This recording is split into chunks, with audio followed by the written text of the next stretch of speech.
Okay, hello everybody. What is up? I had to figure out how to make this work, but I guess I did. So everybody is live together right now. This is my first time streaming on Twitch and YouTube. So if you guys don't know, I made it like a big 2026 goal for me to actually like start popping off on YouTube, because this is something that I don't know, ever since I found out about the health creator program, I really wanted to do it. So I started making videos, right? And a lot of people discovered me from that. And one of my most recent videos, which was just me playing Doctordle, just really popped off. And after I got like 100k something views, and a lot of people really liked it. So yeah, let's go from there. Let me introduce myself. So how do I look at my CCV on YouTube? Hang on, I don't know how to do anything. There's 168 of you on the YouTube side right now. On Twitch there's like 10 of you, which is normal. So hello everybody, nice to meet you. I am Saiken MD. I'm a Dr. VTuber, internal medicine doctor in real life. I do plan on doing a little bit of an intro too. I stole some slides from my debut stream as well that we can just kind of go through. You're still on the AFK stream in YouTube? How does this even work? How does this work? Oh my god. Where do I change it? Do I have to change something else? Guys, how do I do this?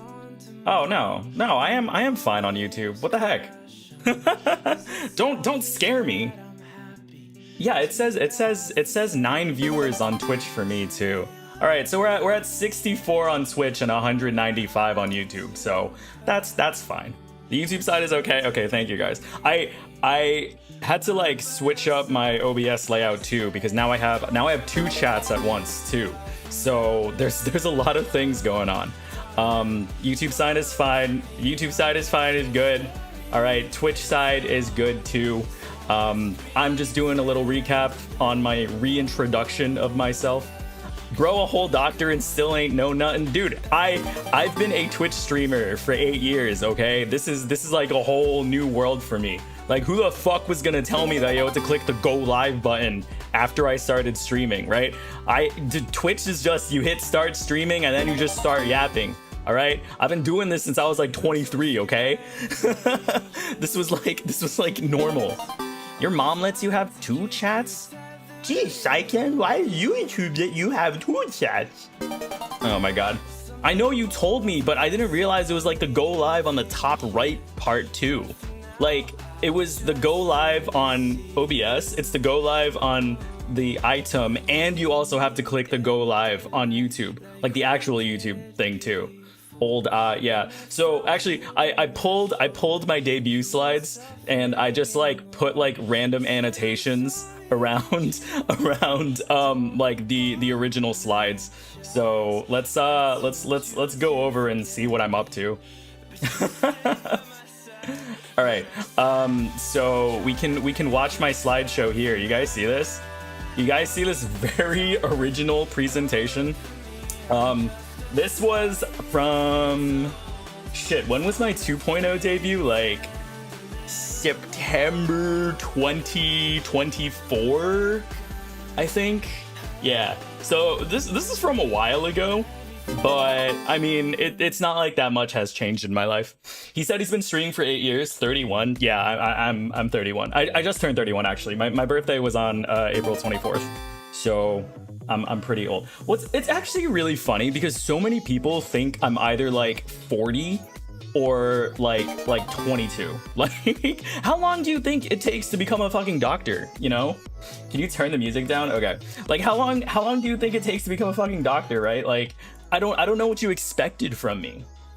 Hello, fellow old people. Yeah. Like, when you look at my Twitter and YouTube demographic breakdowns, my like average like follower or like subscriber age is usually like in that like 24 to like 29 like range, but then it's like when you look at my YouTube shorts and like TikTok stuff, it's like 13 to 17, and I'm just like, damn, what the hell? So who thought you're 40? Dude, so many people think I'm 40 because it's like people have just like never seen a 20-something-year-old doctor before, right? So I thought you were like 26, but I just assumed. I graduated med school in 22. So I was 27 when I became a doctor, and residency is 3 years, and I've been in attending for a year, so I'm 31 now. Yeah. I had like a 25-year-old doctor once, did not feel safe. Dude, a 25-year-old doctor would be like a PGY3. That's like pretty good. Like a PGY3 from like an international system where they only do like 6 years of med school combined with undergrad. That's pretty good. I'm 23, fourth year med student, but I think you sound pretty young. I went to a US MD school, but my MD school was like a private school, and they took a lot of like non-traditional applicants. So a lot of my classmates were, you know, like old as hell. Like the oldest guy in our year was like 40 something. Like he was a professor at the undergrad campus, and he went back to med school. And then I was straight out of college. So I was like 22, right? So like most of my friends, like they didn't even know what like Discord was and shit. So that's actually like a slide. That's actually a slide. Unk. I am Unk. Like on VTuber Twitter, I am so fucking Unk. My fellow MySpace user, yeah, like I remember having MySpace, dude. Like fuck. All right, wait, let me do these slides. Okay, so everything in red here is just shit that I added in like 15 minutes. Like I was doing some physician builder classes earlier, and then I was like, man, I should really just like go back and update things. So there you guys go. So if you want to watch this debut like as originally intended, and you actually want to learn things about me, I think on my like VTuber wiki page, this VOD is still up. Unfortunately, I had to unlist a lot of videos while I was applying for the health creator program. So a lot of random things aren't here, but the actual like debut slides and stuff is still in the video, and the VOD is still linked on my VTuber wiki. So how long have you been clean from League of Legends? Like 18 hours. Like I played last night. Fire Emblem sound, yeah. So the a few things on Twitch will trigger my alert bot, which has been genealogy of the Holy War sound effects for like the longest time now. I have not actually like set up anything on the YouTube end, but yeah, we will talk about like why I'm like doing this whole shift and like why I'm multi-streaming in the first place.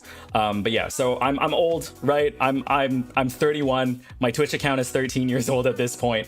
I went to med school. I graduated in 22. I started residency, and when I started residency and I was actually like practicing and being like a doctor with like MD at the end of my name, you know, I didn't want to use my face cam anymore or like use my name anymore. So at that point, like I wanted to, you know, try to hide my face as a creator, but also still do all the things that I was doing. And, you know, 22, I think is like, pretty much, I got into VTubers around like 2020, and you know, it was just something that I was cooking in the background towards the end. You were a theater major, what made you switch? Okay, so I basically just was like a theater kid all throughout high school, but I mean, I still have Asian tiger parents, so I always wanted to be a doctor. I played trauma center one time when I was like 14. And I was like, dude, I want to do this as a job. So then I did it as a job. Yeah, there's really not much explanation other than that. I don't know. I like being a doctor, but I like yapping, right? I'll go over my MBTI and shit too, so you guys can understand like what kind of a mess of a person goes from theater kid to theater major to med school to VTuber. Because that just like, you know what? The theater major makes sense. Exactly. I mean, you got it. Yeah, so this is me, like, back from my debut. Dude, I was chief resident at my program, man. Like, I was on top of that shit. I, like, low-key, my PGY 3 year, like, I was like the most I ever had in my hospital. Like, all the nurses loved me. I knew the case managers and everything, and I was just like on top of the world. How much med school debt do you have? So I went to a private USMD school, right? So my total COA was almost like 85,000 a year, I think. I had a half ride scholarship, and even with a half ride, I still took out 120,000. Which actually is really not that much. I think if you Google it, like, the average med school debt for a USMD student is like 200,000, I think. And then once you add undergraduate loan debt on top of that, then it's like 250,000 or something crazy. I'm an only child, all right? My parents kind of spoiled me. I went to a New England boarding school. I went to a private, university too. So they were able to pay for that. But for med school, I had to take out loans. So 120,000 as an attending in my first year right now, I cut it down to like 88, 84, maybe, I think it's like 86,000 or something right now. So yeah. You were a boarding school kid? Yeah, Ink, of course I was. Doesn't that explain so much about me, right? Like, think about how insufferable I am, and think about just like what sort of fucking crucible I had to go through in order to become that asshole. Oh no, the Andover Exeter pathway. Holy shit, wait, yo, clocking me a little too hard. I didn't go to Exeter or Andover. My cousin actually went to Exeter, but you're in the correct circle. Did you want to do rheumatology because of COVID? No, actually, I mean, besides all of the lupus memes, I really enjoyed my rheumatology rotation in residency, and I actually did it again. I repeated it just because, I had a really good relationship with my attending. She was this, oh god, dude, she was awesome. She was this nice Jordanian lady named Maha. She let me call her by her first name. She always demanded that I wear my white coat and look professional at all times, but she would like call me Habibi and stuff. Dude, she was awesome. What I like about rheumatology, I think it is very underexplained what is going on with these conditions, because medically they're complex. Even a lot of doctors do not really understand what you mean when you say lupus, or what are the diagnostic criteria for rheumatoid arthritis and these sorts of things. And I think just having that expertise to understand like inflammatory diseases on that level and explain it to patients so that they can really take ownership and understand, what exactly is happening inside my body that makes me feel this way. And just being a doctor that can level with a patient and talk to them on common terms and educate them and, follow them over the next 6, 8, 15, 20 years as, they watch their disease go into remission because of things that you did and things that you diagnosed. In general, yeah, so I really like Rheum. Unfortunately, they didn't like me, and I didn't get in, which, Rheum is pretty competitive now. Rheum is low-key like a lifestyle specialty. When you consider like internal medicine fellowships, right? So med school goes into residency goes into fellowship. Residency is where you can start learning how to be a doctor, and when you graduate, you practice independently.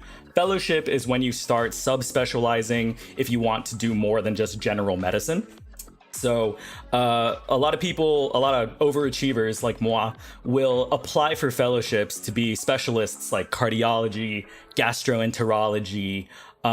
For like, if you were a neurology resident or doing a neurology program, you could specialize in movement disorders, or you could specialize in epileptology or something like that. So cards and GI definitely like work hard, play hard, but like in a 3-year fellowship with like another year of interventional cardiology and then like a couple years and like actually working, median salary for an interventional cardiologist is like 750,000, but that's like working way too hard to make way too much money. Rheum is pretty good. I think Rheum median salary is maybe like 360, but it's an office-based specialty, right? You don't really have emergencies, right? You don't take call at the hospital, so it's a pretty chill lifestyle. I mean, I think you work like 40-50 hours a week, but it's a pretty good paycheck. So that was also something that drew me to it. Is internal medicine not a fellowship? No, internal medicine is a residency. So there are like, think of it just like class trees in a video game, right? So you have like internal medicine, pediatrics, OB-GYN, general surgery. Like, these are your base classes, right? And you can finish residency and practice medicine in those base classes, or you can promote into, you know, a fellowship and train for an extra 2 or 3 years to get an even more specialized version of your specialty. So like a pediatrician, after they graduate from residency, they can practice as a general pediatrician, or they can do more training and be like a pediatric endocrinologist or a pediatric rheumatologist or whatever. A pathologist can practice as a pathologist, you know, working in a medical lab, or they can also go into, you know, dermatopathology, other, you know, cancer pathology specifically. So there's like more things that you can do. It's more training, right? And you don't make as much money, but, you know, with the extra training, you become more of a specialist. Your services are more desired, and you can usually negotiate a higher paycheck and stuff. But yeah. Let's see. So yeah, I did this debut stream in 2024. This was my PGY3 chief year. I didn't end up making it. So, instead I ended up going into admin. So, I do a lot. All right. So I am currently an attending, at my hospital. I'm a 0.5 FTE hospitalist, and I also do admin duties, and my program pays for my MBA. So in terms of money, I'm gonna do pretty good. Okay, like give me like 2 more years. All right, and we'll be making moves. But right now we're kind of the little bitches of the hospital, right? Like, everybody hates me, right? I enjoy practicing medicine. I like doing the hospitalist side of things, because I still like working with patients in the hospital. Internal medicine, I'm a lot more comfortable working in an inpatient environment than an outpatient environment. So the times where I actually am scheduled to work on blocks and actually work as a hospitalist, I still enjoy. The other half of times, I'm doing like fucking classes, presentations, like I'm doing resident education. I'm basically just doing whatever my boss tells me to. But he pays for my MBA, so I guess that's worth it. I am in the middle of my 2nd semester in business school. I took accounting. I got like a B- on my final or something, and my other classes haven't come back yet. But I mean, I don't know. The MBA side is pretty cool. I think as far as being a chief medical officer or a CEO goes, like, you really just do need to have an MBA just attached to your name, right? So I'm not going to rebrand to Saiken MD MBA, like, I promise. It's just something that I need in order to really unlock those positions in the C-suite. So paid MBA is pretty good. Yeah, I mean, it's a private university, so they cover my entire tuition. But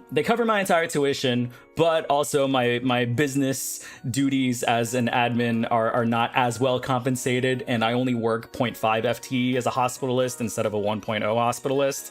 So it's not that much. But eventually, you know, after I finish this program, I'll have the MBA, I'll be able to work as a 1.0 FTE hospitalist, so I'll actually have like a pretty good lifestyle. And then, you know, 5-10 years down the line, at that point, I really want to be somebody running a hospital, you know, like actually doing the job to make the hospital better.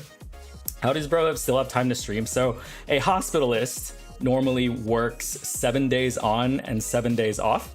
So you work 7 to 7, 12-hour shifts like a nurse, except you do it 7 days in a row. And then you have 7 days off now. So like in a 2-week period, I work for 7 days and I chill for 7 days. And I'm 0.5 on top of that. So I work part-time as a hospitalist while I also do like MBA stuff, which is like 20 hours a week. And then the other 0.5 of my employment, I do admin stuff, which is like 30 hours a week. And most of that is like online and work for home. So yeah, when I'm on service at the hospital, like I'm usually not here, like on the internet. I shit post a lot on Twitter. People think like I'm not a real doctor because I'm always on Twitter. But I mean, just shit posting on Twitter is so much easier than creating content, right? So yeah. 350 viewers on YouTube, that's at least worth 0.1 FTE. That's true. I think he's only reading chat on Twitch. No, I'm trying to read on YouTube. I have the Twitch chat and the YouTube chat both lined up in the same chat box. So yeah. So TLDR, I practice medicine as a hospitalist. I work 0.5 FTE, which is a full-time equivalent. So I technically work part-time as a hospitalist, and I do admin like duties for the hospital, and I also am doing a part-time MBA. So that's like my current gig. That's why I really do have a lot of time, you know, on my hands, because a hospitalist already only works 26 weeks of the year, and I'm also doing part-time on top of that. But yeah. So these are some things that I do, you know, as part of my program, and like what an administrator is, because I think I saw a comment where someone's like, is administration just someone who does insurance? Like, no, like that's mostly like what the case managers do and stuff. How did you meet Lev? I don't know, dude. Like all of these Dr. VTubers, like I just collected on Twitter. I think just because like, I think I'm the biggest one on Twitter, the biggest one and the biggest American one. Like I started in 2022. I think the only senpais I had at that time was like Shiori Pon, who is a surgeon in the Philippines, and Athiana, who is a internal medicine doctor in Australia. And I don't know, man, I just like popped off one year. I think Iron Mouse like watched a presentation that I did on her stream in like 24, and then something just, I don't know, just something just blew up on my Twitter, and then I got really big. So basically any like med student slash resident slash like Dr. VTuber just ends up like coming to me, and I'm just like, oh, hey, what's up? Yeah, I made a tweet. I think I made a tweet a while ago about like all the different Dr. VTubers there are. Let me see if I can pull that up. I think I bookmarked it just because I can like go back and refer to it whenever I need to. Oh yeah, I'll post it here. I'm gonna put it in the Twitch chat, and I'll put it there for you guys. But those are the other Dr. VTubers that we have, you know, in the scene. Shiori Pon, Gen Surge in the Philippines. Ruki Yahya, I think he's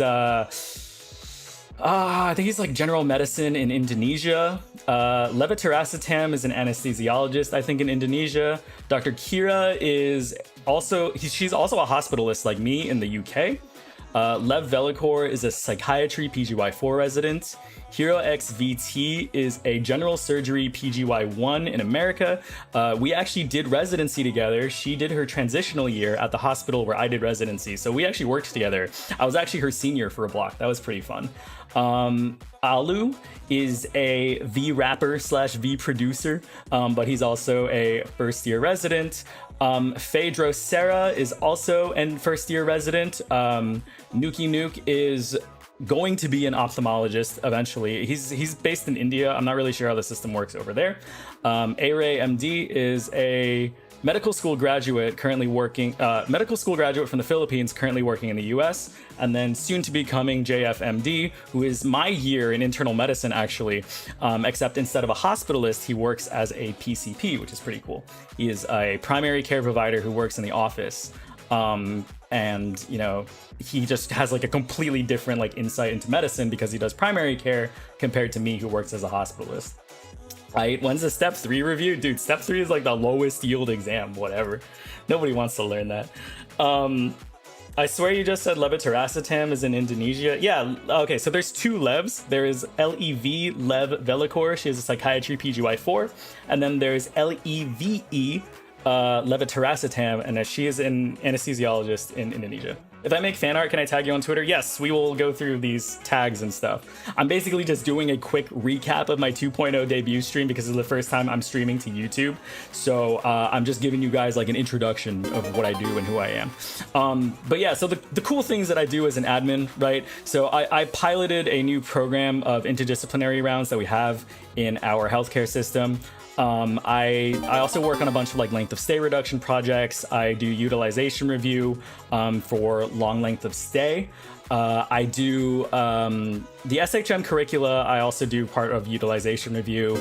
I do a lot with informatics, actually. So currently I'm doing Epic's Physician Builder program, which is actually really cool because, I mean, this is the stuff that like on the system, like doctors need to communicate with the tech guys who program all of the stuff that we do, right? And Epic is one of these electronic medical records, the EMR, and they offer classes and stuff where doctors can learn, you know, how to engage with the system more, how to build dashboards, how to, you know, utilize databases on a stronger level in order to really become enactors of change, where you don't need to rely on a bunch of like coders and programmers to like build you things. Like, you can be the one to build them. So I'm not like a coder or anything. If you wanted to check out King Bry, is a medical student, and he's like actually like a legitimate like coding guy, but I'm kind of a noob. But in terms of the back end of the electronic medical record, I would say I'm pretty proficient in understanding that. But like, these are like my nerd interests that I do as part of my admin stuff. So yeah. Kata OK redeemed a hot Fire Emblem take on my Twitch channel.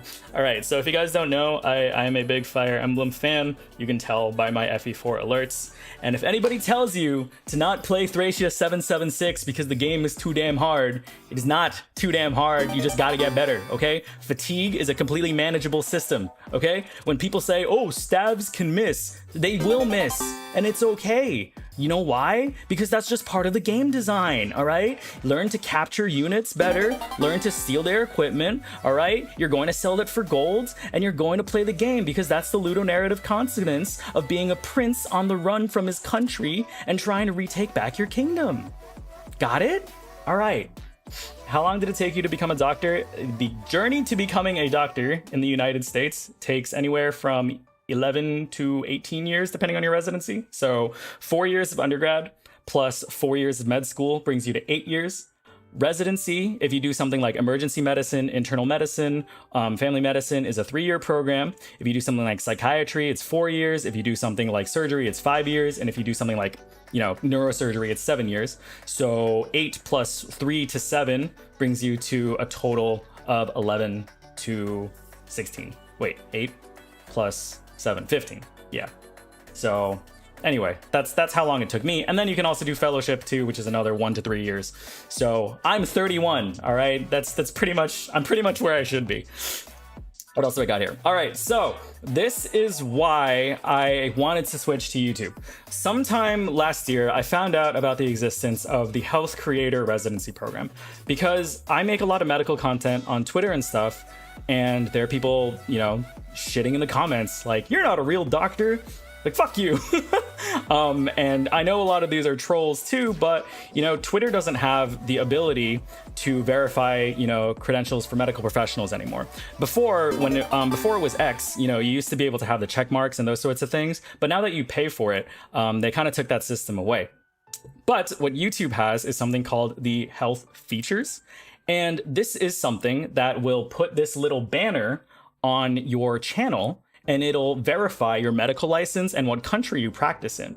So without me giving my full name, without me giving my personal credentials, without me, you know, having to show, you know, anything to a public, I can have this little disclaimer on my channel that shows that I'm a legitimate source of health information.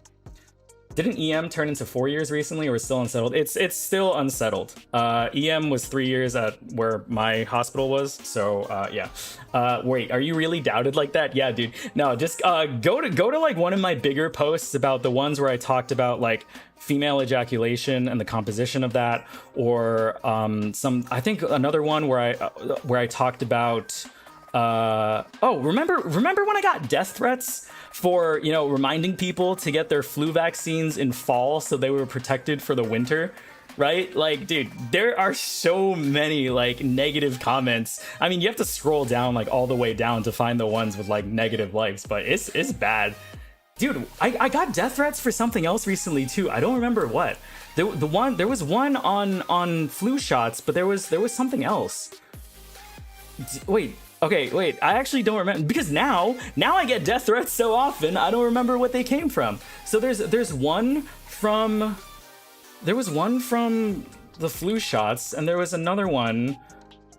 Dude, I get death threats for random things. I posted the Final Fantasy XIV Jollibee collab one time, and I was like, yo, this is an awesome collab, and I like took a picture of the standee at Jollibee, and then there were like Filipino people from the Philippines sending me death threats. Like, what? Why? This guy was sending me death threats because like the Philippines didn't get the Final Fantasy XIV collab. I'm like, that's my fault?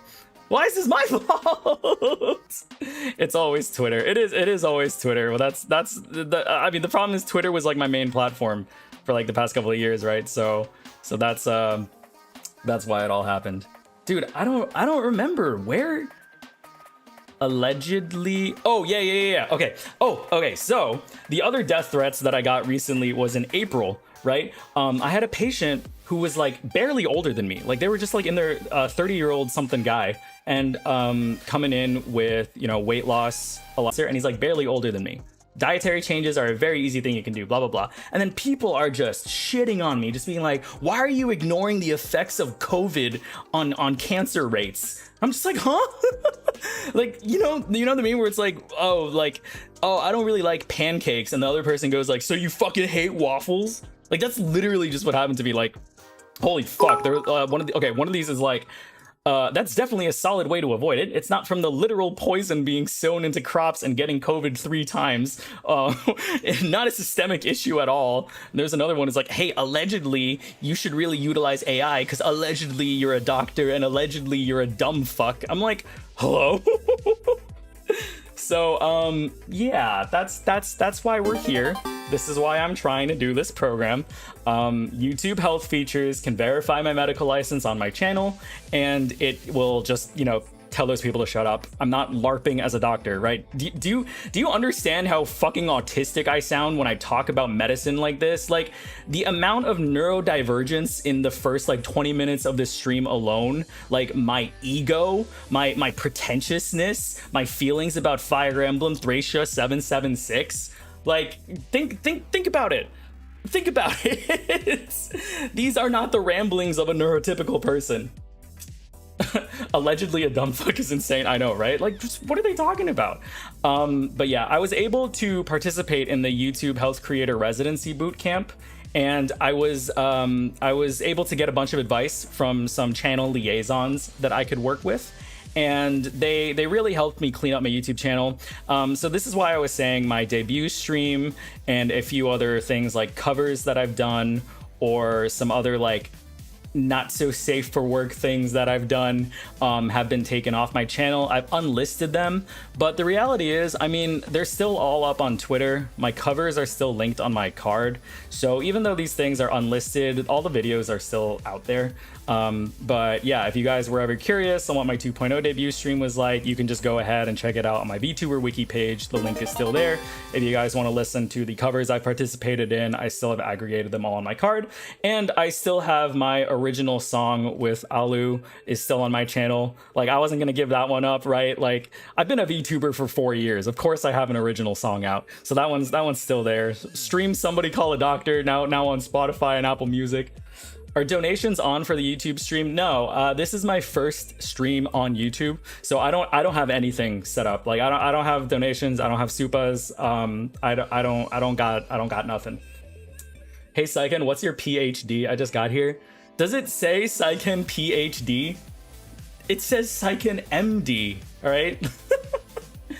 Low-key, I'm kind of like a PhD defender though, right? So one big thing about MDs and PhDs is like, MD is a professional degree, right? You go to med school so you can get licensed in a professional body to practice as a medical doctor, right? PhD is, you know, really a doctorate. I know some of you are gonna hear this from like Brooklyn Nine-Nine and stuff, but like, MDs are physicians, right? PhDs, or Doctor of Philosophy, that are actual doctorate holders. Okay, the problem is that medicine co-opted the term doctor when they really meant to say physician, okay? And they co-opted the term surgeon when they really meant to say barber, but that's beside the point. PhD is really where academia lives, right? This is where you're doing research. This is where you're writing theses. This is where you're actually, you know, doing hardcore academic work.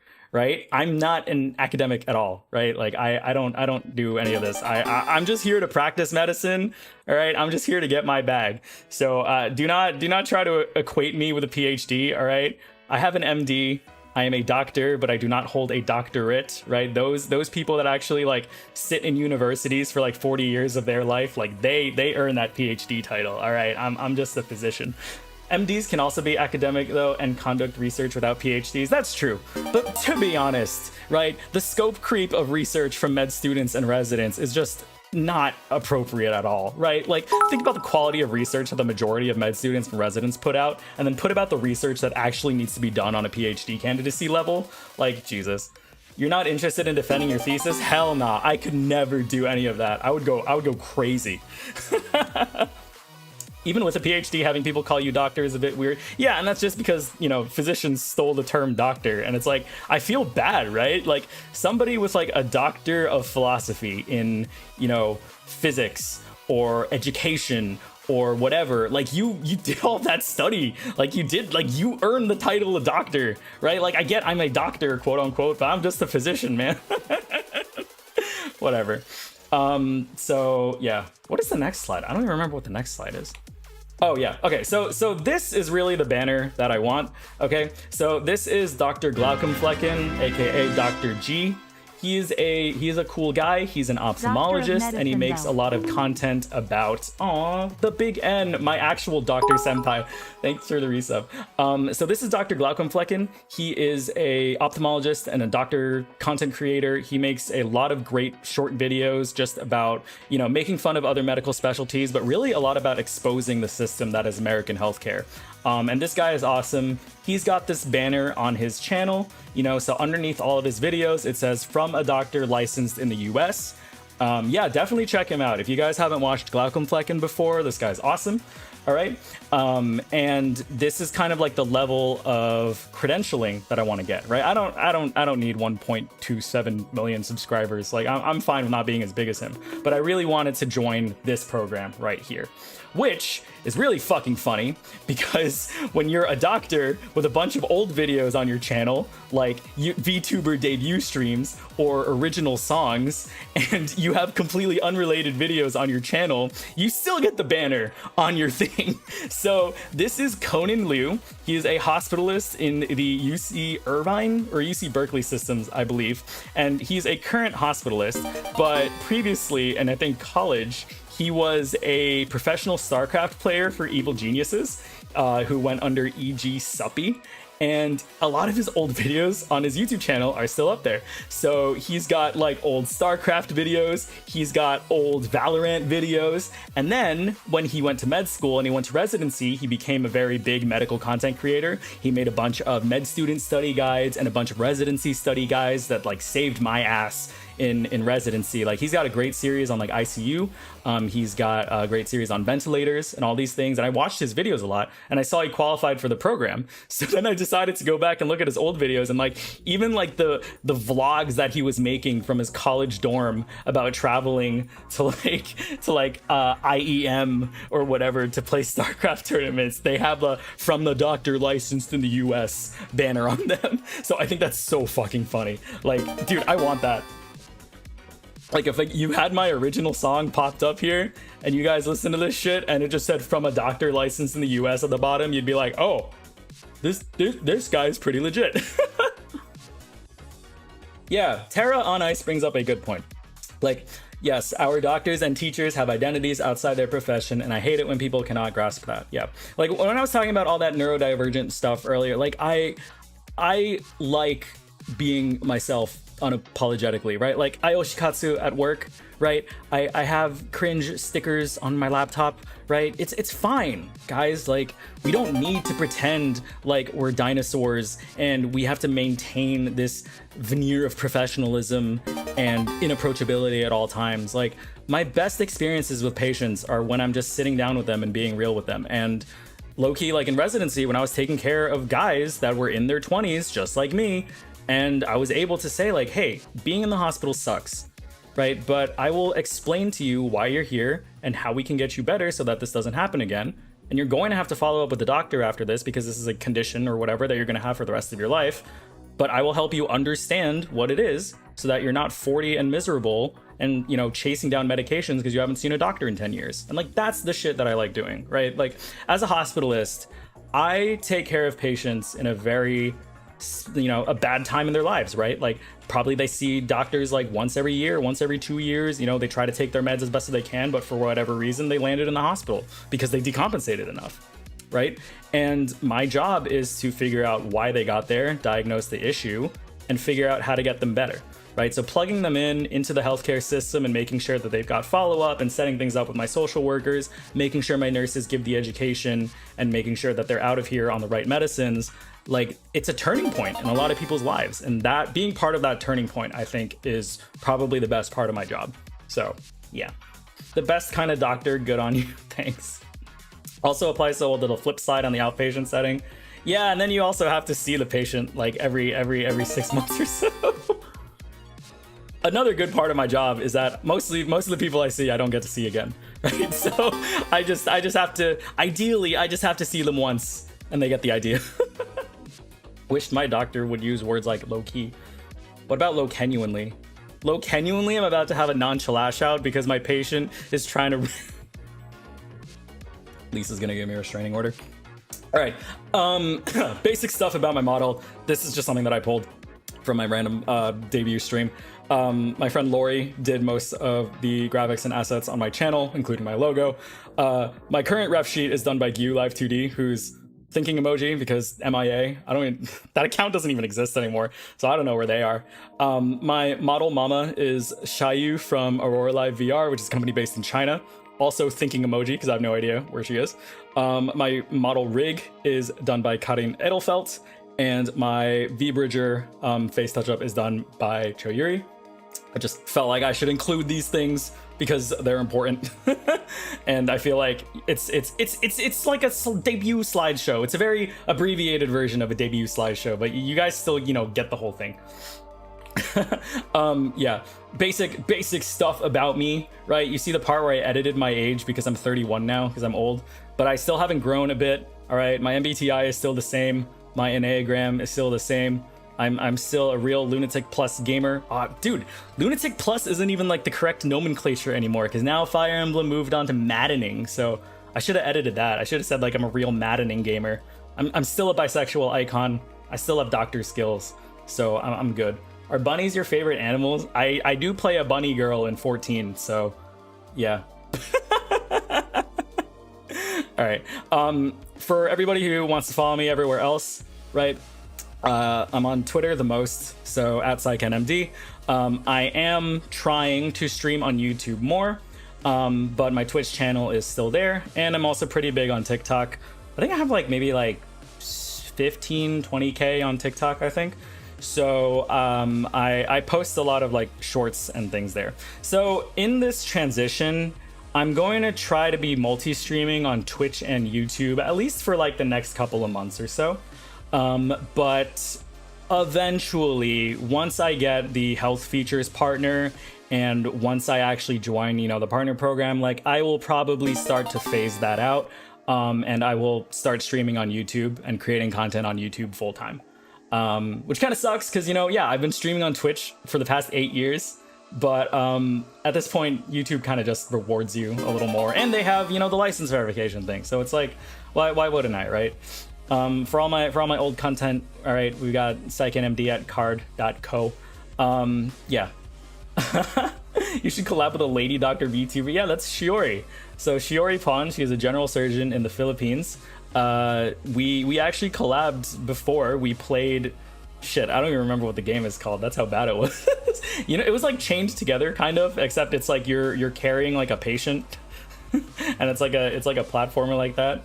Yeah, I've also collabed with Lev too. We played like psychiatry board review. So not exactly Doctordle, but it was just like, can an internal medicine doctor survive the psychiatry board review? And I think I did pretty good. I got maybe like 6 or 7. I got maybe like 6 or 7 correct. So I did fine. I know enough psychiatry to do the psychiatry questions on Doctordle. So that's pretty good. Has anyone actually posted a Sussy MD? No. Hey, if you want to keep it that way, that's fine. Yeah, so live stream discussion, clips, funny stuff, whatever. Saiken Live is good enough. Your arteries is just the art tag. If you want to populate Sussy MD, do what you want. I'll probably retweet it or something because I'm a freak. Like there's so many like VTubers that are just like, oh, you can post in the NSFW tag, but I'll just like it on an alt or something. It's just like I don't fucking care, dude. If you draw NSFW stuff of me, like of course I'm gonna spread that around. Like your art deserves to be seen. All right, so I don't really have a streaming schedule, right? Like I said, I do like 4 different things, right? Like I'm a hospitalist, I'm an admin, I'm an MBA student, and I'm a VTuber. So realistically, it's hard for me to like plan things out. Also, YouTube has the whole system where it's like you have to make waiting rooms before all these things. It's just a lot. All right, there's a lot going on. I'm still learning how YouTube works. So with all of this being said, I don't stream very consistently. When I first start, I think you can look at like my Social Blade stats or whatever, or Twitch tracker. But when you look at it, for the past 8 years, I've streamed like once every 2 weeks, every 3 weeks, right?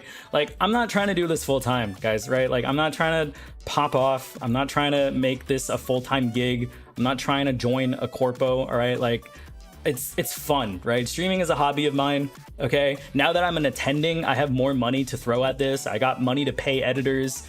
You know, I can make content and stuff, but I'm not trying to chase any bag with going full time on this. So if you want to follow me, figure out when I go live next, you know, joining my Discord, following me on Twitter, more than enough. I will never probably be in a position where I can like put out schedules and stream, you know, 4 or 5 times a week, unless I'm like on vacation or something. But the reality is it's fine. Guys, you got other people to watch. It's okay. If you guys hang out with me while I play Doctordle for like 2 hours, like that's more than enough. So, yeah, the end. He's a licensed doctor, allegedly. They won't believe you until I qualify for the health features, guys. Come on. Ring that YouTube bell. Oh my god, dude, we gotta come up with like one of those like YouTube sign-offs, you know? Remember to like, comment, and subscribe. Merlin Van Helm wants to know a random medical fact about the autonomic nervous system. I don't know, man. I mean, random medical fact about the autonomic nervous system. I feel like you're just gonna get me to talk about dysautonomia, and I feel like once we're talking about dysautonomia, we're just gonna start talking about POTS. So, I mean, my favorite POTS fun fact is that a lot of patients with POTS don't respond well to Novocaine used in dental aesthetic. And they actually do respond better to bupivacaine instead. This is mostly seen in POTS associated with hypermobile Ehlers-Danlos syndrome, but it's just a random factoid that, you know, once you have knowledgeable providers, maybe they'll save you the agony of having to inject you twice with an anesthetic. Stream over? No. I just needed to do the thing. I just needed to do like the PowerPoint presentation, right? Because I've never streamed on YouTube before, so I wanted to introduce myself to you guys. So I just took my old 2.0 debut stream and I just added some commentary on it so that you guys would get some context for who I am and why I do this.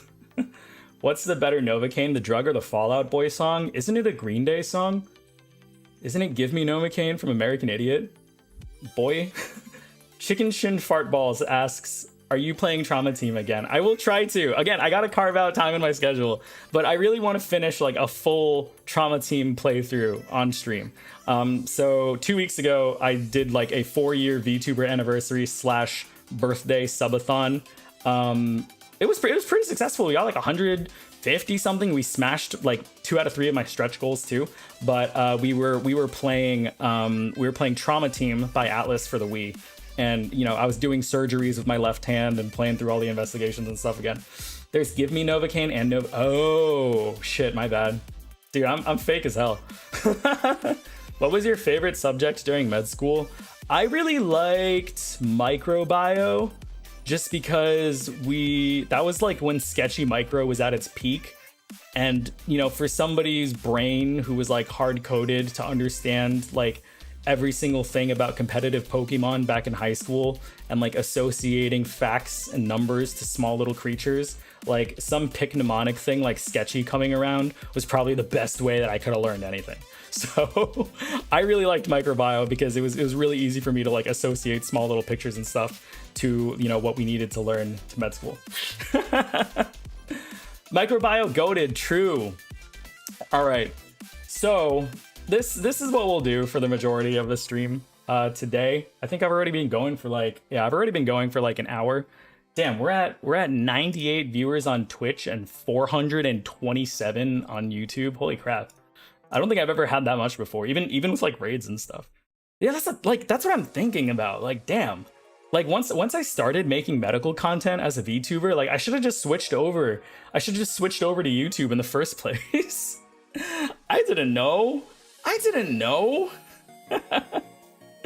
Anyway, all right. So switching gears. You guys know everything about me now, right? And if you care to learn more things about me, well, it's all out there. And the main focus of today's stream was that we were just going to be playing Doctordle. This is, in the Wordle series of games. And it's really just, they give you 6 clues and you try to guess what the diagnosis is. Actually, can you see this? I'll zoom in more. Yeah, that's probably fine. Doctordle is not perfect, right? I mean, they try to write it like board questions. But something like this: 50-year-old man presents with a blood pressure recheck visit with no acute complaints. Like, how am I supposed to know what the diagnosis is, right? Like, it's not perfect, but I don't know. I guess from a lot of the comments, like, people just liked hearing me yap about like my thought process and stuff. So yeah, you guys just get to sit here and listen to me yap about my thought process and stuff. So this one was funny. 50-year-old man presents for a blood pressure recheck visit with no acute complaints. I mean, it's... Wait, is it primary hypertension? There's no way.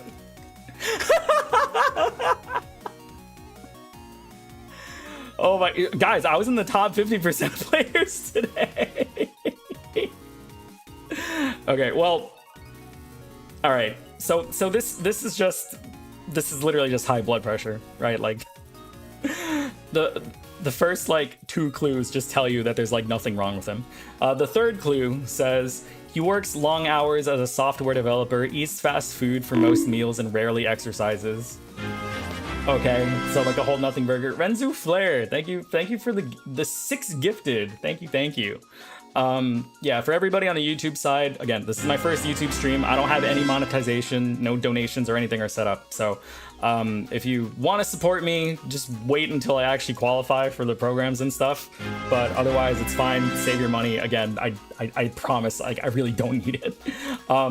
Fourth one says BP shows 150 over 95 from previous visit of 152 over 96. This is when you want to make sure that you're getting 2 separate readings. And lab studies are showing that nothing is wrong with his kidneys. He's got no electrolyte derangements. His urine is normal, and it's not messing with his heart at all. So this is all pretty benign stuff. And to double down on the benignmentness of it all, further lab studies show aldosterone and renin within normal limits. TTE shows no coarctation of the aorta and no aortic stenosis. So, oh my god, my mouth stopped moving. What the heck? I think I hit my phone. I hit my phone and my VTS crashed. I'm holding extra still to auscultate. Are we back? Okay, we're so back. Anyway, so further lab studies showing aldosterone and renin within normal limits. This is telling you that the renin, angiotensin, aldosterone axis is functioning fine. He's got no problems in the juxtaglomerular space or with the actual secretion of aldosterone from the adrenal glands. And, kidneys are still functioning. Blood pressure is not due to like a tumor independently producing things like, I don't know, Conn syndrome. TTE showing no coarctation of the ultrasound to assess the heart, and you take a look at the walls and the chambers, you can see how the heart is functioning. Seeing how the TTE shows no coarctation of the aorta means that the aorta, which is the largest artery in the body, that is responsible for receiving all of the blood that's being pumped out of the heart and distributing it through the entire network of blood vessels in your body. Coarctation is a narrowing, which also kind of falls in the same vein as aortic stenosis in 2 different ways, but it's basically saying that his TTE is completely benign and he doesn't have any physical abnormalities like narrowing or stricture that would cause, a reason to have increased blood pressure. So yeah, YouTube just hiccuped. Oh no. Well, I think Twitch is fine. I think everybody on Twitch hasn't had a problem with it. So I think this is probably just like a YouTube thing. Refresh my soldiers. My soldiers rage. My soldiers refresh. Aorta go boom, bye-bye patient. True. Thanks for the eye bags. The Saiken, what time zone are you? I'm in Eastern. So that's EDT, which I think is UTC +4. Do not quote me on that. Yeah, UTC +4 maybe? Fucking time zones, dude.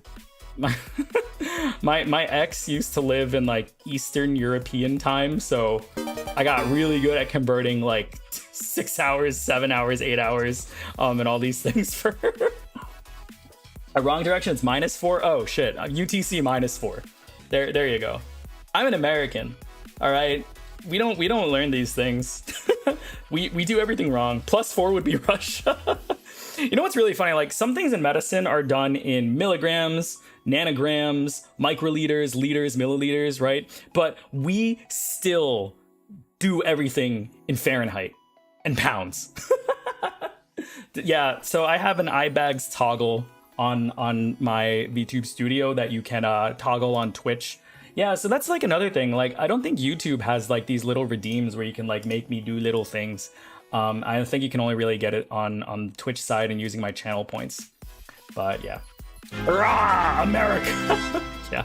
So like, again, we use, you know, grams, milligrams, liters. Like, a lot of the stuff is still done in metric. Just for some fucking reason, we will never get off Fahrenheit and pounds. Like, so I did residency, and one of my interns was South African, and she was just like, she was super sweet, but I just had no idea what she was saying sometimes. And she's like, oh, so this is our patient, Miss Smith, you know, she was fine last night, she was apyrexial at 37 degrees. And I'm just like, okay, one, what is apyrexial afebrile? I'm going to assume, but is 37 degrees like normal? Like, are we like in the 90s? Like, I think 38 is a fever, baby, guys. It's so funny. Like any American doctors are no different.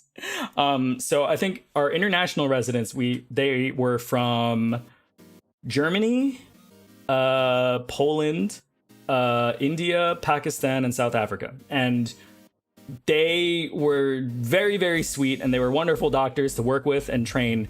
But just the way they called certain medications, the way they consistently used Celsius, I was just like, what's going on, man? There was one time, like, I told my intern, like, oh yeah, just get the aspirin and the Plavix on. And she's like, okay, aspirin and Clopey. I'm like, who the hell says Clopey? like they abbreviate clopidogrel as Clopey over there. I just like brain fart. What the fuck? Chemistry uses Kelvin. Yeah, we should just measure everything in Kelvin. This is like the time why I asked, like, why don't we dose medicine in moles? And then all the pharmacists in my chat wanted to choke me. Who the heck is Kelvin? When you need to know total energy, yeah, I measure everything in the human body in joules. What are you talking about? Yeah, we tend to use Celsius in India. Yeah. I was just like, guys, I'm gonna make you learn Fahrenheit. I'm sorry. Like, if you're gonna practice medicine in America, you need to learn Fahrenheit. Like, you tell a patient that they're apyrexial at 37 degrees and they're gonna just look at you like you have 3 heads. We are never dosing medicine in moles, heck you. I saw you and Shioripun argue over paracetamol versus acetaminophen, which is funny too, because we don't even call it acetaminophen here, we call it Tylenol. All right, so what you guys gotta learn is that there are generic names for medicines, just, you know, based on like the structure. Okay, you wanna go way back? Everybody should be using the IUPAC names, okay? Like, use the UPAC names, all right? I was a double major. I double majored in chem and theater. Like, everybody should use the UPAC names first, all right? And then we created the medical names after that. And then, because America is America, we have brands and companies that make medicines. So now people mostly only know brand names. So a lot of internationally trained doctors use the generic names. But the reality is, in America, like, we communicate with using the brand names mostly for our patient's sake as well. Because again, if you had a heart patient, they probably don't know what clopidogrel is or what ticagrelor is, right? But if you say Plavix or Brilinta, they're like, oh, that's the name that I can pronounce that's written on the medicine bottle. So, I mean, yeah, like, fine. Like, they'll learn it, right? So most of my international residents, I ended up having to drill that fact into them because capitalism. How do you pronounce ticagrelor? Is it not ticagrelor? Brilinta, just call it Brilinta. What the hell? So yeah, paracetamol is actually paracetamol is like one of the names for it, but you also call it acetaminophen. But in America, we just say Tylenol. So whatever. You don't say it like that? How do you say it? Ticagrelor. Ticagrelor? Ticagrelor. Ticagrelor? Dude, it's fucking goddamn. This is why you say Perlinta. If you say Perlinta, everybody knows what you're talking about. How do you say tacrolimus? Do you say tacrolimus or tacrolimus? Tacrolimus. Tacrolimus? This is why we say prograph. Oh, fuck. Oh, I'm cooked. Doctor, by the way. What other controversial ones do I say? What's the brand of ibuprofen? Ibuprofen's generic enough. You could just say ibuprofen. I mean, you can say Advil, right? Aspirin is still aspirin. I don't think people really say like Bayer or whatever. Pronunciation is one thing. Handwriting, on the other hand, don't worry about it. Don't worry about it. Generic Zetia is my final boss. Ezetimibe, right? Or Ezetimibe? No, guys, don't do this to me. Ezetimibe? Ezetimibe? Ezetimibe. All right, good. Okay, we're good. All right, I got Zetia, guys. I got Zetia. You telling me a shrimp buprofen? Fi says it might be capitalism, but it also the differences in the manufacturer that can change the effectiveness of a drug. Different manufacturers use different inactive ingredients, so swapping brands can sometimes be an issue. Yeah, so I think you see this a lot with thyroid medicines. Things like Armor Thyroid is like made from dried like pig thyroid, right? Like Armor Thyroid is like harvested from pig thyroid, and levothyroxine is like synthetic thyroid hormone. So there actually is a difference, even though they're both there to like deliver T4. Like they are technically different medicines, and like some people who don't respond well to levothyroxine, like maybe they don't need to pursue an alternative diagnosis. They probably just need a different medicine that's actually giving them the same treatment. ADHD meds too, yeah, dude. So I take Adderall. I take Adderall 10 BID, like. And my insurance has been pushing me to like be on Vyvanse because I don't know what happened, but like Vyvanse has just like a chokehold on everyone. But like I don't work well with Vyvanse; it makes me irritable. So I just take Adderall and it works. I don't think people say Bayer. Reminds me of when my grandma was prescribed a specific baby aspirin, but the doctor portal with a brand name and we had no clue what it was. Oh Jesus! It's important to know generic names of the patient because of synergistic effects and contraindications. That's true. But most patients will not learn the generic name. If I have a patient who learns the generic names, I'm very happy. But, you know, society, like Americans, just communicate using brand names. So that's why we do it. I think you can't bring Adderall to Japan. Yeah, that's true. A lot of stimulant medications just are still banned. So either you like fill out like this super intense form or something, or you just get arrested at the airport. Yeah. All right, so I did some Doctordle before. You know, this is probably like the week I was doing it before. And we went back during that subathon to go through the archive in the beginning. But yeah, there are like 300 of these. So honestly, just playing Doctordle with you guys, talking about like my reasoning and just discussing all these cool things about different medical conditions. I mean, I feel like that's my idea of a good time. Do you guys think that's a good idea of a good time? Let me know in the comments how you feel about, you know, a good idea of a good time. All right, let's go for 19, August 4th, 2025. Knowledge, yes. All right, so Doctordle number 19, August 4th, 2025. What's the diagnosis? A 42-year-old woman presents to her primary care physician with complaints of poor sleep and difficulty concentrating at work. So yeah, this can literally be anything, right? I mean, when you think about it, right? Like sleep apnea, that's a great one, right? Because if people have poor sleep, right? They're not getting enough oxygen in their brain while they're sleeping. They're constantly, you know, having apneic episodes. They're constantly waking up at night, poor sleep, and you're going to have difficulty concentrating at work no matter what if you can't sleep, right? So, I mean, yeah, does anyone else have a different, you know, differential, right? So We're thinking insomnia, right? It could be a primary insomnia, paroxysmal nocturnal dyspnea. That's a good one. You see that a lot in heart failure or with certain anemias. But yeah, this is all pretty generic. We can just say insomnia.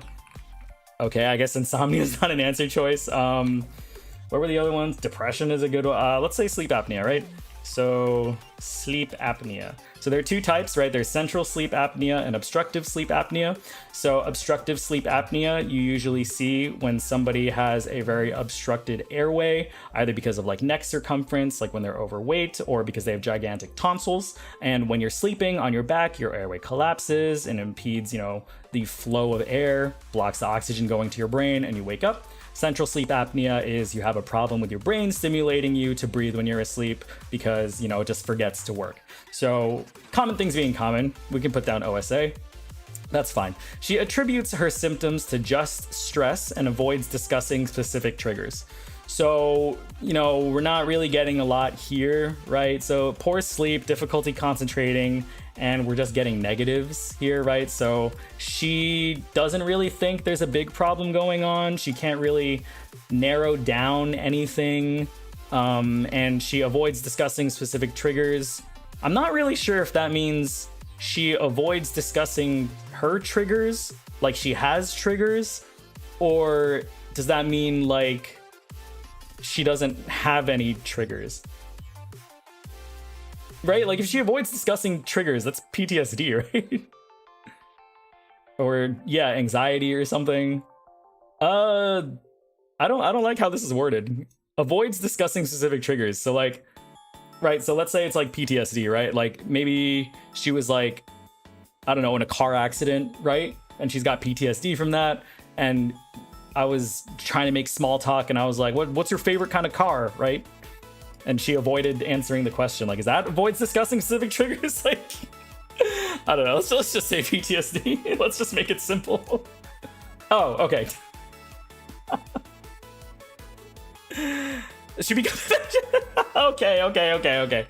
See, I think on the previous Doctordle video, there was a question where it's like, it was congenital like torticollis or something, which is like when babies are born like with like shoulder dystocia and their neck is like twisted a little bit. And the question was like, the doctor examines the baby with their like chin tilted to the right and their head like tilted and in the opposite direction. And I was like, why is the doctor examining the baby by tilting their head in the opposite direction? And I was like, oh, it's saying that the baby's already like that. Okay, so I love that it was actually about cars too. Yeah, I feel like this was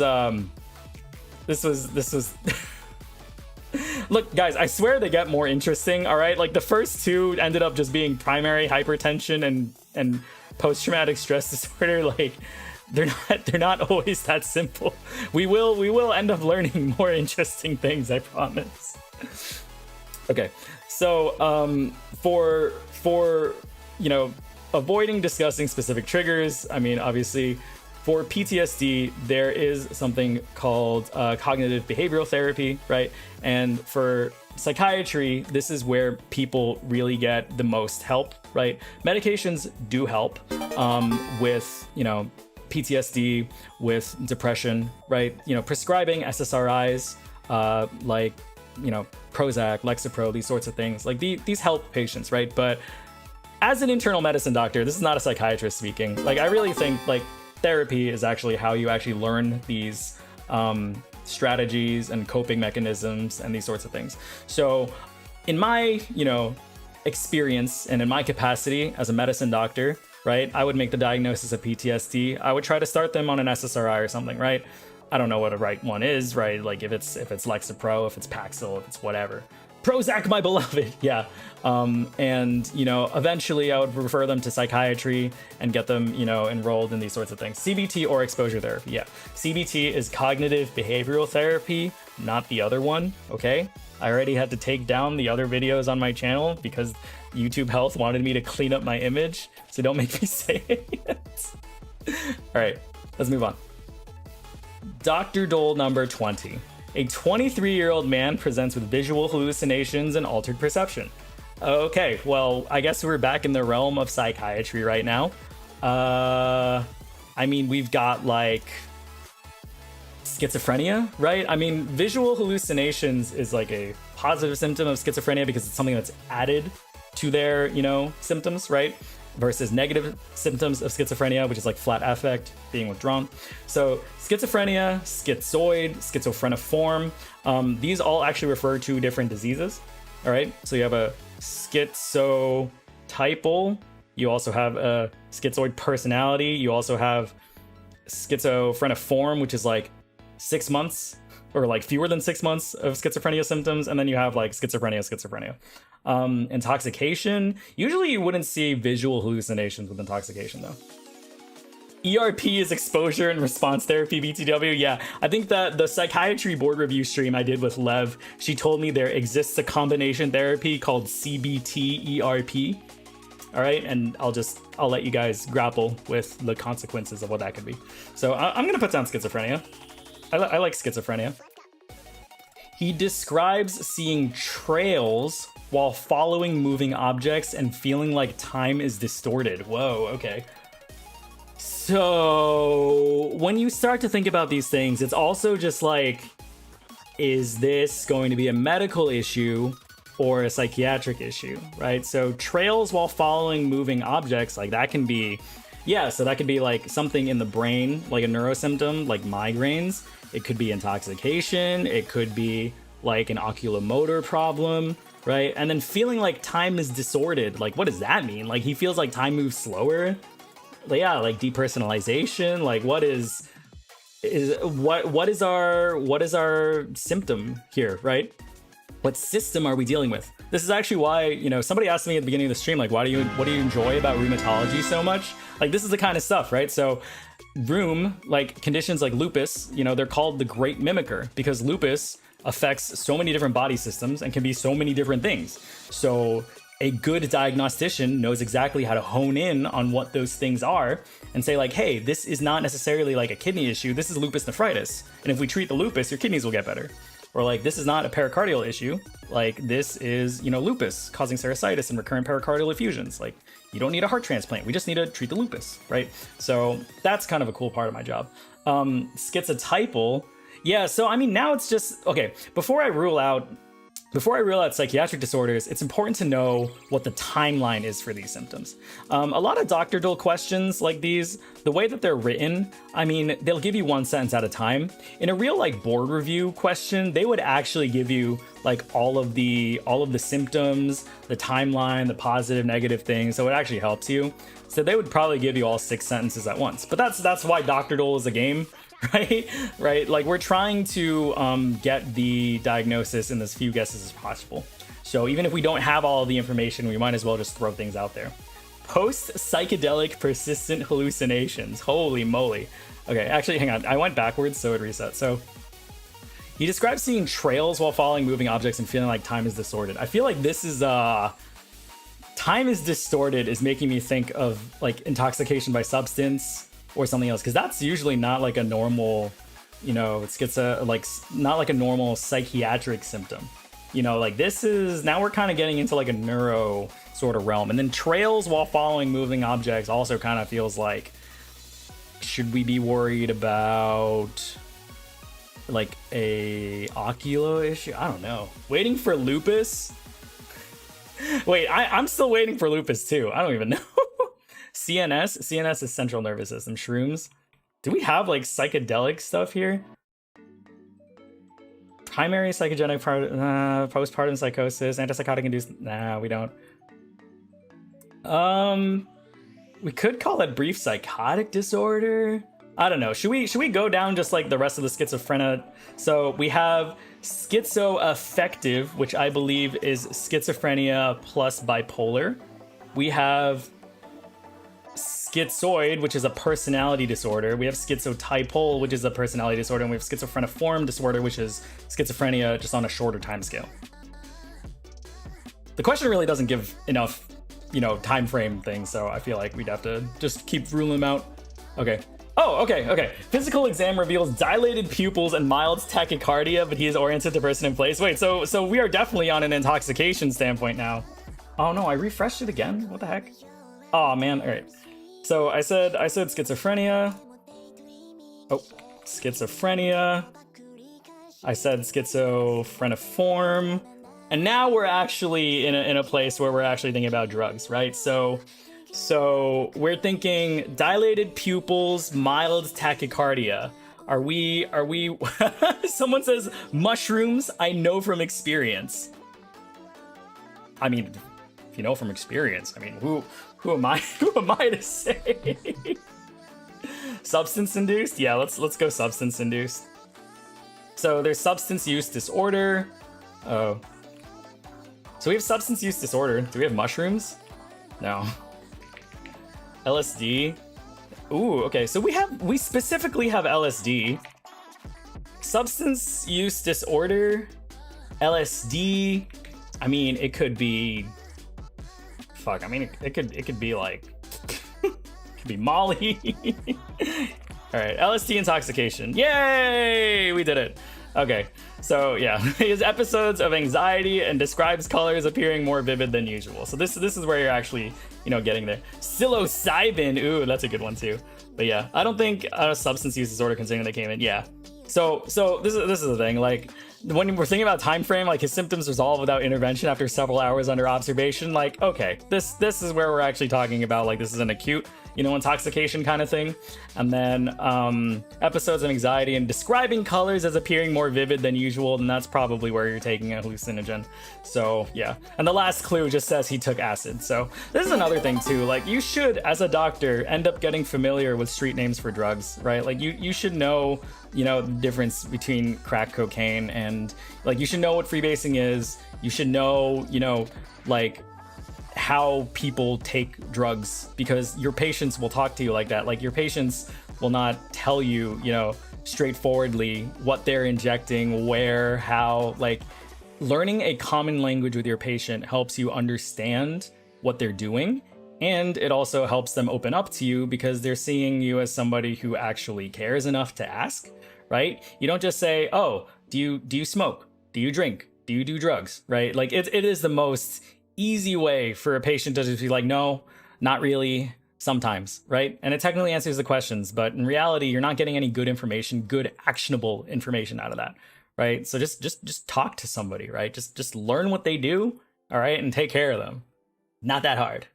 But instead, focus on harm reduction strategies to minimize dangerous substance use. Yeah, okay. Wait, we were talking about this also. Like I think I made that post about, you know, VTubers trying out womb ASMR and like sticking microphones, you know, up, you know, near like the cervix to try to capture sounds of their womb or whatever.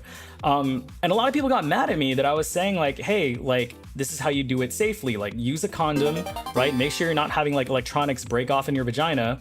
Like it's fine if you want to do these sorts of things, but here's how to do it. Not correctly, but you know, here's how to do it safely, right? And so many people like QRT that and saying like, why is the doctor like condoning the activities? Well, I'm just saying like, in reality, you're not going to stop people in human history from sticking things inside them, right? Like for all of the emergency medicine interns and surgical interns that had to do like DREs for like object retrievals from, you know, rectums and stuff, like the reality is it's people are going to do it no matter what, right? So the best thing you can do is just talk to them about one, why do they do it? And two, educate themselves on how to do it safely. And three, as long as they know when to come to the hospital, when to seek emergency care for when something goes wrong, their behavior is really none of your business, right? Like I'm a doctor, I'm not a police officer, I'm not a shrink, like I'm not trying to psychoanalyze you why you do these things to yourself. Like if you put yourself in danger, like we'll take care of you. But my job is to make sure that you don't do dangerous things in a dangerous way that gives you a higher likelihood of coming back here and being added onto my patient list, right? So yeah, never in my life have I heard the phrase room ASMR. Yeah, maybe don't go on VTuber Twitter, man. VTuber Twitter is its own kind of place. They're going to do it anyway, so they might as well be safer. Yeah, exactly, right? Like least degree of harm. There was this one doctor that actually told people which drugs could kill you with 5 grams and which drugs could send you on a really fun bender. Oh my god. We are back to the discourse around sex ed. Dude, like my first couple videos on YouTube, like just there was so many people asking me sex ed questions. And I was I'm trying to answer these as best as I can. All right. I don't want to constantly be a performative male that's trying to teach you about the difference between the urethral meatus and the vulva and the vagina.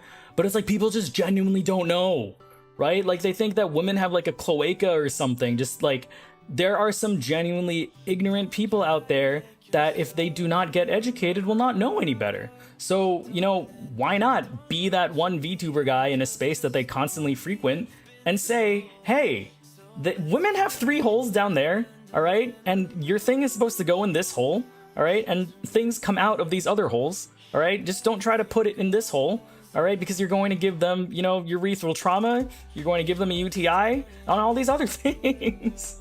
So, yeah, and I'm not saying this is like a problem just relegated to like Twitter basement dwellers too. I mean, I think I talked about this in one of those videos as well.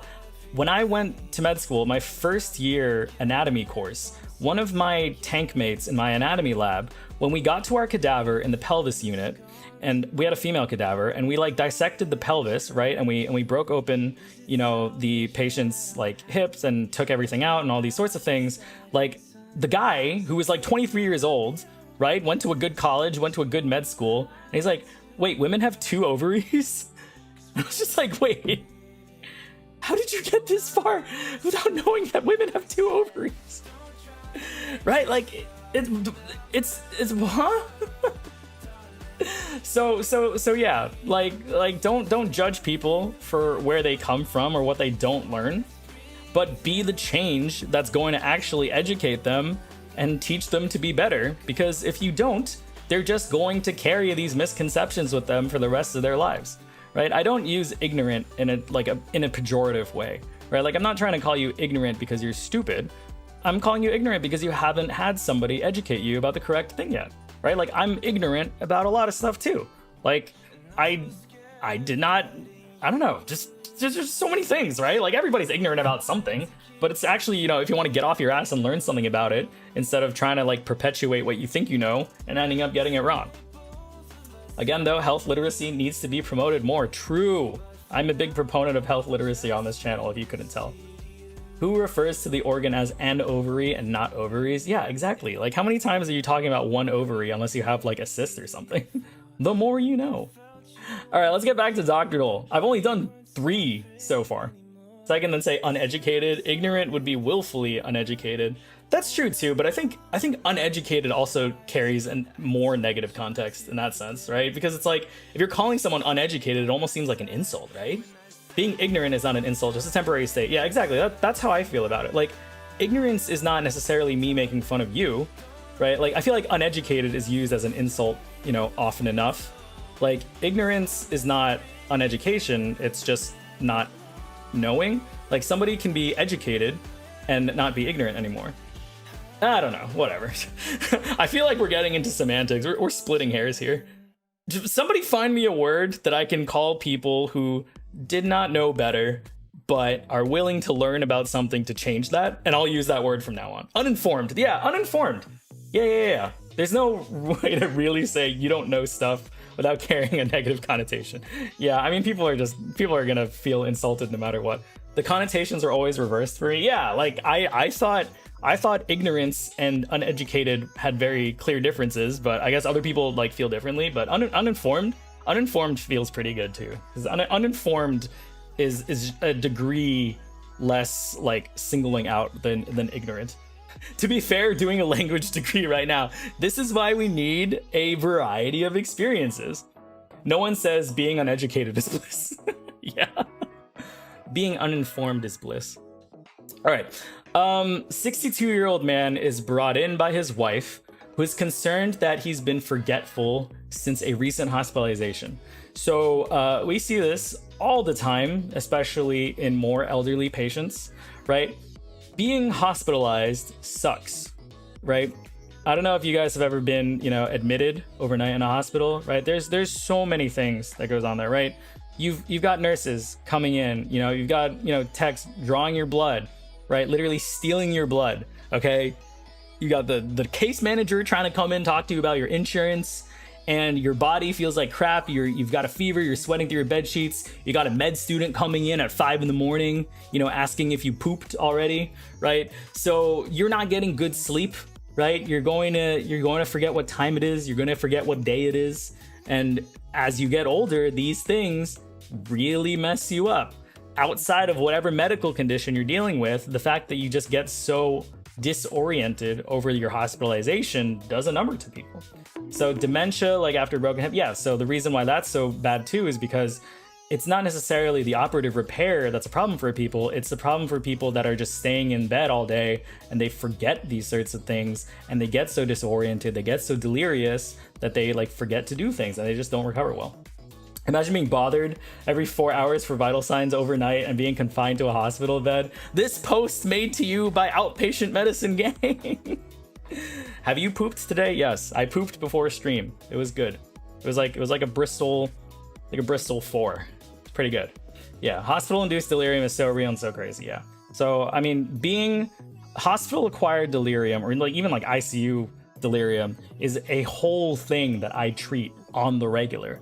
Right, constant reorientation, having the family open the windows during the day and close the blinds at night, making sure that they're watching TV during normal times. Like these are the sorts of things that go into patient care that a lot of doctors don't think about because, you know, we don't necessarily learn that way like the nurses do. But when you actually see somebody doing these things and you actually make these small interventions and the patient recovers, you're like, oh shit, maybe I should listen to my nurses more.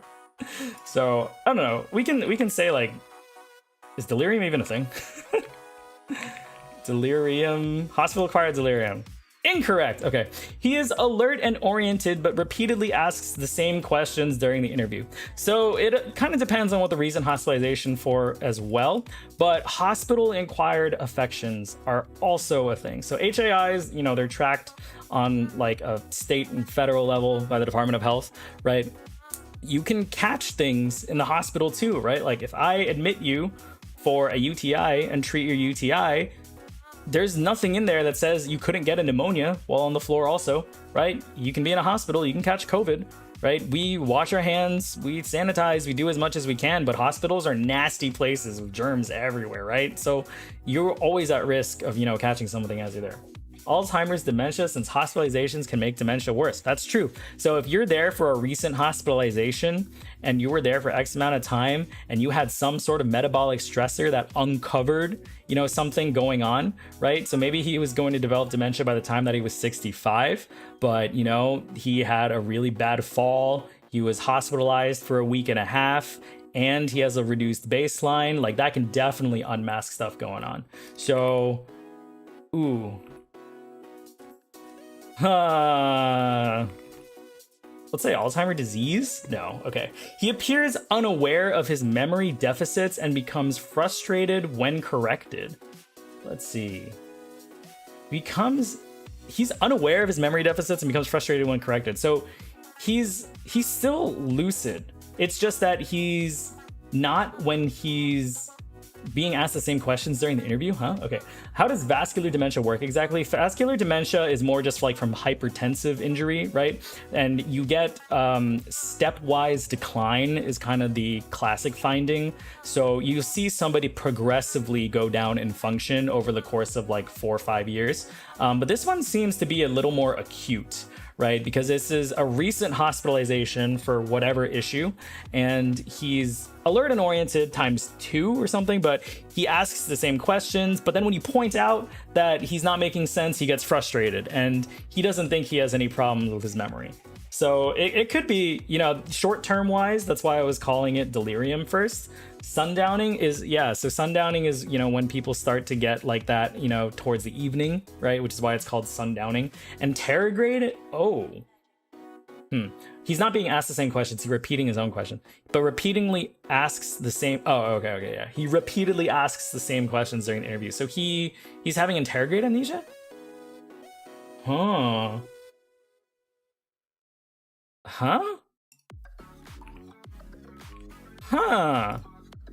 Damn. Wait, I completely glossed over that. Like, he repeatedly asks the same questions during the interview. So that means when he's talking, he's like, oh, but like, what time is it? And then you'll say like 4:30, and you're like, okay. And then like you'll talk for another 5 minutes, and then it'll be like, but also, what time is it? And then you'll say like 4:30. Like I just said it was 4:30, and I'll be like, oh, okay. And then you do like a memory test, and he's like, I don't know, nothing's wrong with me. And then you correct him, and he's like, I that's what I said, right? And then he'll be like, hey, what time is it? Like, it's 4:30. Okay, wow, that was actually pretty good, because I completely skipped over what this meant, right? So like, so for board questions, obviously it's a lot more obvious when you're talking to a human being and stuff, but like board questions, and by extension Doctordle, like these sorts of things, like all of these small details really add up. Like, this is why you got to read the question like 2 or 3 times. This is why like all of the board exams, like UWorlds or the actual test itself, have like highlighting functions, because like small little tidbits like this really help you get the answer. What causes anterograde amnesia? Damage to the hippocampal region of the brain. So I mean, it could be anything. So somebody was talking about vascular dementia, right? So things where you're having any insult to the brain. So either from like direct damage, or from lack of blood flow leading to lack of oxygen, which is what happens in like an ischemic stroke. These sorts of things really have a lot of neurodeficits down the line.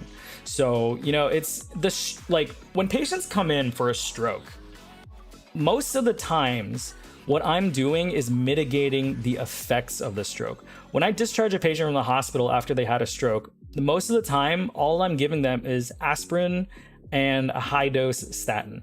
Because in reality, I can't reverse, you know, the brain damage that they had in one hospitalization, right? All I can really do is prevent them from having any more blockage of blood flow to the brain and developing any more brain damage because of that, right? So when you have these sorts of insults, it's hard for brain tissue to recover from these sorts of things. So congrats on getting that minimum hours required for the program, dude. Yeah, like the Doctordle video that I did and put out last week, like it got like 7,500 watch hours or something. So I instantly qualified for the health features program. I think it'll take me like a month or 2 to hear back, but hopefully, you know, something goes good. Is this guy a cardiologist? I'm internal medicine. I'm a hospitalist. So I do, you know, I take care of cardiology patients in the hospital, but I'm not like cathing, right? I'm not doing transesophageal echoes, right? Like I know how to treat coronary artery disease, but I'm not like throwing stents in the patient or those sorts of things. Like no specialization. Yeah. So I'm a general medicine practitioner in the hospital. I do acute care medicine. I take care of people from the emergency room to the acute care floor. If they go, you know, south and they need to be intubated or they need to be put on pressors, and they're going to go to the ICU under the care of an intensivist. And I'm in a fellowship where I do administration, and I'm also getting an MBA because I want to do hospital leadership one day. Yeah. All right, Doctordle 22. A 21-year-old woman presents with petechiae and heavy menstruation. Okay, so I mean, now we're dealing with gyne. Okay, so I mean, heavy menstruation. There are a lot of things that can lead to menorrhagia, which, you know, I feel like many younger women are kind of pressured to just deal with, or like, oh, it's not that bad, I deal with it too. But I mean, to be honest, like, I don't know, as a male, like, I feel like I have a very low threshold for these sorts of things. Does this game have mental disorders as well, or just physical? We just did the one that was PTSD. So I mean, there is psychiatric conditions there.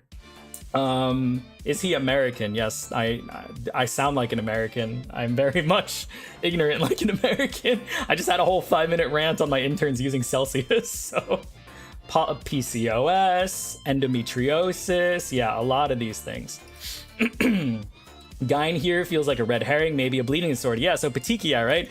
Like, I'm thinking things like von Willebrand disease, right? Like, I'm thinking this is a clotting problem. I'm thinking, you know, like, yeah, so this is medicine, really, right? Like, we are having this one sentence, right? And we're going in 2 different directions, right? Is this a bleeding disorder? Is this a hematology problem? Or is this a gynecologic problem, right? What do we work up? So I'm kind of leaning towards the petechiae being different, right? That's a little bit Like this is like small, like pinpoint bleeding, right? So this is a little bit more than just the gyne problem to me. But you know, watch it be like endometriosis or something. Most doctors do have a license in the state that they want to practice in, at least in the US. Yes. What? You have to. What? Did I miss something?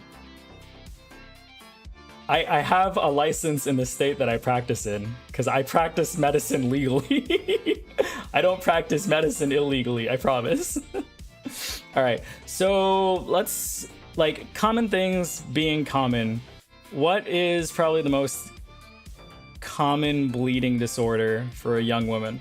Like, let's assume there's no medical history. ITP is a good one.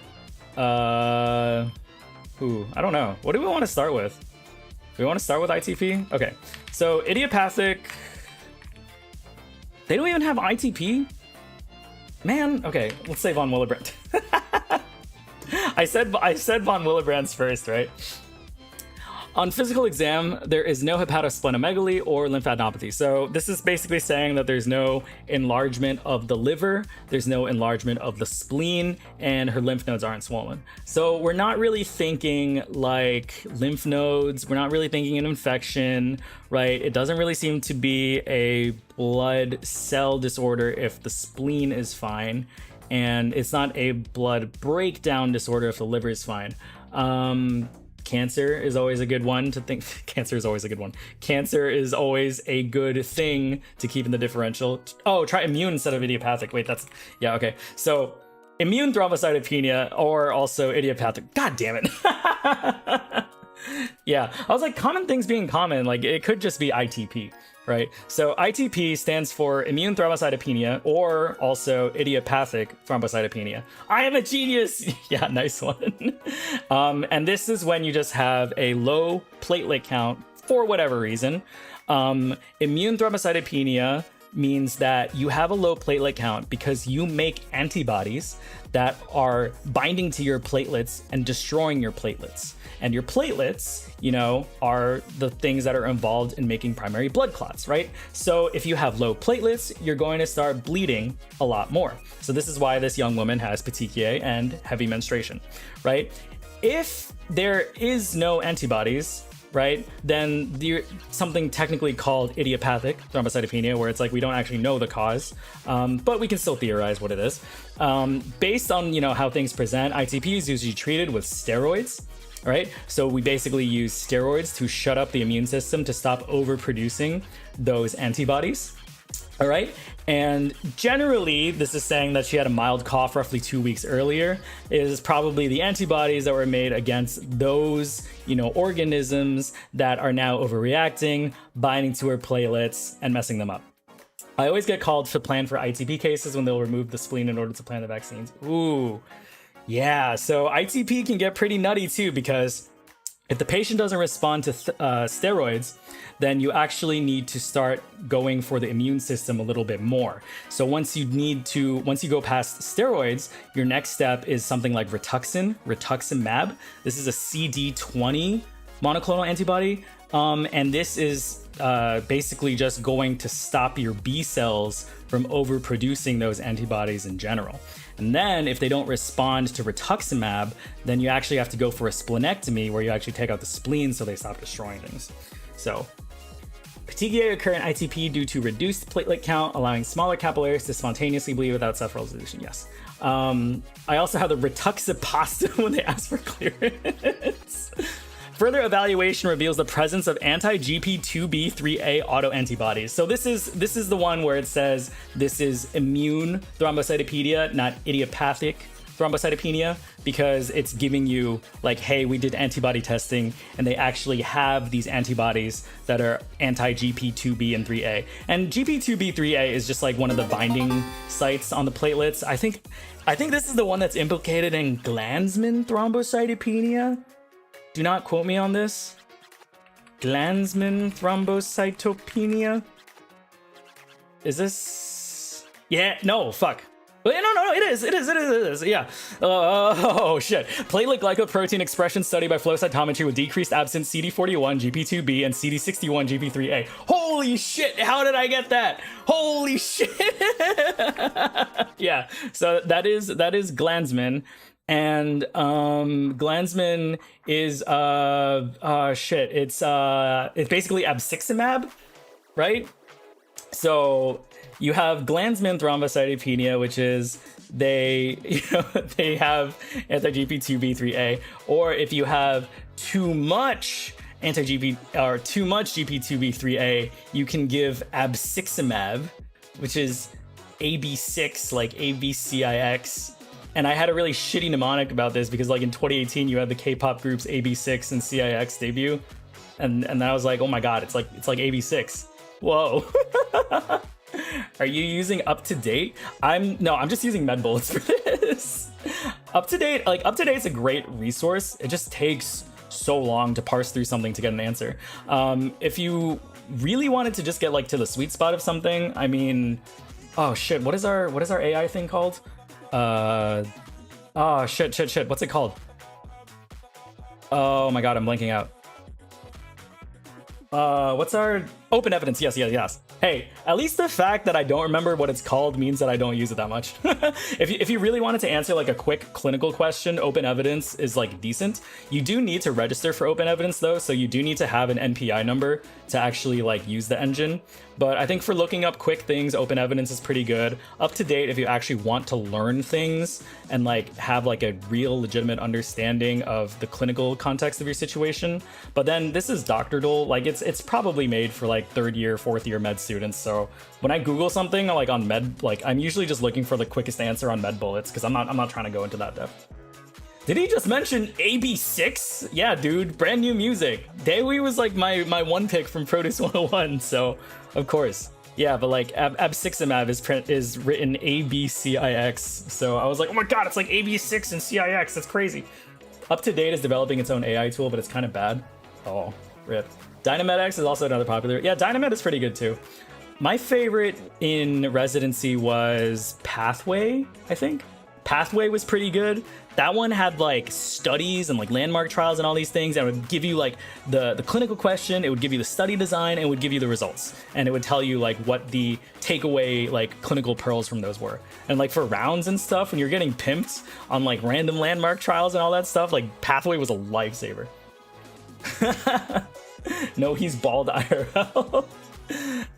Actually, wait, so I did cut my hair. So I used to wear my hair in a quiff like for god, like 10 years or something, but I moved in with my girlfriend last year, and I moved back to an area with like Asian Americans.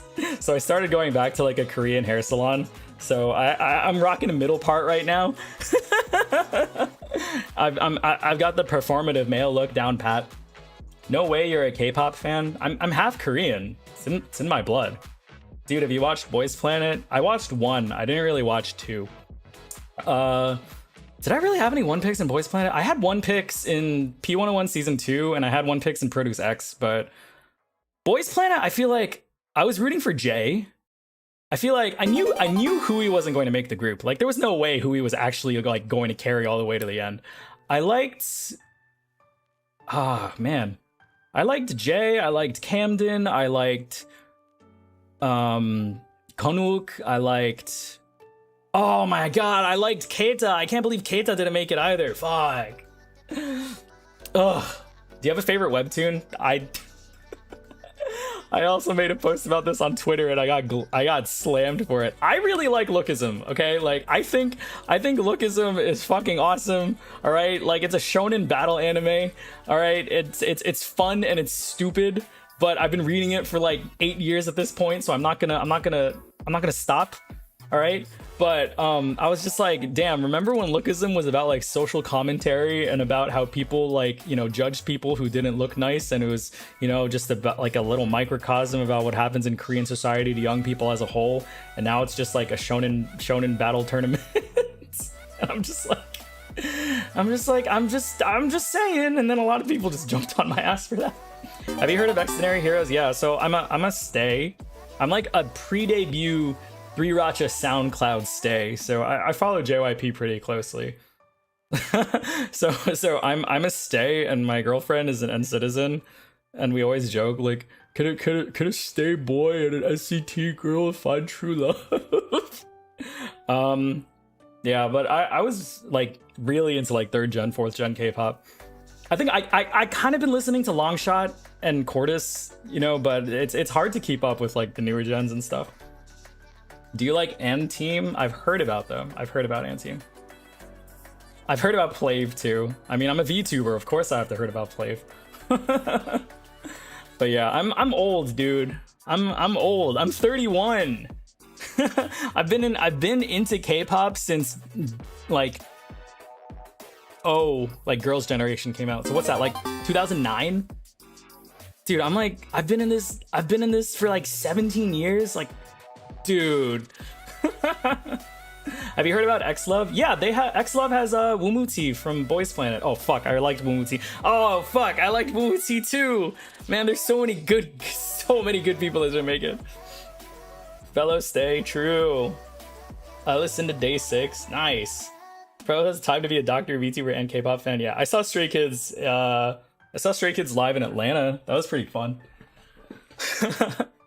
All right. Doctordle 23. What's the diagnosis?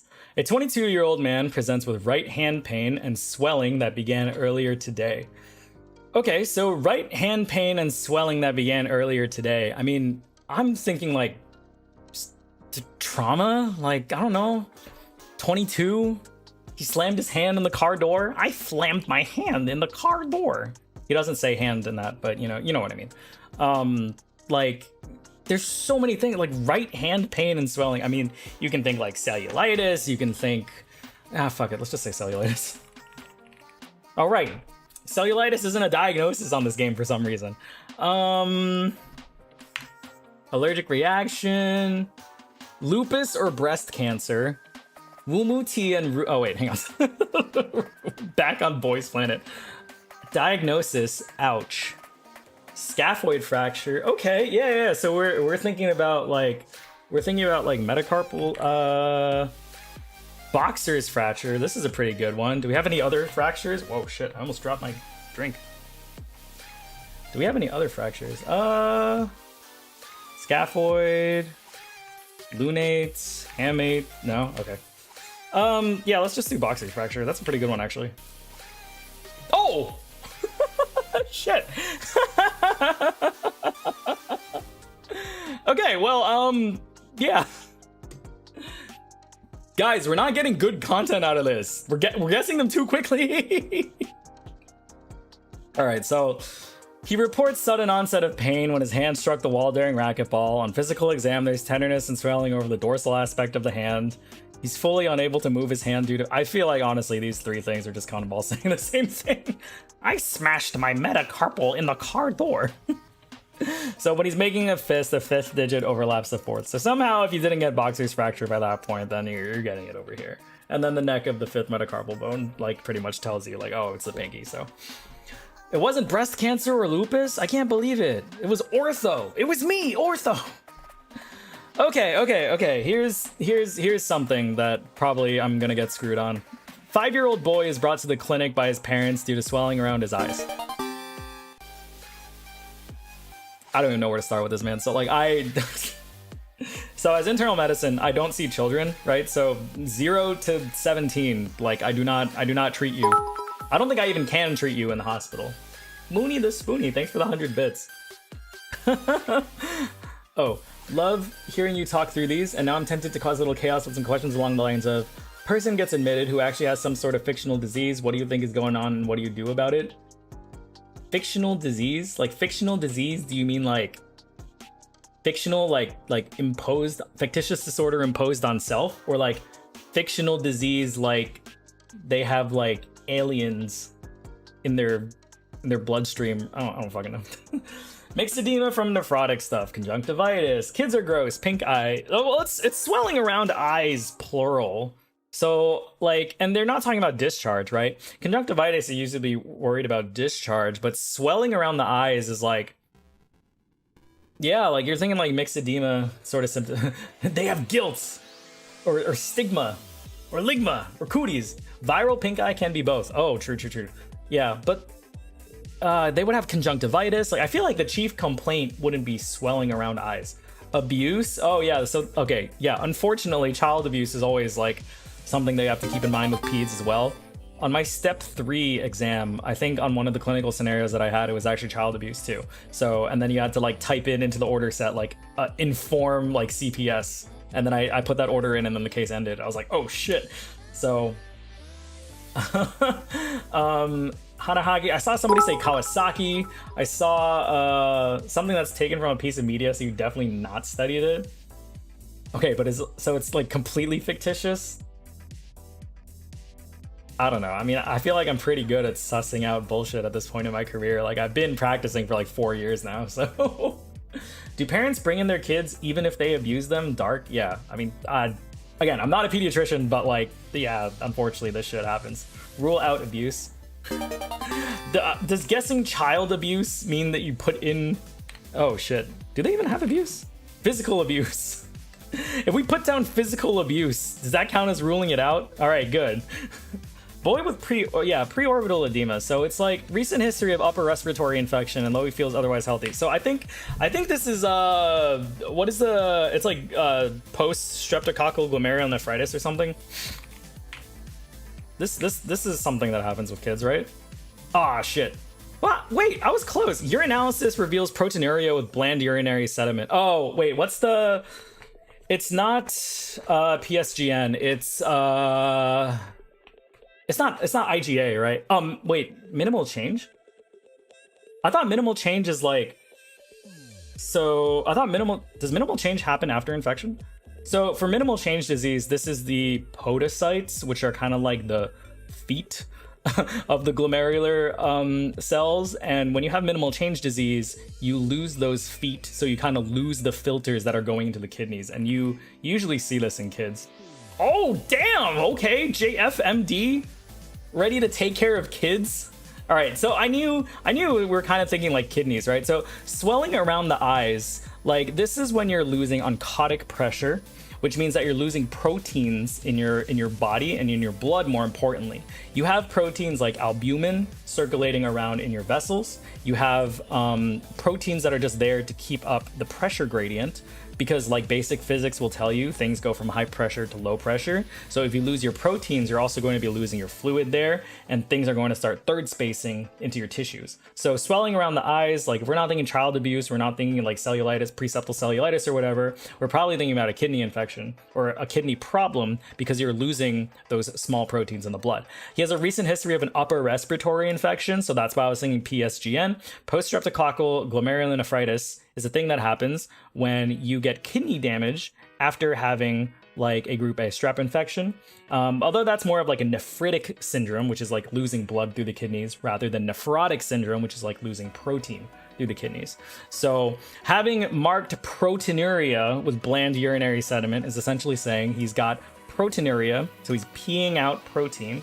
With a bland urinary sediment means that it's not red, right? It's looking like brownish, yellowish, whatever. So minimal change disease is probably the most common nephrotic syndrome, where O is you're losing protein, versus nephritic syndrome, where I is you're losing blood. So yeah, minimal change disease in the setting of a recent infection. I feel like I should have gotten that, right? That's pretty relevant. I don't think I've never seen minimal change disease in like an adult population. I think it's always in kids, but I've never treated it. I've come to the conclusion this guy's just a wizard. Hey, the other doctor answered it, not me. I was on PSGN. I probably should have gotten MCD after this one though. But I was thinking kidney disease. I just didn't get the right one. The one I was going to start from has at least partially plausible symptoms, so you'd be able to take a few guesses.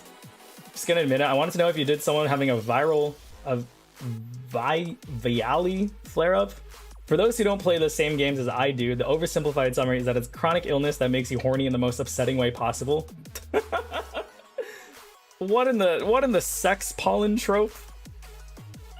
I don't know. I mean, behavioral changes is definitely a thing. So like frontotemporal dementia, I think, is the one that's most commonly associated with changes in behavior, changes in impulsivity. So most often you see patients like going gambling, crazy, like blowing money on a bunch of things, having risky sexual encounters, like no protection, these sorts of things. So, I mean, there are like medical diseases that can cause behavioral changes, but if it's actually just like a straight up like sex pollen story, I mean, it is what it is.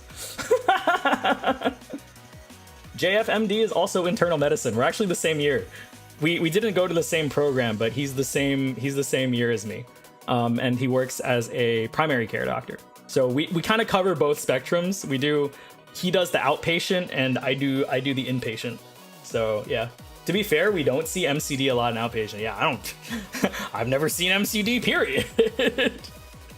But yeah, so this is Doctordle, right? This is just like a random game, mostly kind of geared towards med students. If you see like in the more recent ones, they have like Anki, like shit, what was this one? Urgent care for fever and abdominal pain. Oh, did we do this? Oh, I think it was like Vesico, yeah, this one. So it's got like a diagnosis summary, and it's also got like copy Anki tag step 1 and copy Anki tag step 2. So this is like, Anki is like a flashcard app based on spaced repetition, and a lot of med students use it. And these Anki tags are like how people like get the card into their like flashcard deck and like where it would be organized into. So this game is definitely made for like med students or something, because all of these, I think like once you're like a third year med student like studying for step 2 CK or something, you should be able to answer all of these questions. Like none of these are that difficult. But yeah, the fact that they have like Anki integration for med students on their step exams like is pretty cool. Anki is also used for language learning. Yeah, I think it was originally made for Japanese. I mean, it's Anki, right? It's like memorization, right? Like I used Anki like when I was studying N4 just to learn kanji, but just spaced repetition is just too good. Like med students co-opted it and started using it. Like there's like a whole culture built around Anki for like med students with like pre-made decks and all these sorts of things. So yeah, anyway, all this is to say, Doctordle is really more like a student sort of thing, but I wanted to do a collab with JF just because we're like good friends and we work in the same field, that I wanted to like grab a board review question bank from one of my residents and just do like American Board of Internal Medicine board review questions like on stream, because like we both took boards last year. So now that it's like no stress, right? We don't have like a giant exam to take, like just going through like actual legitimate like board doctor attending questions, I think would be funny. Because I would probably still get shit on. Like he keeps up with like these things a lot more than I do. I just did like the bare minimum to keep up and stuff. But yeah, Anki is the bane of my existence right now. Please no, I'm sorry. You're going to continue to be baned. What's your take on MD versus DO, if you don't mind me asking? The only people who actually have a take on MD versus DO are pre-meds and med students, and that's it. In the reality, nobody gives a fuck. So in the United States, there are 2 doctor degrees. There are MDs, like Saiken MD, and DOs. MDs technically practice allopathic medicine, which is what you think of when you think of medicine. DOs practice osteopathic medicine, which is a bit more physical / hands-on / has a few complementary practices that MDs don't necessarily learn. DOs end up learning thousands of hours of something called osteopathic manipulative medicine, OMM, which is a little, helpful. Like there are definitely things in the DO curriculum that like I've heard DO students say are real. So things like counter strain, muscle energy, myofascial release, like those sorts of things definitely can help certain patients. But there are also things like Chapman points and like CSF flow manipulation. Like there's certain things that are really kind of in that like pseudoscience territory, and like a lot of DO students like do not use at all after graduating from DO school. There is a stigma, right? Just because it is objectively more competitive to get into MD school than DO school, because there are fewer DO schools and less people want to study it. That like people think DO schools are just like safety schools or like reject schools for people who couldn't get into an MD school. When you get into residency, depending on the prestige of the program or whatever, like, oh, we'll never take a neurosurgeon from a DO school, or, you know, I'm not going to take a DO school at my Yale internal medicine program. Like, it's whatever, right? Like, once you get to residency, you're all learning the same thing anyway. So in the grand scheme of things, it doesn't matter, right? Like, if you get a DO, like, do you know what people are going to call you in 10 years? Doctor, right? Like, it doesn't fucking matter. Like, there's a lot of, like, discourse between, like, pre-meds, because there's like, oh, I don't want to go to a DO school. I'd rather go to an MD school. Like, it doesn't matter, dude. Like, you can be a surgeon if you're a DO. You can be an internal medicine doctor if you're a DO. It'll probably be harder to be, like, a neurosurgeon or a plastic surgeon if you're a DO, but, like, people still do it. So, yeah. By the time you get to residency, there's really no difference. So everybody trains where they train in residency, and that's really like where it matters for your career. So I would say there's really nothing. Yeah, Dr. Mike is a DO, right? Like, nobody cares. Like, you're some of you probably have like DO primary care doctors, and you probably didn't even notice until I just pointed it out. So yeah. DO should just be called MDs, since both schools teach practically the same thing. I mean, they just add osteopathic manipulative medicine onto that. Like, yeah, you have 1,000 more hours learning something that we never even learn at all. So, yeah. Yeah, I do. Okay, I took Japanese for a few years in university. I took N4, but I mean, it's been like 10 years since then, so I don't remember shit. What are your thoughts on homeopathy versus placebo? I have no thoughts, because they don't work. I mean, like, I understand like the role of traditional Chinese medicine, acupuncture, Ayurvedic medicine. Like, I understand that these things have like a history, right? And I'm inclined to believe something that has historical context and cultural context and like a track record of working, rather than things like naturopathic medicine or homeopathic medicine or whatever. Like, yeah. I mean, they just, if there's no science supporting it, why would I think it works, right? I noticed with our area doctors, DOs tend to say, rub some more dirt in it than MTs. Saiken says, Nihongo Jozu desu ka? Dude, people don't say Nihongo Jozu anymore, apparently. They say Nihongo umai. Like, umai? Like, tasty? Like, umai kutaisen? Say something in Japanese. なんか大学の時に日本語の授業を2年ぐらい授業を取った。3年ぐらい Yeah, probably. I don't know. But Japanese is a pretty simple language to study. It's just that, like, around like my third year, right? Like, after you do Genki 1 and Genki 2, and then it's just like you get to the point where all you're doing is just grinding like 100 kanji a week for like your Tango quiz or whatever. That's just, it gets so boring. Like, honestly, Genki 1 and Genki 2 and studying for N4 is like more than enough to be conversational. Like, you learn enough grammar from those two textbooks where you can actually like do things, right? And then it's just like, once you're actually like studying Japanese and like studying like kanji and like grinding out everything just to learn more vocabulary, like demonstrating a mastery over a language, then it's just like, okay, this isn't as fun to study anymore. I don't know about Chinese medicine, but there's a Japanese headache one my family picks up when, oh. Well, I mean, if it works, it works. Look, if one of those, like, what is the pseudoconium, pseudosilonium, whatever? Like, if the thing works for you, the thing works for you. Like, it's fine. If you want to pick up, like, natural medicines or alternative medicines and you swear it works, like, head on, apply directly to the forehead. Like, if it works for you, it works for you. Just, I'm not gonna prescribe it to you. But like, on a population level, there's no benefit, right? If something you swear by it and it works, then like, fine. As long as it doesn't like contradict or like fuck up any of the medicines that I'm going to prescribe, like keep doing whatever you want to do. Throwing this at you for funsies, what do you know or think about synesthesia? I have chromesthesia, especially. I don't know. I mean, I know what synesthesia is. It's like, I don't know how it's like applicable to like medicine. I mean, maybe like therapy or something, but I don't know what I'd necessarily do with, like, if a patient told me they had synesthesia, like, would I treat them differently? Like, I don't think so. I don't think any of my treatments would be contraindicated in that case, right? I'd just be like, oh, cool. Tiger Balm is godsend true. I don't want to judge people using naturopathic or herbal remedies, but I just want to make sure it's safe. Yeah, same thing. Like, if you want to take it, that's fine. I'm not going to judge you. Like, as long as it's not like an inhibitor or an inducer of anything, then it's fine. Like, as long as it doesn't mess up with anything that I prescribe for you, like, I'm not judging.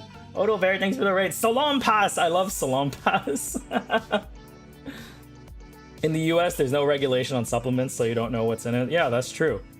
The supplement industry in this country is very, very not FDA approved.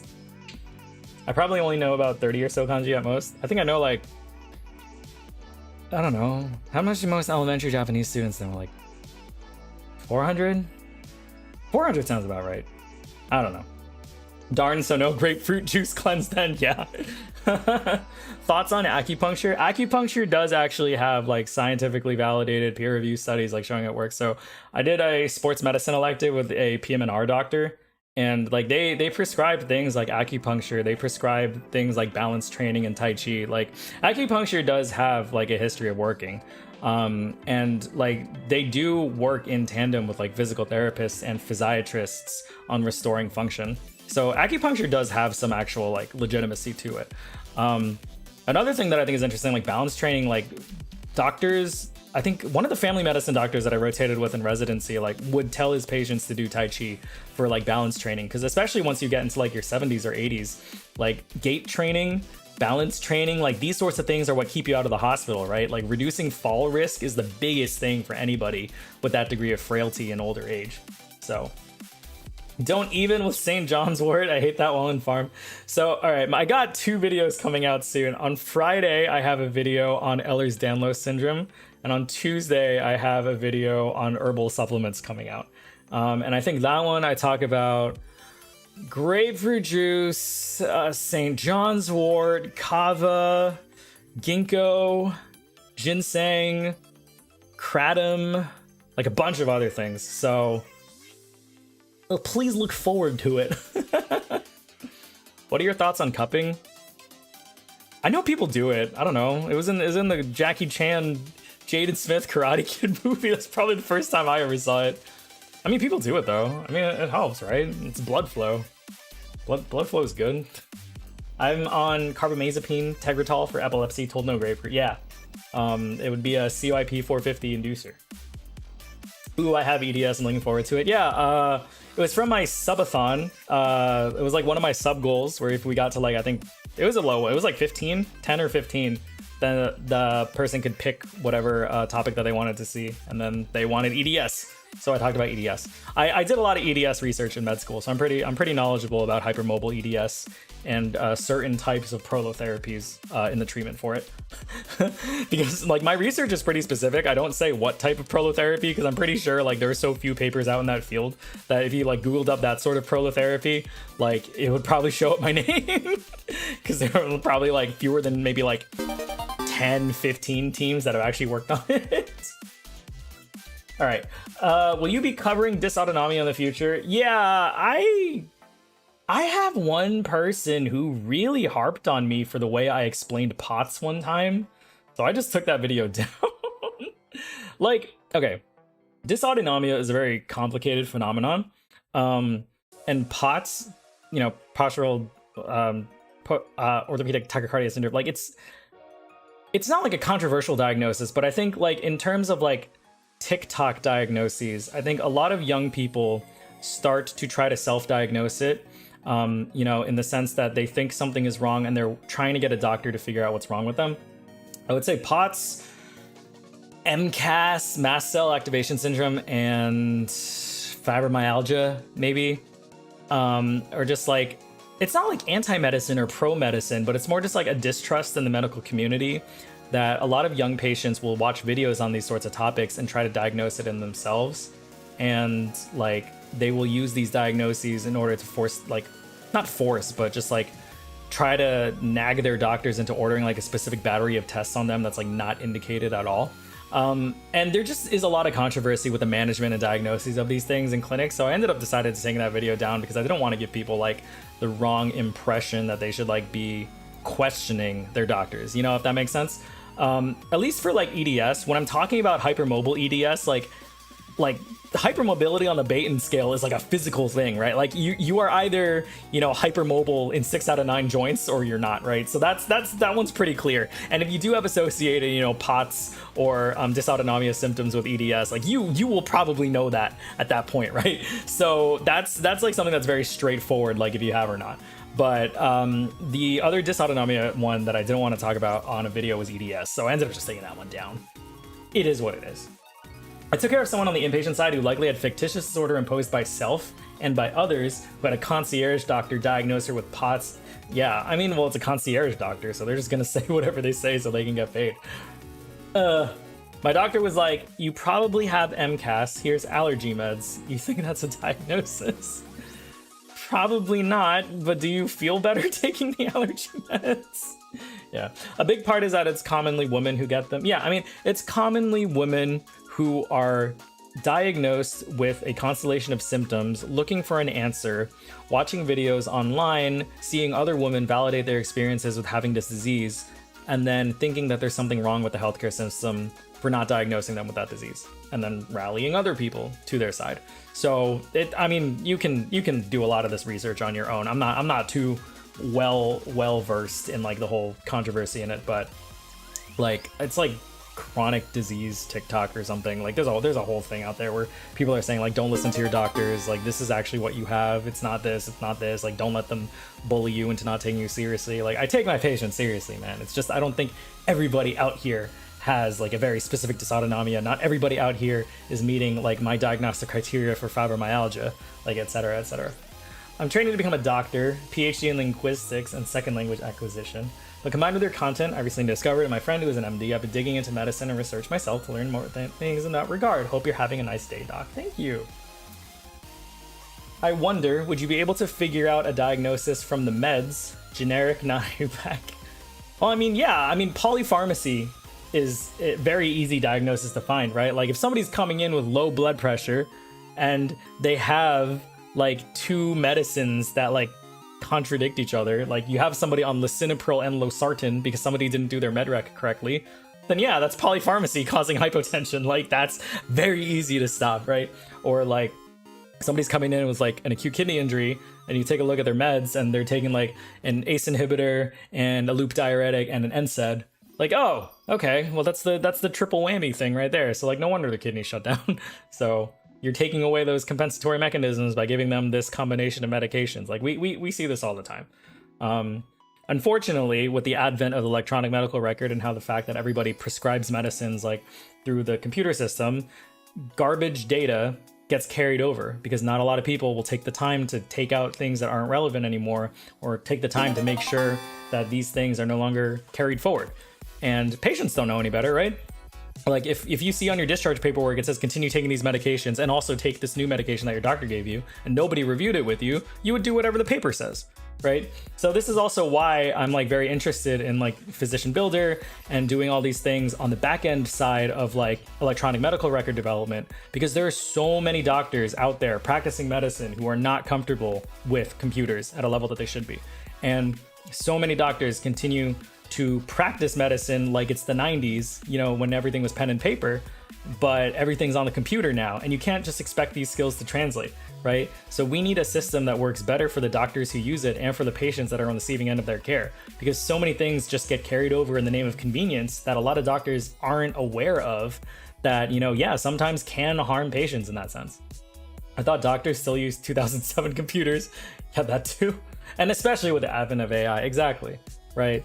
Like people are getting a little too comfortable with it right now. Like I understand, like we have a lot of implementation. Like I have AI note summaries, I have ambient scribing, I have Copilot like running on Epic and shit. And like this, it's nice, but it's like you got to know how to use it correctly. Like there's so many like other 40-year-old, 50-year-old doctors that are like, oh great, we have AI now, I can just plug it into this. I'm like, okay, but maybe don't do that first and then go from there. Some doctors definitely use 2007 computers. Some doctors definitely use ThinkPads. If you doubt your doctor, just ask Google. It will tell you you have cancer. Oh no. Oh my god, I'm running out of water. We have to teach our trainees and students how to use AI tools properly and not just dumping stuff into AI all the time. Yeah, exactly. Like I showed you guys like my accounting class grade, right? I got a B plus. I still used AI for that class. Like I'm still like, I'm not better than anyone else. Like I'm not going to say that like I read every single page of my textbook, right? Like I'm still going to ask Claude, like, how do certain things work? Like what formula do I use here? How do I like plug this table in to like get this result that I want? Because accounting fucking sucks, right? Like balancing T-sheets is like the most boring thing ever. It's all algebra, but it's just like, it's like the worst kind of algebra. It just like takes forever, right? But like, I still learned the material, right? Like you can get the answer from AI and you can still learn the material, and those two things are not mutually exclusive. It's just, I think a lot of problem is that even in medicine, you know, not even just thinking about college or med school, but like even in like doctors practicing medicine on patients, a lot of them, you know, introduced to AI in their 40s and 50s are thinking, oh, I plugged it into open evidence or whatever and it gave me the answer, so I'm gonna go with the answer. Like, no, not really.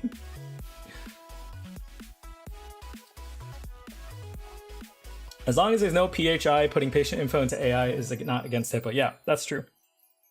As long as you just say, you know, like a 43-year-old woman, past medical history, endometriosis, blah, blah, blah, coming in, you know, with a 2-day history of, you know, shortness of breath, right? That's not personal identifying information. So that's something that you can plug into AI if you wanted. I wish there was a way to opt out of your info being plugged into AI. I don't feel comfortable with feeling like reduced to data points and feeding into an algorithm. Well, that's just the internet now, right? I mean, it's like how Grok gets trained on artists posting their images onto Twitter, right? Like people are shying away from posting their art on Twitter because they don't want to like feed the infinite content engine, or it's like they have to sabotage their own artwork with like these noise filters and glazing them so that they can safely share their works with others. Yeah. Do your parents text you stories in the news about some rando diagnosing themselves via AI too? I don't know. My parents don't really care. I think my mom uses AI for everything. Like both my parents are in business. Like I'm the first doctor in the family. So my mom is just like, wow, I used these, you know, presentation slides made with AI. Like, oh, I did these calculations made with AI, blah, blah, blah. I don't know, man, it's business. They all use it nowadays. Like all companies like want you to use AI too, which is like the weirdest thing. And then my dad has lung cancer, and he's been following with an oncologist, you know, for the past couple of years. And just like any time his treatments get like changed or whatever, or his chemo gets changed or something, like he asks the doctor and then he goes home and asks Claude or ChatGPT or whatever. I'm like, hello? Like you sat with like an oncologist in a very well-renowned cancer center and talked to them for like 30 minutes and you're still like trying to fact check it with AI just to make sure. Does not make sense to me, man. Do people you know ever ask you to diagnose them when they have problems? Yeah, like everybody. Even people I don't know. Even VTubers. You know how much flack that I get from VTubers on a daily? Like not VTubers, I mean like their communities and stuff. Like there was like a big incident I had like November or something. Like it was like Kiara from Hololive like tagged me in a thing to like ask her to diagnose her like issue or whatever. I'm like, dude, you got a very complex medical history. Like, you know this. You see a lot of doctors already. Like, I can't do anything like on Twitter, man. Like, you need to see a doctor in person, and like you need to actually like have somebody physically evaluate you, do a full exam. Like anything I offer you over the internet is just a disservice. Like, I can't diagnose you like this. And then like KFP just starts going after my ass, trying to dox me and stuff. I'm like, what the fuck is going on?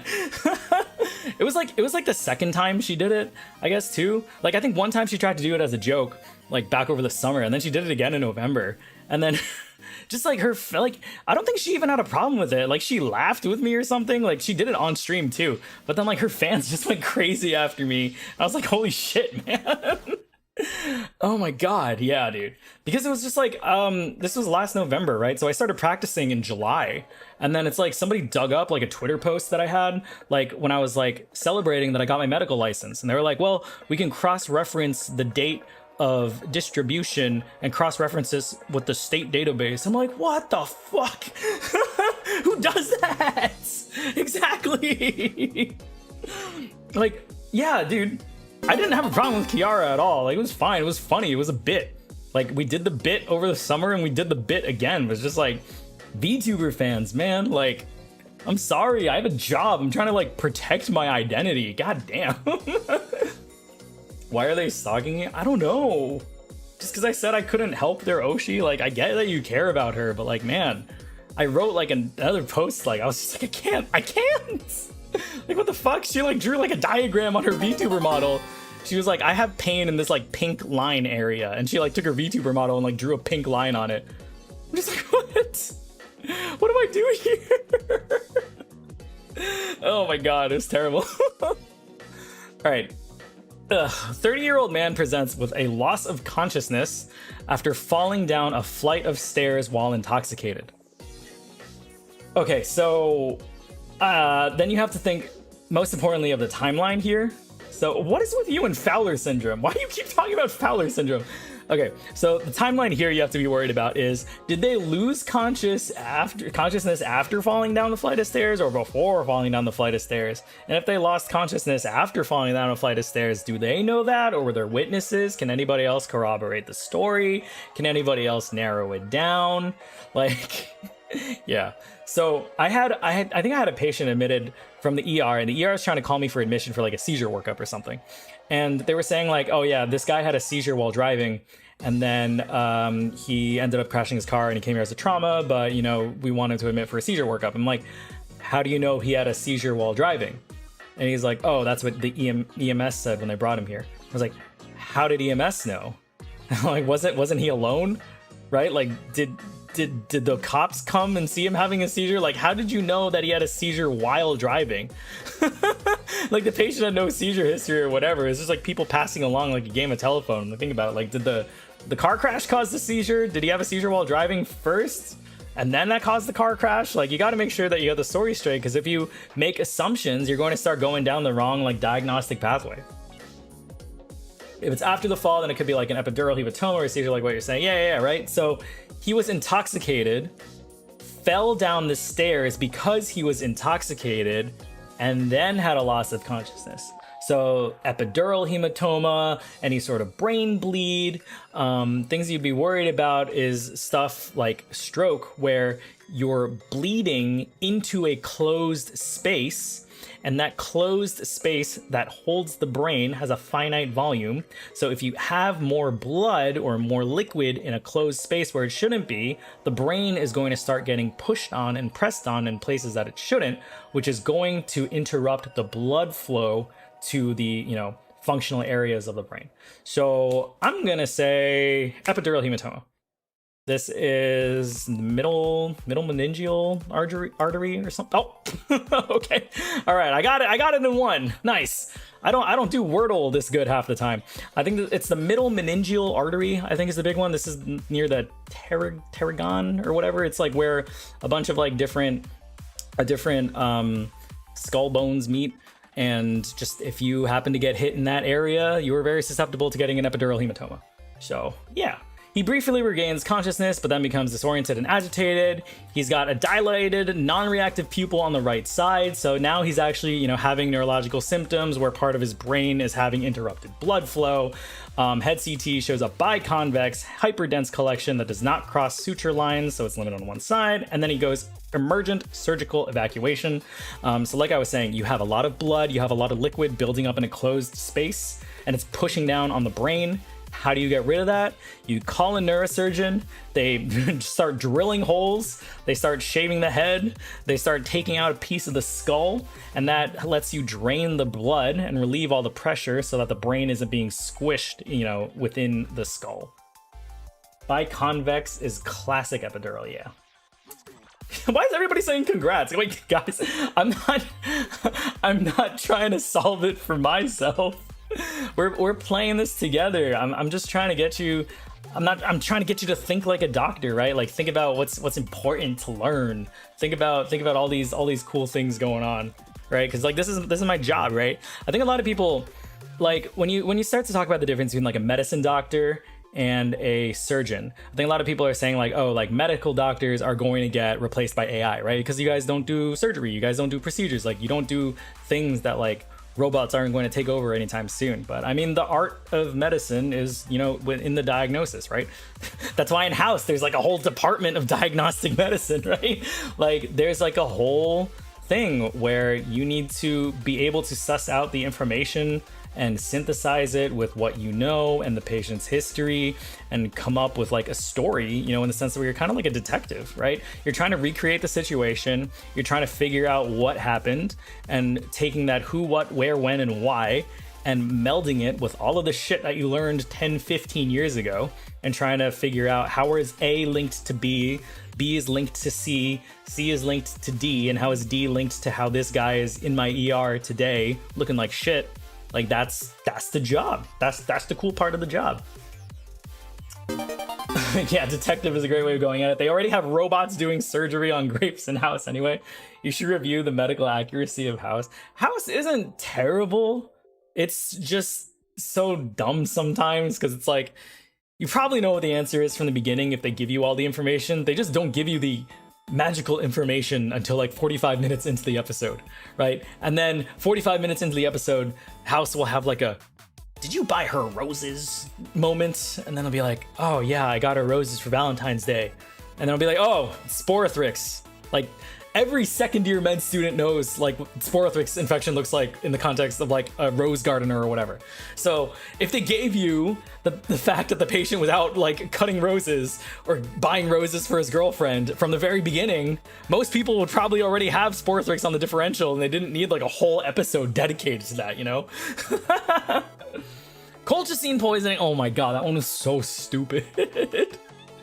What was the most, there was another really stupid House one too.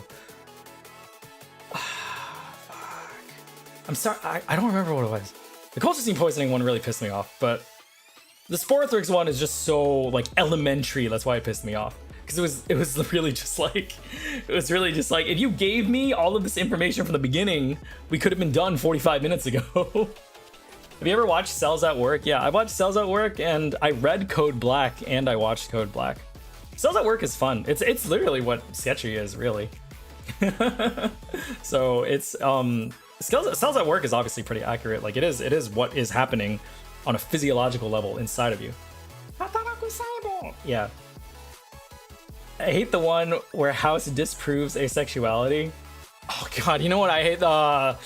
Oh fuck, dude, the congenital androgen insensitivity syndrome episode. Like, dude, it is such a product of like the early 2000s, like being a TV show on Fox in 2005. Like, oh, this hot girl is actually a boy because they can't process the androgens, so everything gets converted to estrogen. So now he's the ultimate woman. I was like, ah. Like watching it now, like it was probably groundbreaking like when it first came out, but then it's just like watching it now, you're just like, oh my god, I'm dying. Have you watched The Pit? Yeah, I have watched like the first 4 or 5 episodes of The Pit. I mean, it's just okay. Like I like Scrubs. Like Scrubs is internal medicine. Okay, I think Scrubs is like the most accurate, you know, medical show out there. It's vibes, right? It's about medicine. It's not like super emergent. It makes me happy, right? The Pit is just like the ER. It's literally just what the ER is. Like it's a great show. It's an accurate show. It's just like it's just about the chaos and it's just like exhausting to watch. Like I also wrote a tweet about this and somebody gave me flack for it, but it was just like I don't want to come home from a 12-hour shift at the hospital to watch people undergo a 12-hour shift at the hospital. Like the whole point of The Pit is that it's just people working, right? And I compared it to like chefs coming home and watching The Bear. It's just like the fun of it is the stressfulness for people not in the industry to like get that secondhand stress, and that's what they enjoy. But it's like for people who live the industry and like do that thing every day, it's just like, why the fuck would I continue to watch this? Like this is just stressful. This is just what I do on the daily. I don't want to come home and watch that. I want to watch JD and Turk be stupid and like sing at each other and JD have like stupid daydreams and like all these things and like talk to interns like they matter. I want to feel happy and hopeful in my medical shows.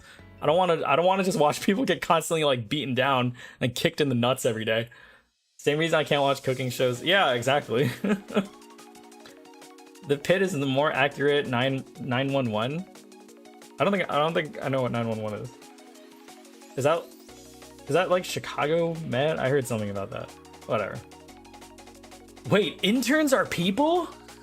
Huh? Alright, let's move on. A 30-year-old man presents with fevers, muscle pains, and chills for the past 3 days. Okay, well, he's 30, so I mean this could be anything. Did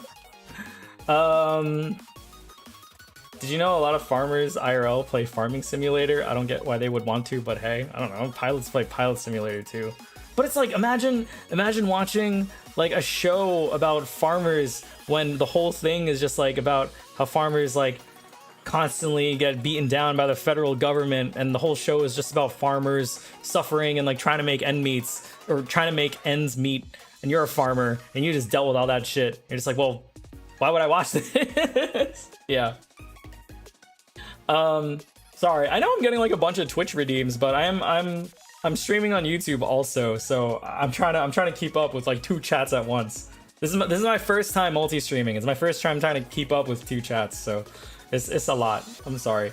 Have you watched Hospital Playlist? I watched a bit of it. I don't watch that many K-dramas. Like I'm half Korean, but I don't like. I'm more of a K-pop than a K-drama guy. I've watched like classics. Like, I watched Secret Garden. Oh, fuck, dude, I'm dating myself. Dude, that was like 2013. Yeah, I watched Secret Garden. I watched Prison Playbook. That was a pretty good one. Whatever. Infection, chikungunya. Where are we? When you think hoofbeats, think horses, not zebras. Is Secret Garden a classic? I think it's a classic. Does that also make me old? Okay, 30-year-old man presents with fevers, muscle pains, and chills for the past 3 days. So if we're thinking about infection, I mean, it doesn't necessarily have to be infection. Like, so if we're thinking myalgias, chills, fever, like, it doesn't necessarily have to be like a super niche infection. Like, we can just call this like flu or something, right? I don't know. I mean, it's a first guess. I don't really care. Influenza.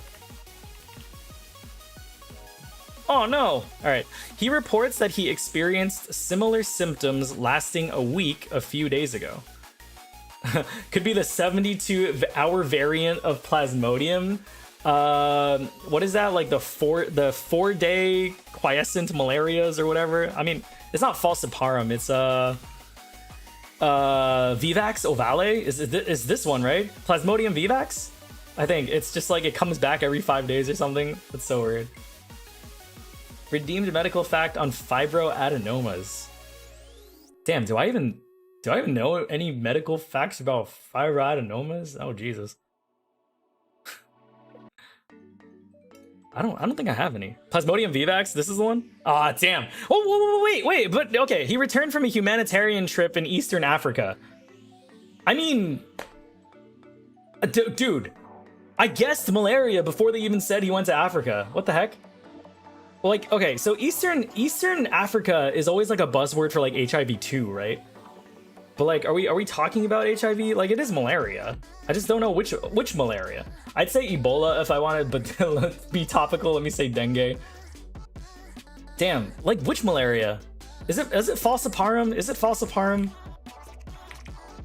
All right, let's go. God damn it! All right. On exam, he has conjunctival suffusion, hepatosplenomegaly, and a diffuse maculopapular rash. Did we just guess the other malaria? Plasmodium malariae. Oh man. Blood smear during a febrile episode shows spirochetes visible with dark field microscopy. Wait, if it's a spirochete, is this leptospirosis? I think somebody in the chat already said lepto. It's conjunctival suffusion you would get with lepto, right? Yeah, right. Recurrent fever page on Mixapp. That's what I was saying. Vishal said leptospirosis. Spirochetes visible with dark field microscopy. I actually don't know anything about diagnosing lepto based on dark field microscopy. I mean, dark field is what you would do for, what's it called? Treponema, so syphilis. But I don't know if that's just like a spirochete thing. Is that just like a spirochete thing? If it's just a spirochete thing and not a syphilis thing, then I'm good with lepto. It has 2 phases of fever.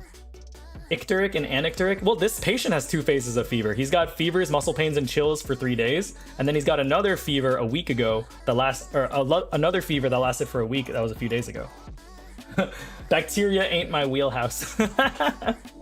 Leptospirosis, but doesn't have the Weil syndrome. You diagnose it with serology. Ooh. Dark field is for spirochetes. I mean, lepto, okay, so lepto, it's East Africa, right? So you're thinking like Somalia, like you're waterborne, right? So lepto is transmitted through what, it's like rat urine in the water or whatever, right? Let's just do lepto. No! Oh, wait, hang on. He denies tick exposure, but recalls that there was an outbreak of lice in the overcrowded refugee shelters. Dude, is this rickettsia? Oh, dude, fuck. Why are we... this is punishment because I said I liked microbio. Ticks. So, ticks, you're thinking... Borrelia? So, there's... Oh, God. So, I mean, Lyme disease, if this was like the Northeast United States, you've got rickettsia, you've got Rocky Mountain spotted fever, you've got... Fuck. Oh, rickettsia is from ticks. Oh, wait. I'm mixing up Borrelia and rickettsia, I think. Let's organize all the spirochetes. Okay, so there's syphilis, there's lepto. Dude, this is step 1. I do not know any of this. I'm taking chat suggestions right now. Like either you're a second year med student or you're an infectious disease doctor, because there's no fucking way anybody knows any of this. Guillain-Barré is, you wouldn't have 2 phases of fever like this. Also, Guillain-Barré, you would have more of like lower limb paralysis, hyporeflexia, these sorts of things. Chagas disease. Is Chagas lice? Chagas is spider. It's the kissing bug, right? Huh. Ooh. Huh. Chagas is a kissing bug. Okay, yes. I remember that. I remember that from med school. All right. GBS is not a spirochete. Yeah, GBS isn't a spirochete. Saiken, I'm gonna be honest, I guessed this one at the end because I don't remember being taught about this one in med school. Ah, fuck. Which means that it's not on Sketchy. Ascending motor form of GBS is bacterial, but it's not a spirochete. Yeah. Huh. Borrelia? Is Borrelia a spirochete? I really don't know. Typhus. Typhus isn't a spirochete. God damn it. Lice? Let's just say Borrelia. There's a Borrelia recurrentis? Are you kidding me? Wait, I was just like, okay, if it's a spirochete, but like it can't be Lyme, it can't be the fucking name is Borrelia recurrentis. That's so stupid. Chagas is only the American. Oh, there's not a kissing bug for the African variant. I didn't even know Chagas had an African variant. I thought it was associated with like Central South America, that sort of thing. New bacteria every year? What the fuck is Borrelia recurrentis? Dude, this is why you have infectious disease. Holy shit. Okay, we were on the right track with Borrelia. I was thinking like the Lyme disease part, like how does this fit into Lyme? But if you're legit telling me this guy has recurrent fever and there's a Borrelia called Borrelia recurrentis, I'm gonna be inclined to pick that one. Didn't even know there were 2 Borrelias. Borreliae? Recurrentis, like sometimes the medical terminology is stupid too. Yeah, yo, we got bug experts in chat. How do y'all know where the kissing bug even lives? That's crazy. How different would the treatments have been if it was different? I mean, it's a spirochete, right? So I mean, like, I guess, what were you saying different? I mean, we would spirochetes, so we would treat with like penicillin. For syphilis, we would treat with doxycycline. For Lyme, we would treat doxycycline. Do you treat leptospirosis with doxycycline? I'm not sure. I assume you would treat Borrelia recurrentis with doxycycline as well. There's like 4 Borrelias other than Burgdorferi. Oh, there's 4? What do you mean there's 4? Shit, man. Because I'm Brazilian, Chagas disease is endemic here. Yeah, true. Actually, when I made the post about the hantavirus, I was talking about how there was the 2 big serovars that people should know about. There's a sin nombre virus, which was in the outbreak in southwestern like Arizona, New Mexico area back in the US in like the 1993 or something. But there was also the Andes virus strain, which is endemic to like Argentina and Chile. And that is like human to human transmissible virus. And I actually got a lot of comments from viewers who lived in South America in that area where the virus is endemic, and they actually have like normal cases of hantavirus transmissions over there because they do have the Andes virus strain down over there. So I was just like, yeah, dang, like you guys actually live it. Like that's the thing, like in America, like we treat Lyme a lot, right? Like this is a thing, we treat certain types of fungus. So depending on your area, right, you probably see like histoplasma a lot more, or coccidio, or blastomycosis or whatever. But it's like, if you dropped me in the middle of India to take care of their population, like I wouldn't know where to start with. Like what? Doesn't that sin nombre just mean no name? Yeah, so I don't know if the story is true or not, but if you look on the wiki for the sin nombre virus, it says that like it was first identified in the Navajo population near Arizona. So they wanted to call it like the Navajo hantavirus or something, but the Navajo Nation rejected that because they didn't want like the stigma of being associated with the virus. So then they tried to call it like the American Four Corners virus because it was discovered in the Four Corners region. And then it's like the local government like rallied against that because they didn't want to be named the Four Corners virus. And so they just called it the sin nombre virus. Like I have no idea if it's true or not. It's Wikipedia, but I just think that story is funny. I think Peru, a friend of my sister's caught it in Peru. Yeah, I mean, that's like Chile, Peru, Argentina. That's like in the same area. Oh, doxycycline for leptospirosis, at least here in the Philippines. Yeah, speaking of the Philippines, like we never see, like I've never treated dengue here, right? Or, you know, stuff like chikungunya, but it's like a lot of my, like half of my viewers in like my Discord server, they're talking about, yeah, I had dengue as a kid. Yeah, I had yellow fever as a kid, and I'm just like, huh? What? you guys had dengue before? Like, oh my god, like that's terrifying to me. Arsenic Hex, saw you on my Twitch For You page that your model was nice, and you weren't just cosplaying. Thank you. I am not just cosplaying.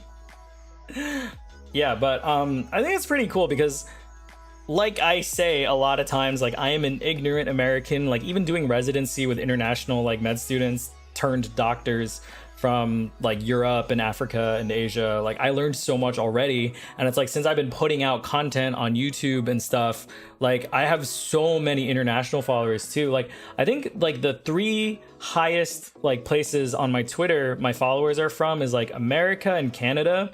Then I think like number 3 is Indonesia, number 4 is the Philippines or something. Like I have a pretty big Asian audience, and like I don't know anything about how medicine is practiced over there. So like what conditions you guys deal with, what medicines you guys use, how you guys like treat things, like I have no clue. So just listening to other people's experiences too, I think is really interesting. I did a TikTok on brain death one time, and because brain death is a very nuanced legal diagnosis as well, you know, the laws behind the brain death examination in America. And I asked people, you know, to look up the laws in their home countries about how brain death works, and like who certifies it, like how many doctors do you need to agree on it, what sort of confirmatory or ancillary testing do you need to do. And there's a lot of different answers because again, the law is not the same, you know, around the world. So that was pretty cool. Dengue and lepto are pretty common here in the Philippines. Yeah, I've never, like in America, I've never seen it before. I learned about it once in med school six and a half years ago, right? And I just never ever encountered it after that. Man, this one's crazy. Borrelia recurrentis. You are evil. One really interesting about being in this chat is that the only things I understand him saying are the diseases that are endemic to Brazil because we have to study them all in high school. Yeah, probably like in America, Lyme disease is a really big thing, right? Like you guys may not have learned about Lyme disease at all in high school. Like, I think a lot of American students in my area, you know, growing up, or no, I told you guys, I went to a boarding school in New England, right? Like, they always talked about ticks and stuff, and they always talked about, you know, Lyme disease and all these different things. And that was just like a huge thing that they would tell kids in the summer, like, hey, like, yeah, tick safety, right? Like, learn like what a tick looks like. Make sure you do tick checks when you come back in, and all that other stuff. Like, if you don't have, you know, shit, what is it called? White-tailed deer ticks in your area, you probably never learned about that in high school. But yeah. I had COVID, the flu, strep throat at the same time. Oh my goodness. Not even in Florida? No.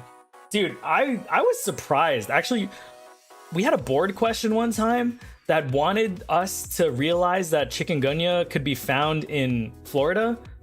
I'm just like, I mean, like, you always learn it as like South America, like Southern Central America. And they were trying to argue that like chikungunya, like gunya was like legitimately found in Florida, like endemic to Florida. And I was like, where are we drawing our borders here? What's going on? I have no idea what Lyme is, but I don't know if it's a language barrier or not. It's, I don't know if there's another name for it. It's just called Lyme disease. Like, that's just what it is. It's called Lyme disease. I don't think there's anything else that can be called it. G3P2. Oh my god, we're doing OB-GYN again. Okay, so a 25-year-old woman, G3P2, presents to her initial prenatal visit with a low-grade fever and sore throat. So when you get to OB-GYN, you learn about the Gravida Para system. So G3P2 means that gravid, she's been gravid 3 times, so she's had 3 pregnancies, and Para, she's delivered twice. When you actually do OB-GYN, I think you do like a 4-number system. It's like G3P2001.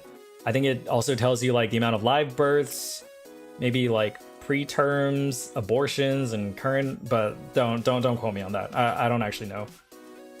Pregnant 3 times with 2 viable deliveries. Yeah. What is the full system? GP400 whatever. GTPAL. Oh my god, dude, I don't remember any of this.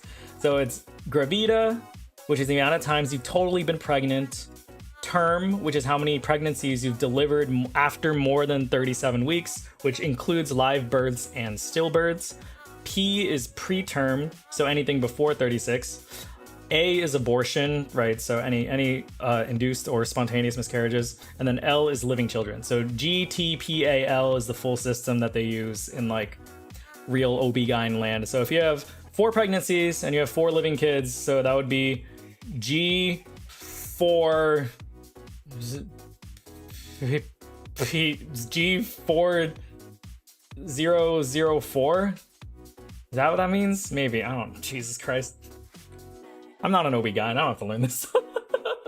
I just know G3P2. Yeah. Like, I just know the basic version. But when you're a specialist, you actually learn about like what the actual system means. You can get tularemia from tick bites. I think tularemia is from rabbits. That's like the only thing that I know is associated with rabbits. First trimester. First trimester. So it could be infectious. That's true. Oh, sweet child. Wait, what the fuck? Mod check? What the fuck? Oh my god. I thought they were talking about the question stem for a second. That's why I started reading that message. It's just like, what? How do they account for dead children after birth? Maybe a post-birth issue that they could miss. Yeah, so that's where the living ends up being a thing. And it's like, you know, you can have a kid, you know, die in like a car accident or something too. But I'm sure that's like reflected. I'm sure that's like reflected, you know, in like the actual assessment. I don't know. I need YouTube mods. I don't have any mods on my YouTube chat either. I guess I could just ban them. Shit, how do I ban people? Is it report? Yeah, there we go. Okay, then I'll just hide those comments. Did that work? I need to get mods. Jarvis, delete this man. Your report and block. I don't even see a block button here. There's put user in timeout. I hope that would be more than just report though. All All right, I'll do the report and the timeout. How about that? Oh my god. I'll stand guard for you. Thank you. Low-key more of a history question, but why don't hospitals have bells anymore? Does the healing frequency / resonance not work? What do you mean bells?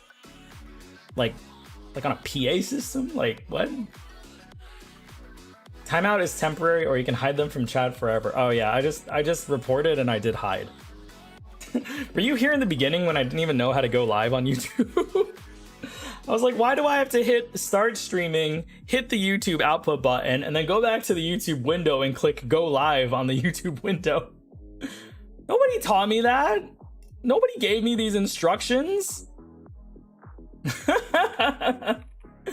Yeah, let me just make sure we're all good. Probably. I reported for spam. Thanks, guys. Yeah, if I read that message just because. I read that message just because, but there's if you guys see anything like out there, just let me know. I'm not like actually paying attention. Healthcare member with a virtual persona. This is so freaking niche. It's actually not that niche. There's like 15 of us, but yeah, thank you. Long start tick. I know that from the long start tick, I got alpha gal several years ago. Since then, if I had red meat or by any byproduct of a red meat animal, I have food poisoning signs and symptoms. So tick prevention is taught very early now. Wow, really? That is interesting.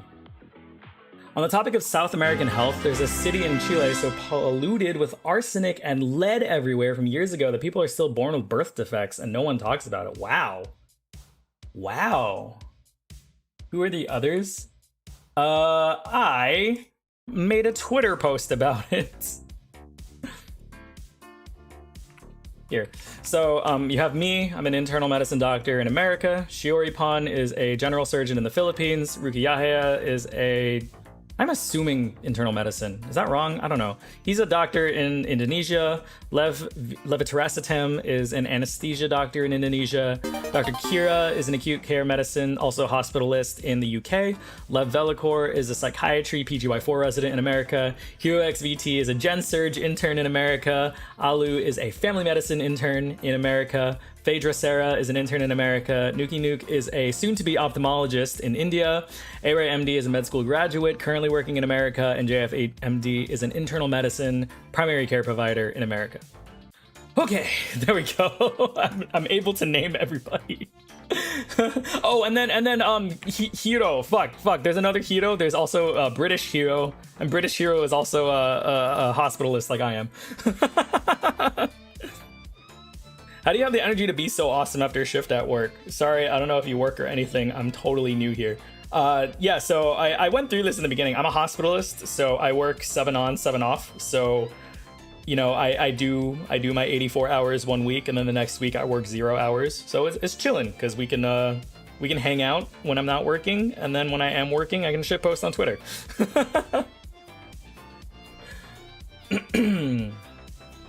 Nuki Nuke. Bro, go be a successful ophthalmologist, bro. If successful, the best life, to be honest. Yeah, dude, ophthalmology is a pretty good gig. I don't know how it is in India, but I mean, it pays pretty well in America. It's like surgery, but you're not really, you know, doing that much like emergency surgery. A lot of it is like glaucoma, like easy, not like easy, but you know, it's not like super involved, like 7-hour surgeries, right? Like you're doing like these small microsurgeries, like very specialized. You have good practice hours, and you know, you got like private practice and all that shit. I think ophthalmology, like emergency call, you got like residents staffing the ED, and it's mostly just for like, you know, trauma, ocular trauma maybe. I don't think I've ever consulted like an ophthalmology service on the floor. Well, actually, I can only name maybe like 2 or 3 hospitals where I actually have ophthalmology on consult on the hospital floor, but we never see eye problems too often in the hospital. Ophthalmology are just the speedrunners of surgery? No, dude. Hepatobiliary surgery is the speedrunners of surgery. One time we had grand rounds, and we just had a HPB surgeon come in from like one of the big university hospitals and just brag about his like 3-hour Whipple procedure. I'm like, bro, why are you like this? And like surgeons just like speed run cholecystectomies all the time. Just like, bro, just put the gallbladder in the bag, bro. Surgeons are so annoying. Do you know of any veterinarian VTubers? Medizen, Medizen. He's a veterinarian VTuber. We have like the same design language. I think he's also got like white hair with like shaved 2-block. I think he wears glasses though, so that's where our models are different. He might actually have like yellow golden eyes too. Meanwhile, there's triple organ transplants that take like 20. Yeah, exactly, right? Like there's some crazy surgeries out there. But I would say like ophthalmology, yeah, definitely like probably one of like the chiller ones that you can get with. But like think about like ortho, man. Ortho is crazy. Just using power tools and like hammers and saws and stuff in the OR on the daily. Like I could never. I'm going to heart surgery and I rotated there last break, and some of those surgeries go 10+ hours. Yeah, I did a cardiothoracic surgery rotation in med school, and we did like a full heart transplant one, and that was like setting up the bypass machine and everything, and like doing like the vessels. It was probably like a 9-hour surgery maybe. That was crazy. My wife is going in for a lap chole next week that's only taking 30 minutes. Yeah, that's really good. What do you think about dermatology? Chillin'. If I was smart enough and dedicated enough, I would have wanted to do dermatology. You only have one emergency: Stevens-Johnson syndrome or toxic epidermic necrolysis. And other than that, you're just working in your private practice, getting nice meals from drug reps. You know, treating acne, maybe doing Mohs surgery. You know, getting reimbursed like crazy. I mean, dermatology is just the lifestyle specialty, right? Like you make so much money. It's an office job. I mean, it's super competitive to get into, obviously. Like you need like so much research and insane board scores for it. But once you're in your career, like you're winning. Not a doctor or a med student, but just an x-ray tech. Super educational stream, though I'm usually involved with ortho and urology. Cool. Hardest part of the derm lifestyle is getting into the residency. Yeah. So anytime people ask me about like lifestyle specialties, so you say road. The road specialties are the ones that are usually pretty good, where it's like good hours and also high paying, like 400,000 plus. So radiology, ophthalmology, anesthesia, dermatology, right? Besides ophthalmology, which, you know, we kind of talked about, like they're non-surgical specialties, but they're specialists that get paid really well because you're doing small procedures or something, or they get reimbursed really well, or they, you know, get into a private practice model.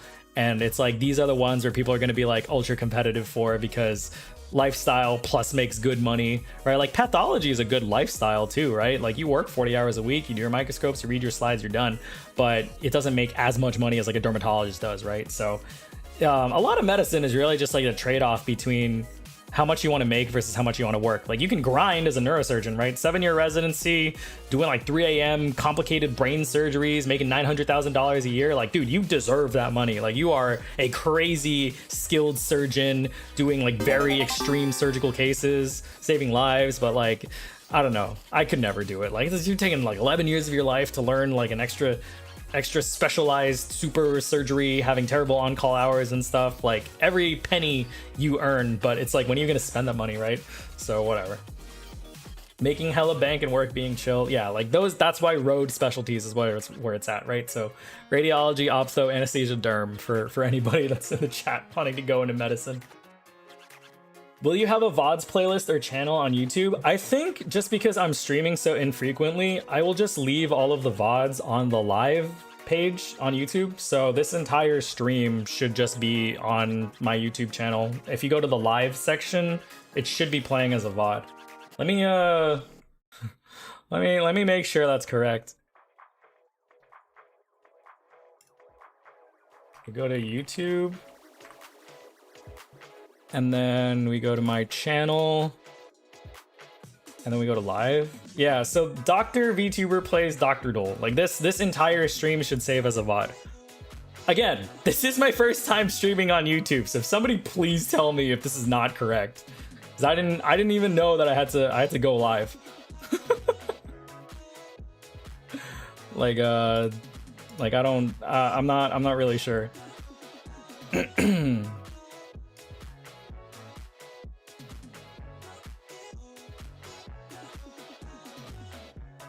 Anyone got anything? All right, nobody said anything, so I think I did it right. Most of my interactions with hospitalists are politely correcting your orders on secure chat. Thank you. Please prevent me from ordering 1,000 liters of saline for the patient. please save me from being stupid. Listening to all this health stuff while I work on a commission and plan on setting art-related careers is so funny. I mean, we were just here to play Doctordle, and then all of a sudden we just started. I don't know. I yap too much. 1 gram of Dilaudid. Yeah, 50 milligrams of fentanyl, please. My wife wants to know, what's your opinion on the current education standards in med school for things like celiac disease or other autoimmune diseases? Well, at the beginning of the stream, I went through my PowerPoint where it said I applied originally for rheumatology fellowship, so I feel like I'm kind of biased because I really enjoyed studying all of that stuff. And I mean, yeah, we got pretty decent education about celiac or rheumatoid or lupus or fibromyalgia or all these other things, so decent enough in med school that it made me interested to want to apply for it, you know, years later in fellowship. Did I actually get in? No, but had I did, I definitely would have continued studying it. 1,000 liters of saline to the dome, what'd it do? Let's go. In Mexico, we don't have hospitalists, it's all IM in here. So do you guys do like the hybrid model where like the doctor sees the patients in the hospital in the morning and then does clinic later, like in the day? I wanted to do rheum or nephro, but I ended up in ID. Yeah, life is just like that. I wanted to do PM&R, I went into IM, I wanted to do rheum, I went into admin. What do you think about HRT for balancing, especially as people age? Balancing in the sense that like I see the need for things like, well, actually, it's not really HRT. I mean, my extent of prescribing these things is like selective estrogen receptor modulators. So like raloxifene, clomiphene, these sorts of things. Like I don't prescribe estrogen straight up. So I'm not really sure if I have like any accurate experiences on that. I would say, I mean, I understand the reality of trans healthcare in America, but, you know, especially in the age of the internet and a lot of young people having the access to buy, you know, DIY hormone therapy, you know, like getting it off the dark web or like from a supplier in Russia and getting it shipped to their door and injecting themselves. Like, I'm not a fan of that, but the reality is that may be the only way that they can get gender affirming care. So, I mean, I guess I gotta let it slide, but yeah, I don't know. You would probably want to ask an endocrinologist or someone who actually does that stuff. Definitely not unopposed estrogen given. Yeah, exactly. More importantly, is he scared of apples? I'm allergic to apples. It's also on my wiki page. I turned 18 one day and I could not eat apples. Like, it's like the skin or whatever, but like if I bite an apple, like a raw apple, I can eat like apple pie and like stuff, but if it's like cooked, it's fine. But if it's like a raw apple, like even if you wash it or whatever, like if I eat the skin, like my lips get tingly and stuff. And it was weird because like I could always eat like apples, peaches, and cherries when I was a kid. But then it's like I turned 18 and it was like the day after my birthday, I had an apple. And then like my lips got tingly and I was like, huh. Am I allergic? And then it's like I had a peach like a week after or something, and it's just like, oh shit, I might be allergic. Oh, so like kiwis? Yeah, it's kind of like that. You know, I think people get like allergy to like the hair or like the pesticides that they use. I know kiwi hair is something, but yeah. Oh my god. It's a biblically accurate doctor. It messed me up that one time, and then after that I knew that I had to become a doctor. You are a doctor that's allergic to apples? I know, right? I had to. Dude, I couldn't not be allergic to apples and be a doctor. An apple a day. Probably less than that. Dude, it's like an apple skin a day. Alright, guys, gotta get ready. I have classes to go do. Bye, y'all. Thanks for stopping by. Thanks for everyone on YouTube for stopping by. I did not expect this many people to roll through. I was really surprised. I mean, I just had one video pop off, and that was pretty much just like where everybody started coming in. I had like maybe 2 months of making videos just for like 1K, 2K viewers. and I was just gonna be grinding for the health partnership thing, but this one video just like blew up my entire channel overnight. So I already qualified like with the watch hours for it. So all of this happened really quickly, and thank you for helping me achieve this stuff. I didn't know what I expected, but the fact that it all happened in just like a few days and just instantly qualified for health features, like I could probably even like apply for YouTube partner at this point too. I'm pretty sure I have enough watch hours for that. So yeah, that's crazy. Drop the Discord. It is Discord. It's an automated Nightbot message on my Twitch channel, but I'll drop it in there for you guys. It has some pretty intense moderation settings, I guess. My mods helped me set it up, and a lot of people have been just like straight up dono-walled by the like anti-spam bot before. So please try your best. there is like maybe, oh wow, some people already got caught by it. Oh, unusual join activity. Is that just because so many people joined? Actually, it wasn't even that many people that joined. Oh, whatever. I don't know. Something's going on. Guys, I don't know. Please don't quit medicine for streaming, even if it becomes more lucrative. We need more kind doctors in the hospitals right now. Dude, I'm not quitting medicine for streaming anytime soon. Do you know how much money? Do you know how much money I would need to make from streaming in order to make this come true? like I think like most people like that go full-time streaming, like I'm talking about like the average person that goes full-time streaming, like not like your you know, full-time like your Pokemains or whatever, right? Like I'm talking about like your normal person that's able to make a living out of this. Like do you know how much more money I would need to generate in order to equal or surpass like my doctor income? Like there is no, like, unless you guys like completely like eclipse my viewership on another video again from like 100K to like 100 million. Like, there's no fucking way I'm dropping medicine for streaming. Y'all are crazy. Oh my god, especially if you reach like 0.8 or 1.0 FTE. Yeah, dude, I'm gonna be working 0.5 FTE anyway, right? Like even right now, like I'm still not even streaming that much as a 0.5 FTE hospitalist. Like, oh my god. You need thousands of followers for that? You need like millions of followers for that. Someone clip this for when Saiken quits medicine to be a full-time VTuber. Pause. Yeah, even if you have videos of millions of views, it's not guaranteed income. You would need like a live stream with millions of views consistently to equal a full-time income comparative to what I could earn in medicine. Like it's not feasible.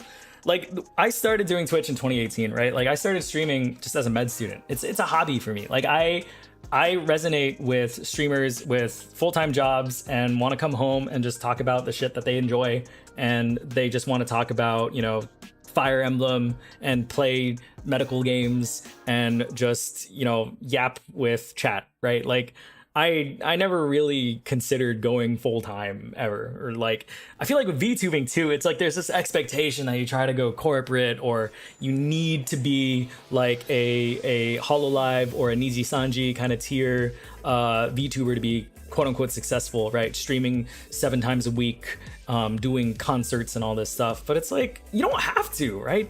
That's just because like there's a certain success model, right, from Japan for it. Like it doesn't mean that everybody who participates in this medium needs to reach that level of success. Like there are normal people out here just trying to stream and vibe, and that's okay too. Have you seen Cells at Work? Yeah, I've watched Cells at Work and I read Cells at Work Code Black. They're pretty good. The biggest streamer I would watch would not even make as much as you would as a doctor, and he puts in a ton of work. He would have to stream like all day, every day, full week, and not be enough to be full time. Yeah, exactly. Right? It is what it is. I do hope you become famous enough to consider it, but at the same time, just based off the Doctordle video, you seem like a very knowledgeable person. Wouldn't want you to leave the medical field. Yeah, guys, don't worry about it. I swear. if I ever do anything more with VTubing, I will go from streaming once a week to streaming twice a week. and if for some reason a corporation wants me streaming twice a week and shit posting on Twitter while I'm on service at the hospital, then fine. But I don't think I will ever financially need to rely on anything more than that from streaming. Speaking of Niji Sanji, there's apparently an actual psychiatrist. Yeah, what's his name? Ayato, I think. Which is really funny because when they revealed his design, he also has like the white hair thing, like yellow eyes that I got going on. And his model even looks kind of similar to mine. So I think it was really funny. Random question. How much did your VTuber cost to make? So this model is from Aurora Live when they were doing English language commissions. I think in total between art and rigging and VBridger, it comes out to like, no, in total before like rigging with VBridger, it's probably like 3,500, and then probably after the VBridger touch up, it was around 4,000. Yeah. From my understanding, a lot of streamers make money from other revenues too, like partnerships, launching brands and stuff, because streaming is just so volatile. Yeah, I mean, I don't know. Like, again, unless you're like a big time like OTV, OTK kind of streamer, like, I mean, you don't need to take it that seriously. Like, streaming should really be a hobby for most people, right? Like, I've talked about this before on stream, but it's like so many people get into content creation with the intent of pursuing it full time, and they burn themselves out because they realize they never reached that level of success that would allow them to take it full time, equivalent to full time employment, and they just end up like right back where they started, right? Or they even end up losing more money on the venture trying to even grow bigger, right? So I mean, I think people shouldn't pressure themselves to become a streamer or become a VTuber just because that they want to be a full-time, you know, content creator to the point where they can leave their job entirely, right? Like, you should do it because you enjoy it. You should do it because you like broadcasting, you like talking and interacting with your chat and hanging out with them and that stuff.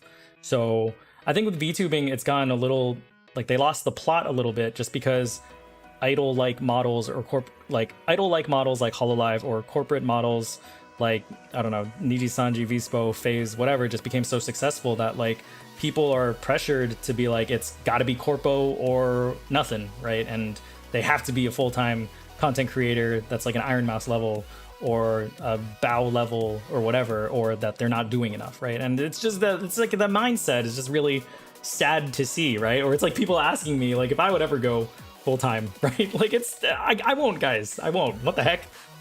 Being a doctor makes so much more money than any of this ever will. I've invested way too much of my life into doing this. I got loans to pay back. Like, I'm not trying to exit clinical practice anytime soon. That's my mentality at the moment, having fun and enjoying content creation, and maybe eventually be a VTuber. Yeah, like, we do this because it's fun. We do this because it's a hobby. It's not like we're trying to make a second living out of it. Question, what do you think I like better, Fowler syndrome or Fowler syndrome? I think you like Fowler syndrome. I think you like Fowler syndrome. I'm not sure though. All right, it's a guess. It's an elementary diagnosis, but you know, Fowler syndrome is just it's really speaking to me. Is Fowler syndrome like it's a urine, it like chronic urinary retention, something like that, I think. Your urethral sphincter something. I don't know. I'm starting to think about it. It's like a external sphincter, like you can't relax your external sphincter or something. I don't know. The student debt is actually crippling though. So I am, in total, I took out 120,000 in loans. I've been able to chop it down to like 87,000 at this point. So I'm working on it, and especially like as I unlock my full income as an attending, once I get finished with this admin fellowship, I'll be able to pay off my loans pretty good. Why did you choose internal med? So I like doing a little bit of a lot.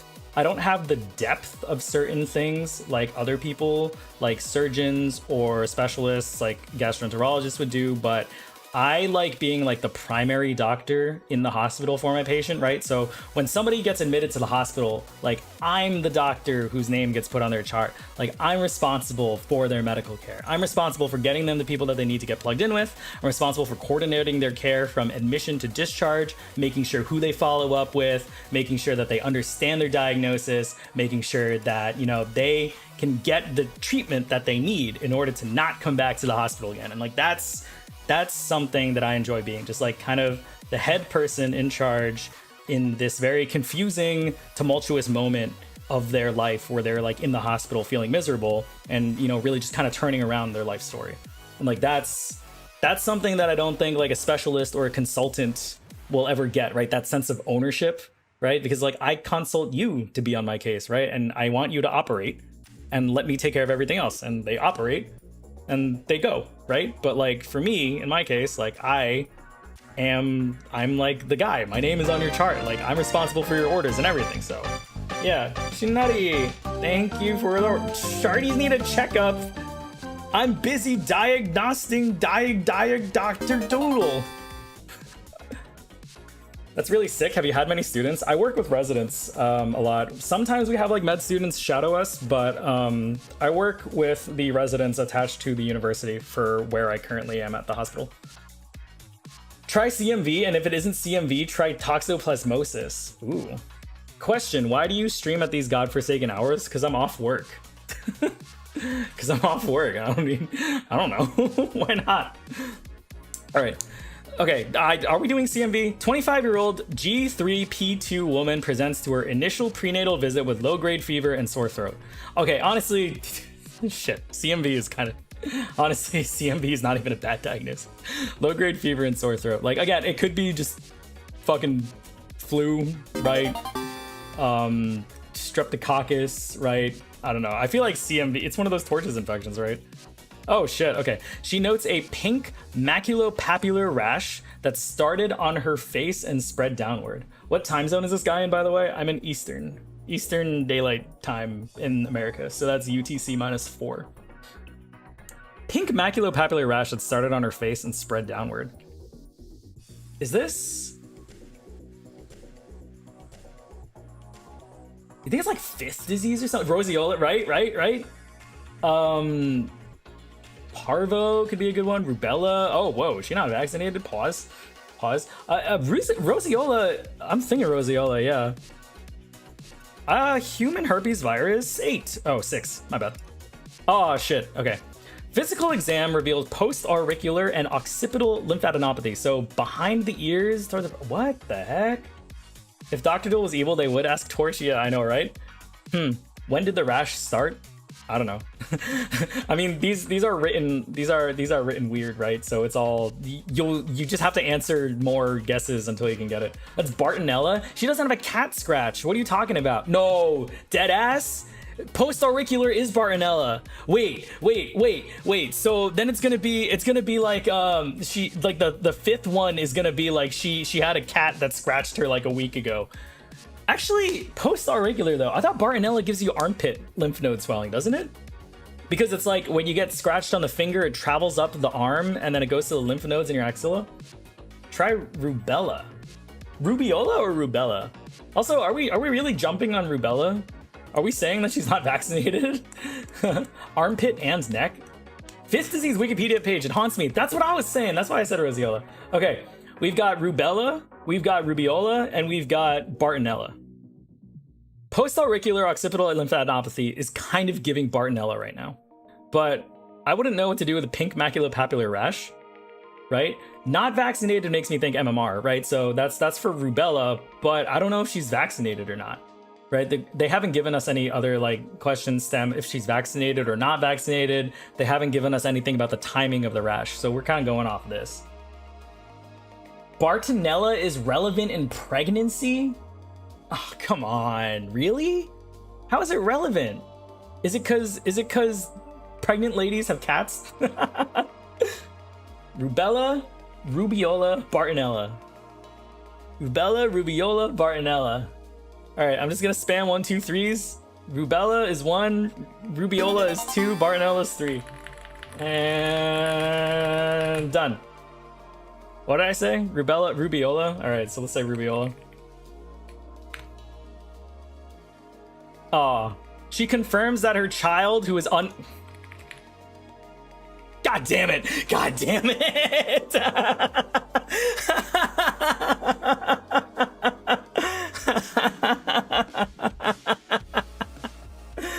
Dude, it was rubella. Yeah, everybody was on the right track. And then the fact that and then it was like, oh, the child's unvaccinated too, and we're like, okay, it's rubella.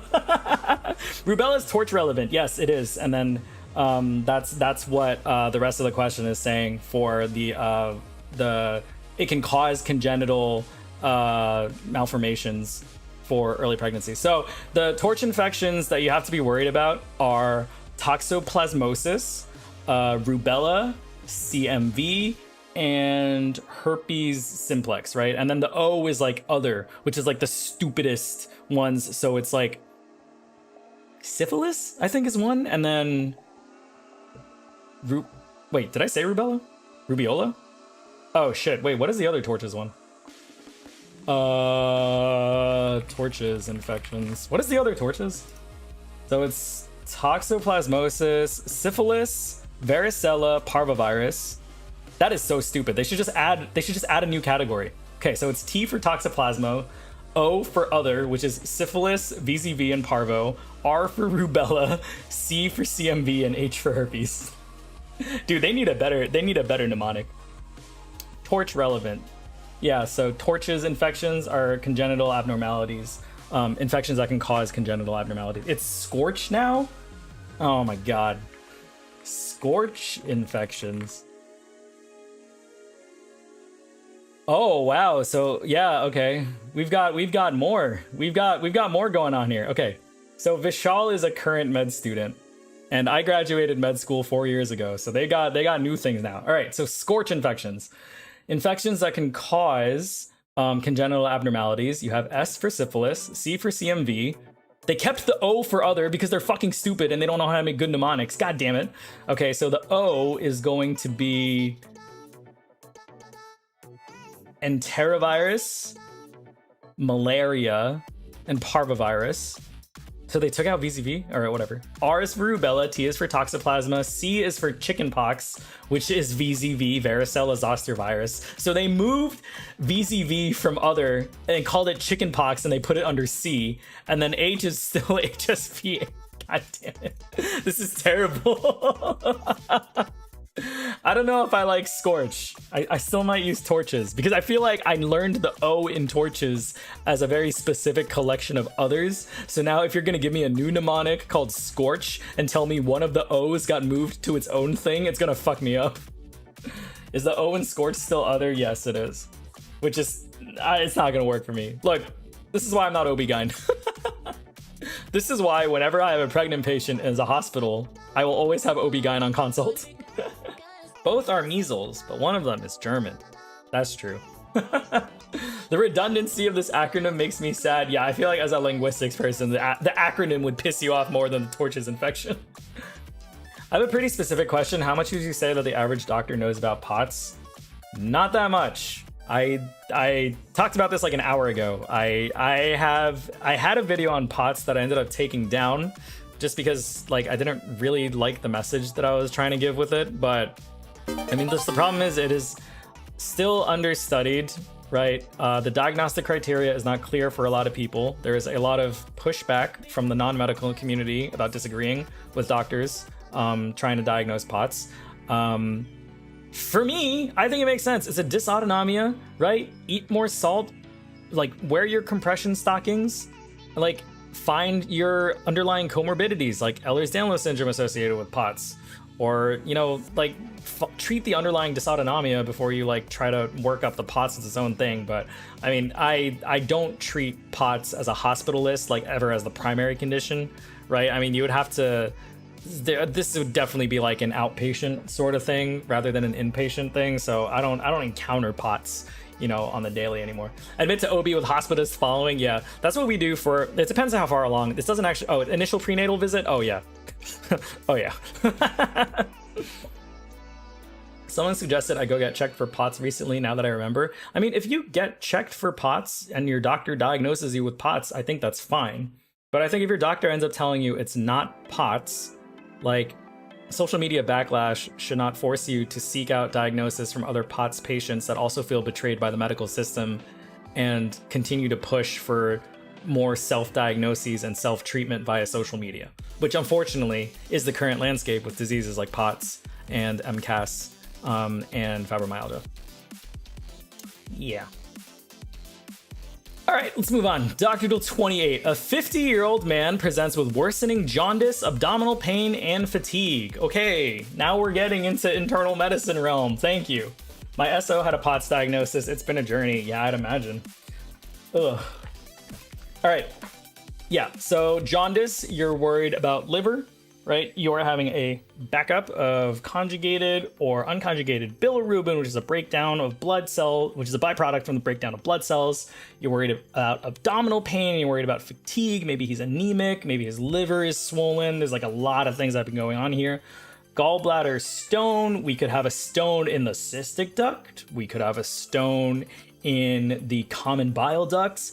We could have a stone, pretty much anywhere. So there's a lot of things going on. We could also have an infection, right? So we could have hepatitis, we could have Hep B, Hep C, we could have a MAHA, a microangiopathic hemolytic anemia. He could have something like TTP, thrombogenic thrombocytopenic purpura. He could be chewing up all of his red blood cells. He could be chewing through all of his platelets. Like, there's a lot of different things that this could be. So pancreatic adenocarcinoma. Damn, you just want to give this guy cancer?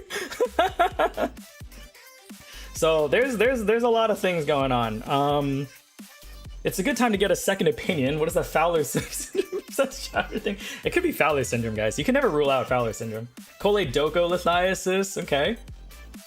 So I mean, we got a wide differential, right? We're covering gallbladder. We're covering heme. We're covering, pancreas, I guess. We're covering he's an alcoholic and needs to get over it. Gilbert syndrome, Crigler-Najjar syndrome. There are a bunch of different things. So, yeah, let's go PSC. That's true. It could be primary sclerosing cholangitis.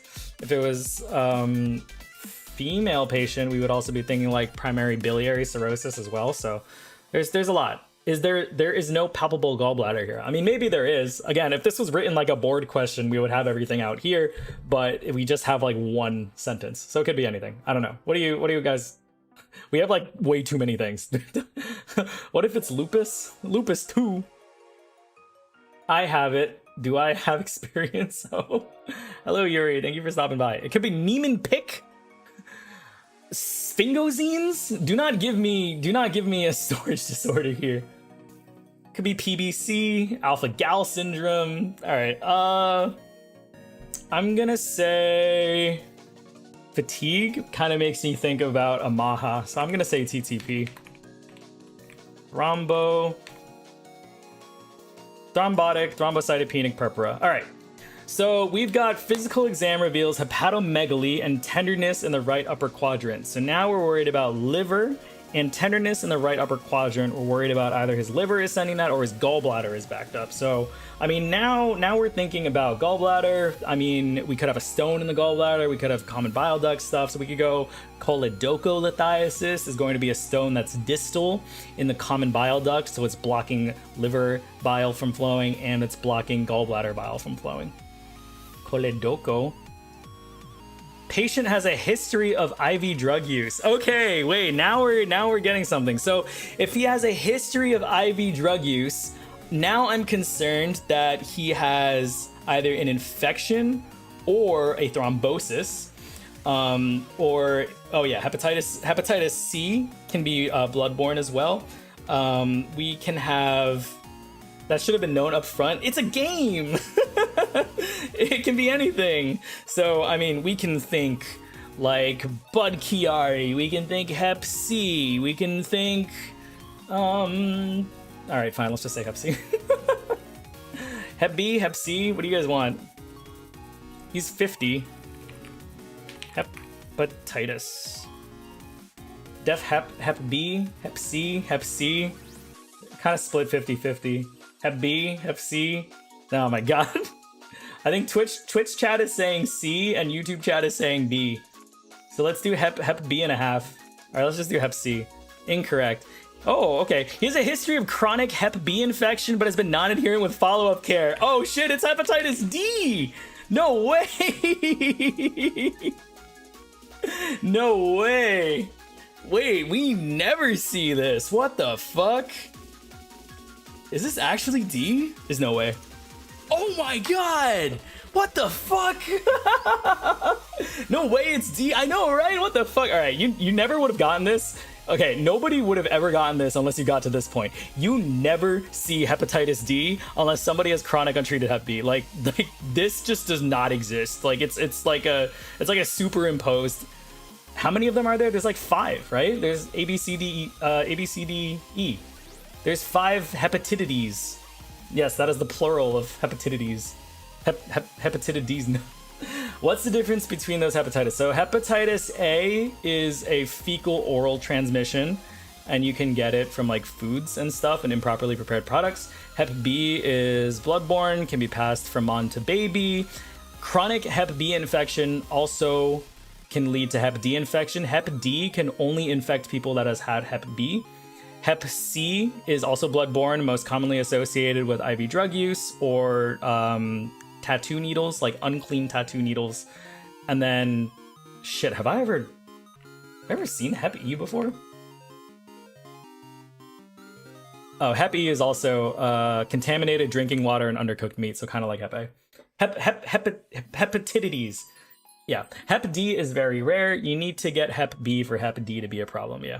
There's like 20 hepatidides, but only A through E are the clinical relevant ones. Yeah, exactly. So like, I think most people would have gone here. They would have said like gallbladder. Here, probably you're starting to think like liver, hepatitis. Here, you're definitely going like Hep B or C. But chronic Hep B infection and non-adherent to care, then yeah, probably it's got to be D. Like, there's no way they would say that and it's anything else. Wait, 20 of them? I'm just reading chat. I don't think I've ever seen 20. I don't think I've ever seen 20 different hepatidides, but I've just never like gone that far.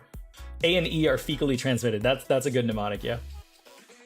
Hepatidides. Hep E I've seen in travelers, which makes sense, right? Because it's fecal oral, so you can get it from contaminated water or meats. All right, let's go. 25-year-old woman presents to the clinic with a 3-day history of painful urination and vulvar discomfort. Okay, so do not say Fowler syndrome. She's urinating, it's just painful. And vulvar discomfort. So vulvar discomfort, you're thinking of things that are causing itching, right? Could potentially be like dyspareunia, so pain with sexual intercourse. Like painful urination makes you think UTI. Vulvar discomfort makes you think more yeast and these sorts of things. I jokingly say gooned too hard, excuse the crudeness, but still, I mean, right, like if you are doing that much activity, you're introducing a lot of, you know, environment, products, skin cells, dirt, discharge, a lot of things rubbing up against in places near the urinary meatus. I mean, UTIs could definitely be a thing there. UTI or yeast, yeah, right. So I'm thinking yeast. I'm thinking Candida, right? Your genital could be urethritis. I mean, yeah. Common things being common. Let's just say UTI. Maple syrup urine disease. Jesus Christ. E. coli UTI. They have Candida. Vulvovaginal candidiasis. Oh, okay. She reports a low-grade fever, headache, and malaise that began around the same time. I mean, why don't they have E. coli UTI? There we go. No? Huh? Wait. Okay, hang on. Okay. Low-grade fever, headache, and malaise that began around the same time, but she has no history of UTI and denies vaginal discharge or foul odor. Huh. Okay. So if we have vulvar discomfort, but no discharge or odor, are we dealing with like a skin thing? Like lichen sclerosis, like chlamydia would have discharge though. And can these occur in Bartholin abscesses? How would you get a Bartholin abscess corresponding with low-grade fever, headache, and malaise? I still think like infection though, right? PID is a good guess. That's true. Fitzhugh Curtis lesion. Cystitis. That's true. It's anxiety. Stop. Maple syrup urine disease. I think it's like a. It's a catabolic disease. Like it's like you can't break down fatty acids, I think. Maple syrup urine disease. Yeah, you can't break down amino acids. You can't break down leucine, isoleucine, or valine correctly. And when you can't break them down correctly, your urine ends up excreting like specific products that give it like a maple syrup smell. So that's what it is. A fungal infection, maybe like Candida. I already said yeast infection, then it wasn't it. Maybe yeah, so like vulvodynia, right? So I was thinking vulvar. That's why I'm thinking like lichen sclerosis. Asherman? Okay. Most vaginal infections would have some discharge, yes, right? So I'm thinking vulvar pathologies now, so I'm thinking I don't like any of these answers. What do we got? Lichen sclerosis. Okay, what else do we got? We got Asherman. Okay, yeah, okay. So we have low-grade fever, headaches, and malaise. Who named it maple syrup urine disease? Because when you don't break down the amino acids correctly, the compounds excreted are improperly broken down amino acids and they smell like maple syrup. So that's why it's called maple syrup urine disease. Urovaginal fistula, okay, but then you would probably see more common UTIs and she would probably have vaginal discharge because she's got urine coming out of her vagina. So I feel like urine coming out of your vagina would be vaginal discharge, right? I'm never gonna unassociate this disease in Canada. Oh no. I actually don't have a good third guess here. I feel like there are too many things this could be. Painful urination and vulvar discomfort. But you're also denying UTI, denying discharge, or foul odor. So you're ruling out things like BV, you're ruling out things like chlamydia,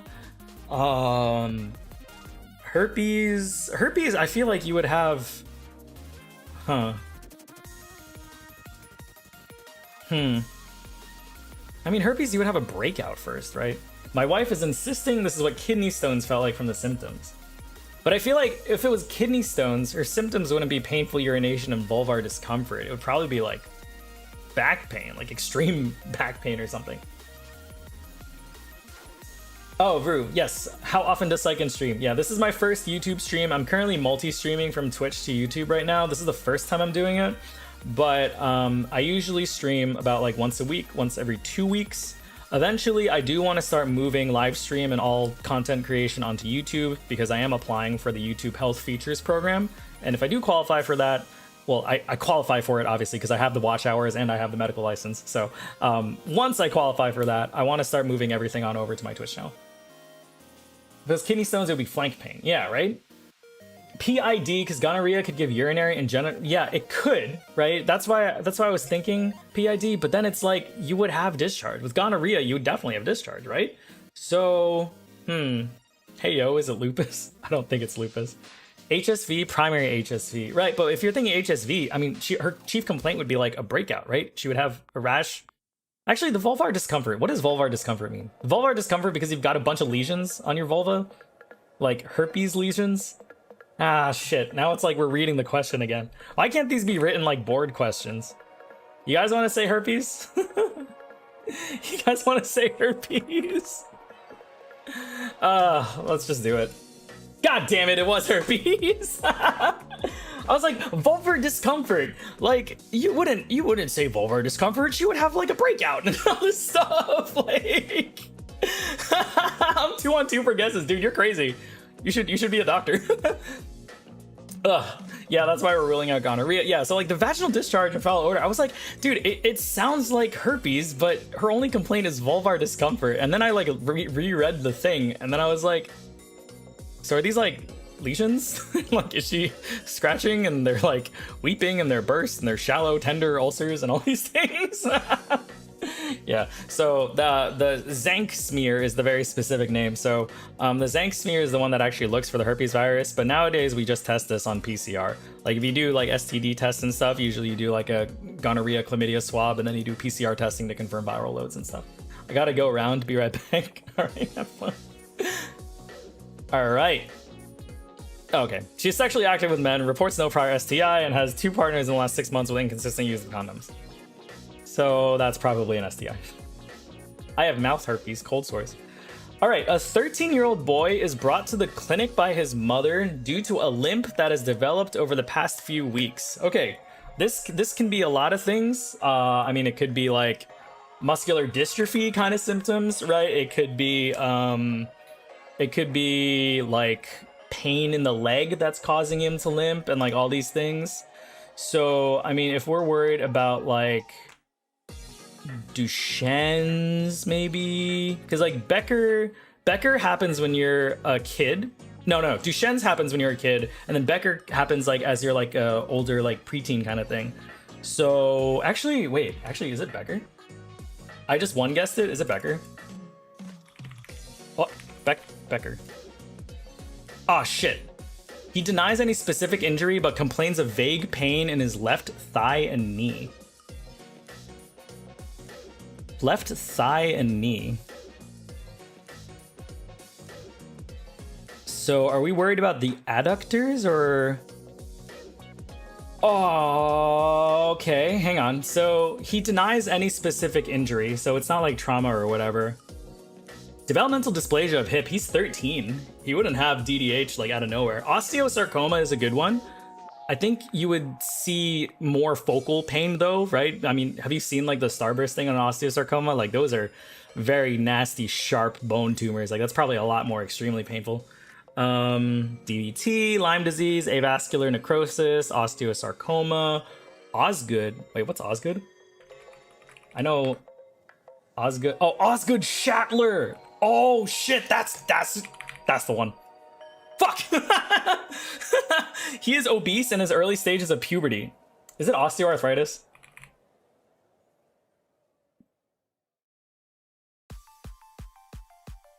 Alright, my bad. On exam, he walks with an antalgic gait and prefers to keep his left leg externally rotated. Slipped. Oh, yeah. SCFE. Yeah. Because he's easy. Nice. Yo. Vildoc. God damn, you guys are good. Fuck, dude, this is one of those things you just learn in peds and you never. How did you one-shot this? What? When is the last time you saw SCFE? I've never seen this before. Oh my god. Passive internal rotation of the hip is limited and painful, probably because his femoral head is just not on his neck. Oh my god. You know I'm an internal medicine doctor because it said he is obese and I immediately jumped to osteoarthritis. I've never seen it, but I'm an outpatient doctor. Is there a way to check if my disorder is on there? I guess continue to watch my stream and see. All right, it's almost 1 a.m. I think we'll do one more. We've been going on for like 4 hours now. Damn, I've got like 96 viewers on Twitch and 440 on YouTube. What the helly? You guys are crazy. This is probably like the most CCV I've ever had, like without like Joel or somebody big like rating me. That's awesome. Hi Doc, what's the scariest disease you've ever seen? If you're not HIPAA bound, to not say anything about it. Wait, if I'm not HIPAA bound, to not say anything about it? Not HIPAA bound to not say anything about it? Osteoarthritis in a 13-year-old? That's what I was saying. I was like, I'm an internal medicine doctor because it says obese and I just click osteoarthritis. Let's see. What is like the scariest thing I've ever seen? I mean, just postpartum hemorrhage, non-responsive to Jada, goes into DIC, needs to be started on ECMO. That was probably the scariest thing I've ever seen. I'm terrified of postpartum hemorrhage. I'm terrified of amniotic fluid embolism. I'm terrified of OB-GYN. Aortic dissection for me. Oh, that's a scary one too. Aortic dissection, patient gets a CT, blows up and dies in the CT. I think there was a code blue called overhead for that one time. I didn't respond. I wasn't on call for that one, but I think I heard the story about it like the day after in the ICU or something. Prion diseases are pretty scary to me. Yeah, that too. Oh my god. RV death spiral. Ooh, yeah. Degloving injuries? Okay. Yeah, I feel like if you're going to ask like ER or trauma people, like degloving is probably the worst. But luckily I'm medicine. I never actually have to see that. Average man scared of the female genitals. Yeah, you'll never catch me getting pregnant. No, sir. Non-responsive to Jada sounds horrifying. Yeah, it was scary, right? Like, just literally she delivered and then just would not stop bleeding. They called a rapid response. She coded. She lost a lot of blood. We did MTP. Like we really did everything we could, but and then she went into DIC and she was just so very much swollen and it was terrible. Yeah. Saiken, if you're reading this, we need you to play Plague Inc. sometime. I used to play that on my like iPod Touch. I remember that. I hate the word degloving in general. Yeah, me too. All right, guys. All right, last one. We got this. Okay. 58-year-old man presents to the emergency department with nausea and chest pain that began while eating Thanksgiving dinner. Okay. So he swallowed a turkey bone or something. All right. So teaching point for chest pain. The biggest things that you're worried about as a doctor are like life-threatening causes of chest pain. So when somebody says chest pain, I immediately go to my mnemonic called like the 4-2-1 rule, right? So these are the you need to be seen emergently and rule out these things. So heart attack, there's 4 goes for heart emergencies, 2 goes for pulm emergencies, and 1 goes for esophageal emergencies. So 4 is cardiac because there's 4 chambers in the heart, 2 is pulmonary because you got 2 lungs, and 1 is esophageal because you have 1 esophagus. So the 4 ones you're worried about is 1, heart attack, like myocardial infarction. ACS is the more generic one, acute coronary syndrome. 2 is aortic dissection, right? So if your aorta starts ripping from the inside and the blood starts pooling up in that false lumen. 3 is pericardial effusion to the point where you get cardiac tamponade, which is where you have fluid in the sac that holds the heart, and you get that fluid buildup between the heart, the fluid, and the sac wall, that the heart just starts floating inside the pericardium and can't beat properly because it's covered in fluid on all sides. And then pulmonary embolism, which is really a blood clot in like your lungs. The 2 pulmonary emergencies are tension pneumo, which is when you have a lung collapse on one side, introducing outside air into the chest wall cavity so that your lung can't expand, because normally your lung is under negative pressure. So introducing atmospheric air into that equation messes up your lung's ability to expand and obviously for you to breathe. And then what's the other one? Mediastinum? Mediastinitis, like inflammation of the mediastinum. That's all fucked up anyway. Where do I find that mnemonic? I don't know, just Google 4-2-1 rule. I think it's pretty common. I remember learning this in med school. And then esophageal perforation. Usually you're going to see this in like alcoholics or chronic vomiters, but basically just with the increased intra-abdominal pressure from vomiting and the increased pressure, especially on the esophagus from that, you just have a complete rip that introduces air into the chest cavity. So Thanksgiving dinner, right? I mean, is he short of breath? Is his blood pressure like 60/40? Is he responsive? Like this changes like a lot of different things that we could be worried about. Is it just GERD? Like it could be anything. So aspiration. Yeah. So this can really be anything. We don't have enough symptoms to make a diagnosis. Postprandial angina, yeah, it probably could be, right? Like it could be anything. So I don't know. You want to just say ACS? Oh wait, acute coronary. They don't even have ACS. What the fuck? GERD. You want to say GERD? All right. It could be GERD, but I'm unsure. I don't know. You're kind of on fire. So okay. All right, we broke your win streak. Oh, now we got something. So he's got a history of hypertension, hyperlipidemia, and a 30-pack year smoking history. So this really increases your risk of aortic dissection, increases your risk of coronary disease, but I'm kind of worried. Like, I don't know his blood pressure. I don't know how unstable he is right now. But just from 30-pack year smoking history, I'm already red flagging for dissection. You should go into forensics then, because he's dead if he got assassinated. Yeah. Lung cancer. Patient is cantata muta. Mesenteric ischemia. Mesenteric ischemia would give you abdominal pain though, right? The classic finding for mesenteric ischemia is pain out of proportion on physical exam, right? Because you lose blood flow to the SMA or the IMA, so your digestive organs aren't getting blood flow and they're not working, and you press on their abdomen and they have extreme pain. That finding is known as poopy, P-O-O-P, pain out of proportion to physical exam. I'm gonna say aortic dissection. I'm kind of anchoring on aortic dissection based on the smoking history. We could be wrong. Okay, physical exam reveals diaphoresis and mild tachycardia. So he's not like extremely unstable, right? So his blood pressure is not like 80/60. He's not like dying. He's just like sweating and his heart is like beating pretty fast. I think it's depression. Yeah, guys, it's just anxiety. Have you tried just like going on a run each day? Have you tried just like not being sad? Have you picked up like journaling or meditating? I'm blanking on what hyperlipidemia is. Hyperlipidemia is high cholesterol. Hyper meaning high, lipidemia, lipid is fats, so high cholesterol. Hypertension is high blood pressure, and he's got a 30-pack year smoking history. He's like not dying. Depressed he couldn't finish his lovely home-cooked meal. He's got meat sweats. Could it just be myocardial infarction? It totally could be. Now, are we saying end-STEMI or STEMI? All right, do we also have postprandial angina? No, we don't, okay. All right, the salt from the turkey got him. I mean, that's pretty real too. All right, so do we think this is a full-on heart attack with endocardial injury or subendocardial injury? I don't fucking know. Let's just say end-STEMI. I'm not feeling too hot about it. Oh, okay, diffuse ST depressions.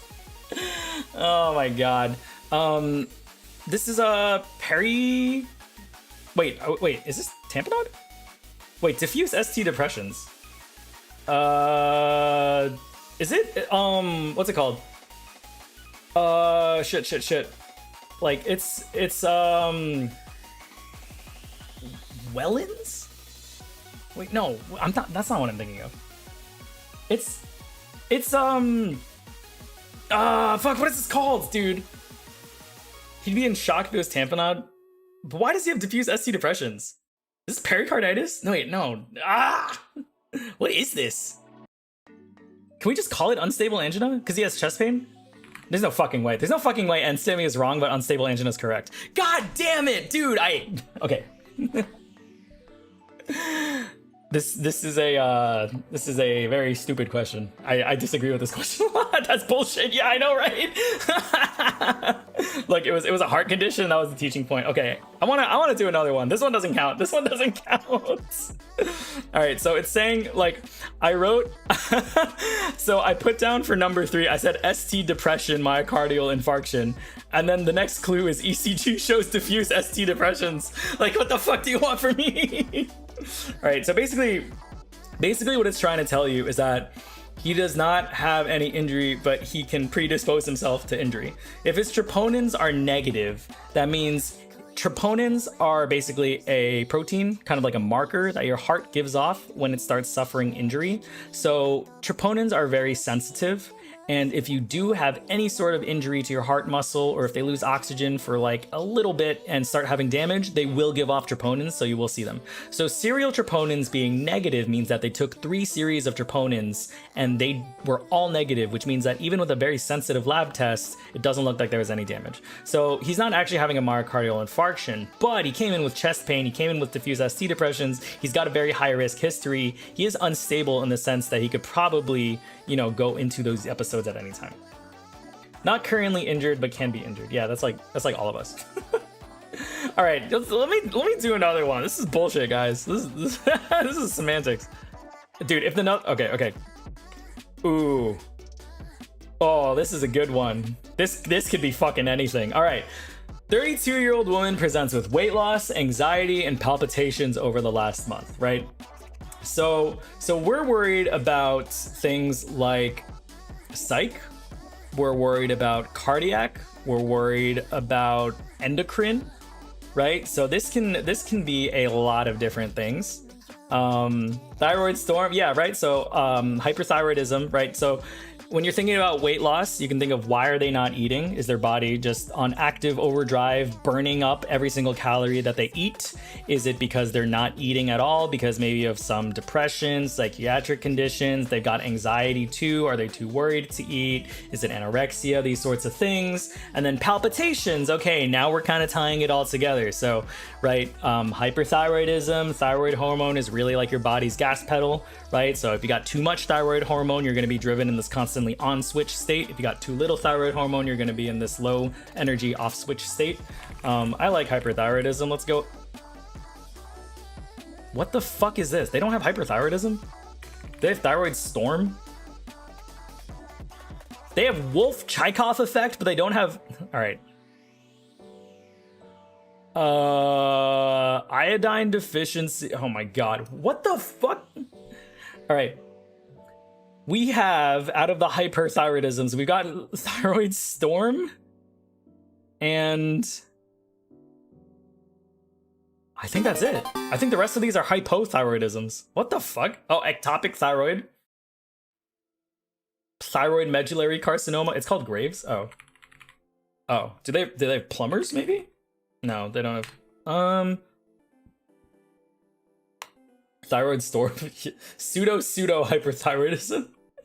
Pseudo. No, this is hyperparathyroidism. It's different. I don't know. If they just gave me hyperthyroidism, that'd be fine. But it's like they want me to differentiate. But we don't actually know. Like the only hyperthyroidism here that they give you is struma ovarii, which I don't think is right.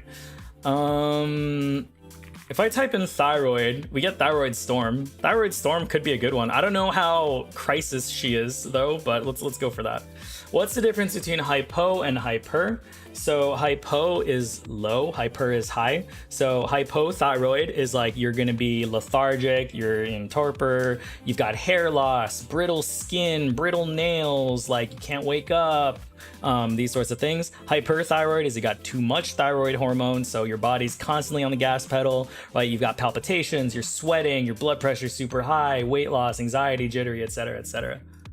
Okay. Oh. Frequent bowel movements and difficulty sleeping despite being fatigued.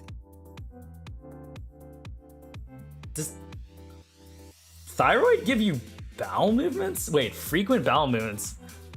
Difficulty sleeping. Oh, this is a good one. Oh, you know what this is? This is carcinoid, isn't it?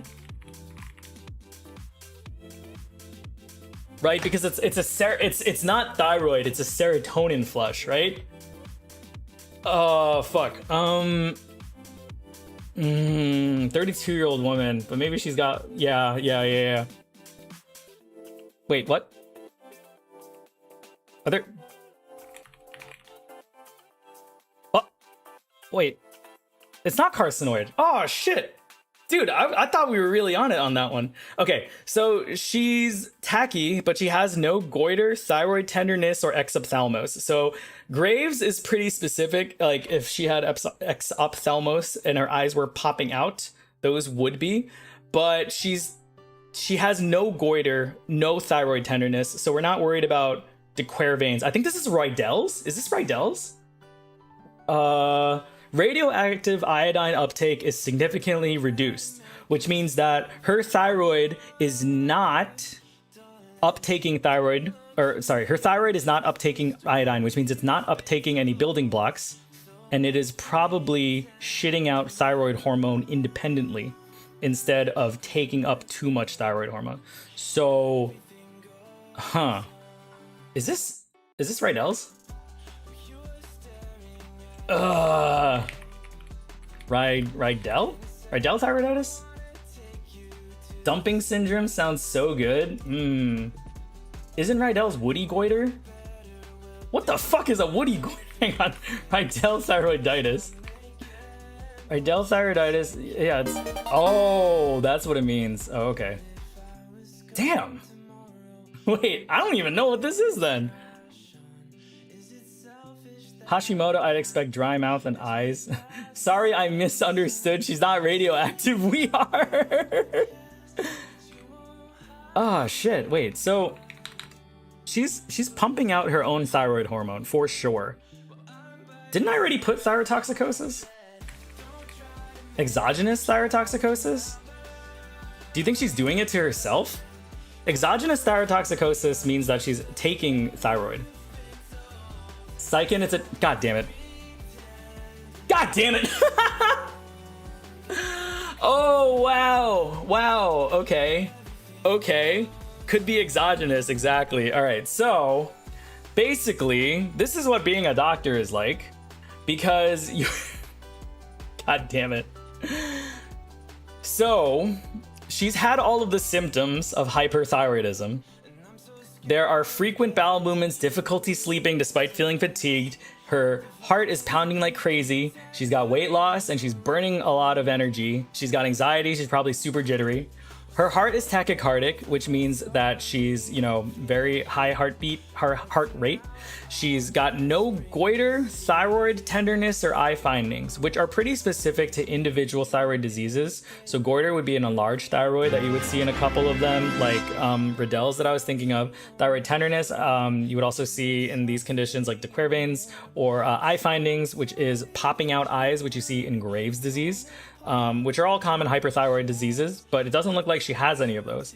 Radioactive iodine uptake is significantly reduced, means that even though she has these symptoms, her radioactive iodine uptake, which means her iodine uptake that we're scanning on our tests, are still functioning, or they're not functioning, which means that she is not intaking any iodine in her thyroid because she is making plenty of thyroid hormone already. If radioactive iodine uptake was increased, that would mean that the thyroid is like thirsty to make more thyroid hormone and they would take up all the iodine they can. But because the radioactive iodine uptake is reduced, that means the thyroid is saying, nah, I'm full, I'm good, I can build all the thyroid hormone I want, I don't need you right now.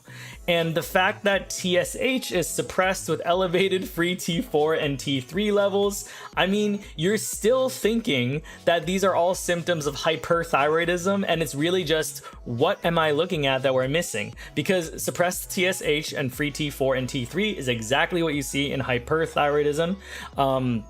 Low TSH, thyroid stimulating hormone, is from the pituitary. So pituitary sends out TSH, thyroid stimulating hormone, onto the thyroid, and the thyroid makes T4 and T3 responding to TSH. When you have enough T4 and T3 in your body, your pituitary stops sending out TSH because it's like, oh, we're good. We have a lot of T4, we have a lot of T3. I don't need to tell the thyroid to make any more hormone. So the pituitary starts suppressing its TSH release, but for some reason, the thyroid is still making T4 and T3. So because it's still making T4 and T3, you're thinking it's a thyroid problem, right? Because even if the pituitary is saying, nah, I think we're good, I don't need to signal the thyroid to make any more, the thyroid is still independently producing T4 and T3. Or so you think. But then the very last hint makes you say, oh, okay, this is actually exogenous supplementation, right? So she denies any recent illness, but admits to using over-the-counter supplements for energy and metabolism. So actually, it's not her thyroid that's continuing to produce thyroid hormone. It's her taking an over-the-counter supplement that's probably marketed for weight loss or something. And that has all of the thyroid hormone that she needs and then some. And that's what's sending her into this kind of thyroid, hyperthyroid picture. It's like when your patient doesn't tell you shit they're taking until the last moment. Yeah, exactly. So this is actually going to be the topic of my video on Tuesday. This one is actually going to be about like herbal supplements and just being honest with your doctor. Because again, shit like this is just what helps us make the diagnosis, right? On the first on the first 5 questions, like they just ended up going into hyperthyroidism, and I guessed like 3 different types of hyperthyroidism, and then on the last one it's like she admits to using over-the-counter supplements, and it's just like, oh, she was taking her own thyroid hormone. I'm taking such and such thing. Why didn't you say that first? Because you'd be surprised. This isn't what people do. I hope this isn't the last one now so I can continue to ignore my looming assignments. It's 1 a.m. All right, fine. Okay, come on. It's a peds question. Don't you guys want to do peds? You guys want to do peds so badly. Guys. Oh my fucking god. Okay. Who is ready to learn about a 5-year-old girl whose concerned parents report that she does not speak in her preschool classroom? Right? So, selective mutism. I mean, that's probably the most obvious one, right? I mean, you're thinking like autism. Dude, this isn't even like a medical diagnosis. Now I'm just thinking like, why doesn't a 5-year-old talk, right? Mutism, so bad, yeah. Do you want to put ASD or just want to put mutism? Fuck it. Selective. Oh, they have it.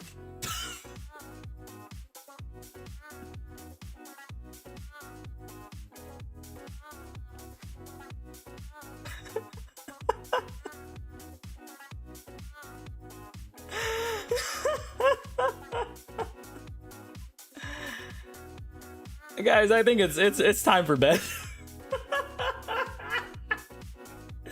I would like to apologize to Sebastian. You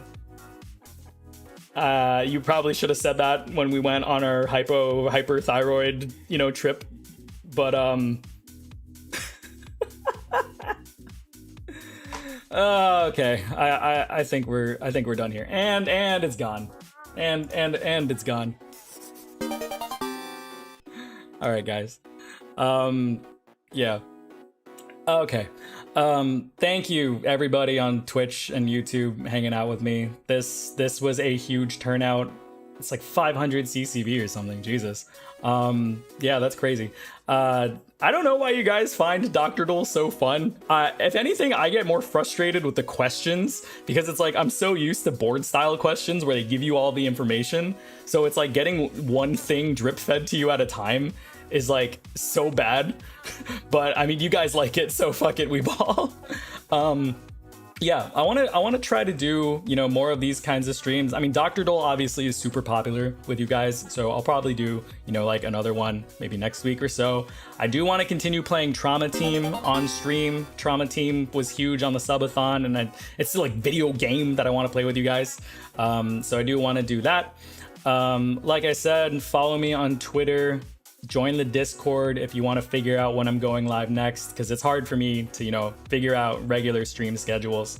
But I really appreciate it. Yo, this guy is PGY1 on his Twitch name. Like, Eisen PGY1. Are you going to change it to PGY2 in like a few months? You helped me a lot in my first year. Thank you so much, Doc. Thanks, guys. Do a series here for Doctordle. Yeah, I think I'll do that. So this VOD will be up. I'll try to get my editor to work on this Doctordle one too. And we'll try to do another Doctordle stream. We'll try to do another Trauma Team stream. We've got more, stuff planned. Like I said, I want once I get a UWorld login from one of the residents, I'm gonna try to do like an ABIM board review stream with JF, and we'll probably go hard on that one because those are like actually like attending level board questions, and that'll be pretty fun too. But yeah, I really appreciate it. Every single view has really helped me get me to this level, right? I'm going to be applying for the YouTube health features and the YouTube health partner stuff. So I really owe it all to you guys, right? Without the watch hours, without all the support, I never would have gotten to this level and being able to apply for this stuff. So thank you, everyone. Discord link where? It is on Twitch. I will post it again one more time before we go. All right. I don't know what the culture is here. Like, do you raid people on YouTube? I'm too lazy to figure it out.